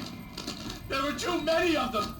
Hordes and hordes of them, swarming over the landscape, eager to kill. They were coming for Wake, and this time they would get it with sheer numbers.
was relieved to have made it here, but I wasn't sure what was going to happen now.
Zane had left me. I wasn't sure what the Dark Presence had done to him if he couldn't follow, but from now on, I was on my own. Still, he had gotten me this far. I would never have made it by myself. This thing was going to end. It wouldn't be long now.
I was surprised by the change of scenery, but not much.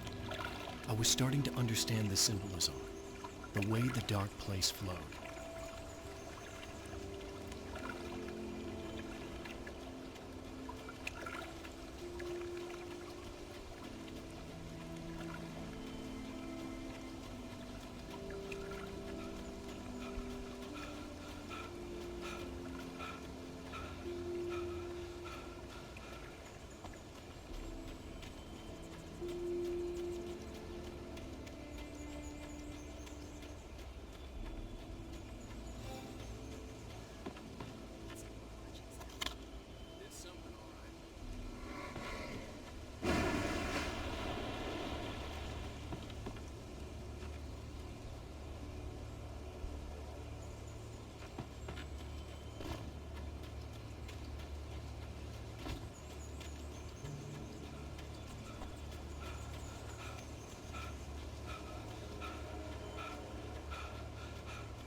Here.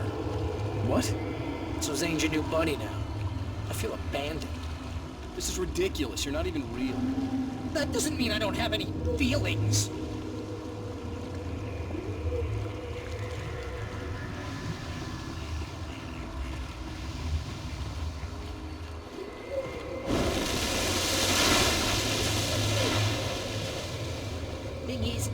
get all rational here. Abandon your fantasies, right? Well, I kinda hate to say this, pal, but I'm one. Fine, you're abandoned. Bye.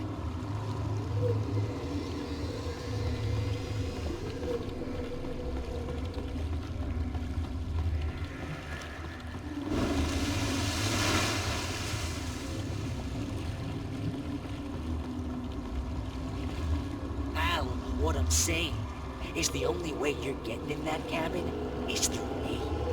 It's one of those kill your darlings things.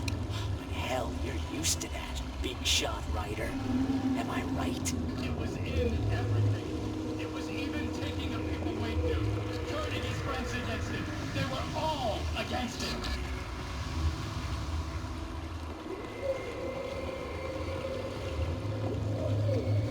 What does it say about you when you're this desperate to keep yourself from getting better? Here we go! I'm earning the 15% commission.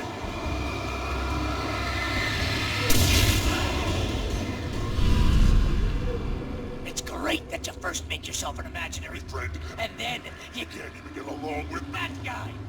People skills, Al! You're a master!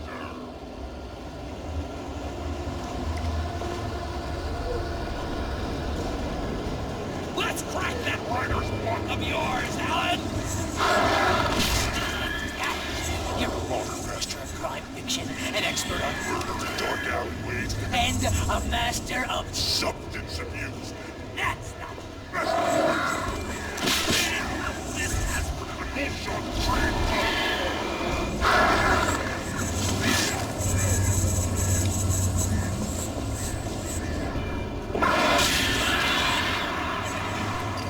You'll make a great my boy!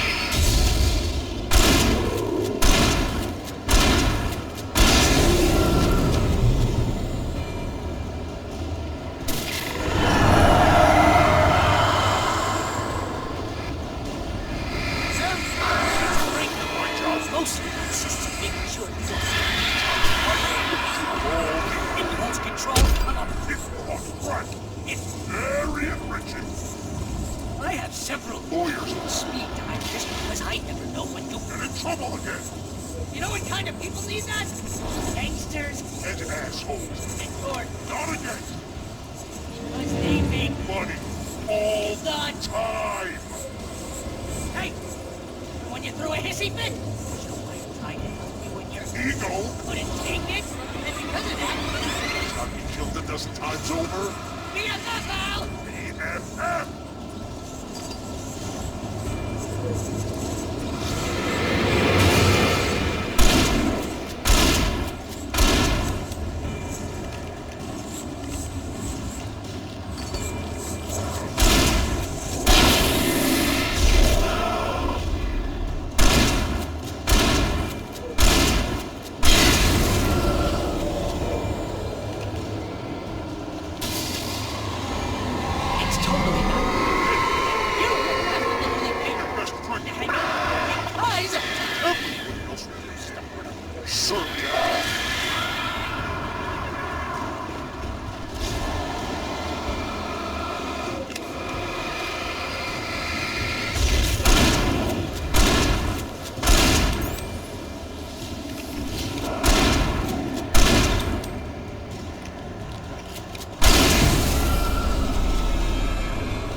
Running low on patience here.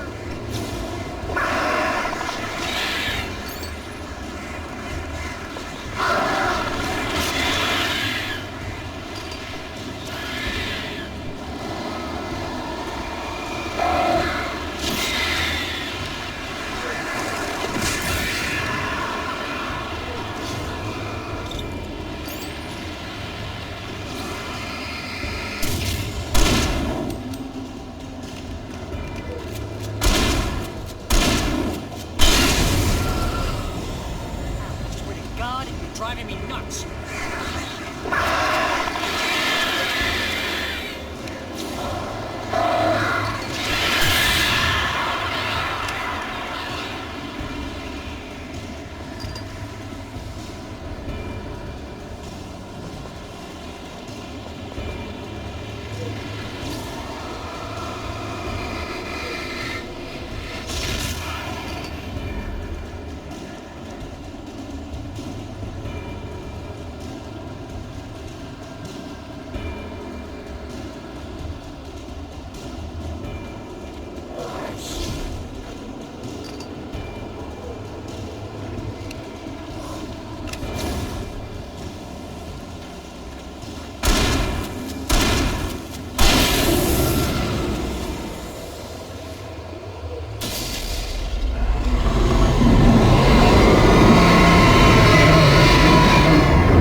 can't find my way. Why is this happening to me? I can't find my way. It's too dark. Why is this happening to me?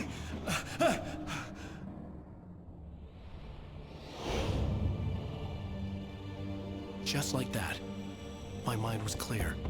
Zane had been right. I could think clearly again. But I couldn't survive in this place the way he had, and I might not make it back a second time.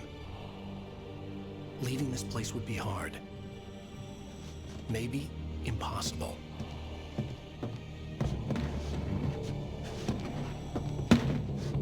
It wouldn't take much for my thoughts to stray again. It was too easy to get lost in the dark place. Before, I was ready to curl up and die, let myself slip away. But here I was, the yet unwritten future waiting to unfold before me. A sequel to Departure. My name is Alan Wake, and I'm a writer.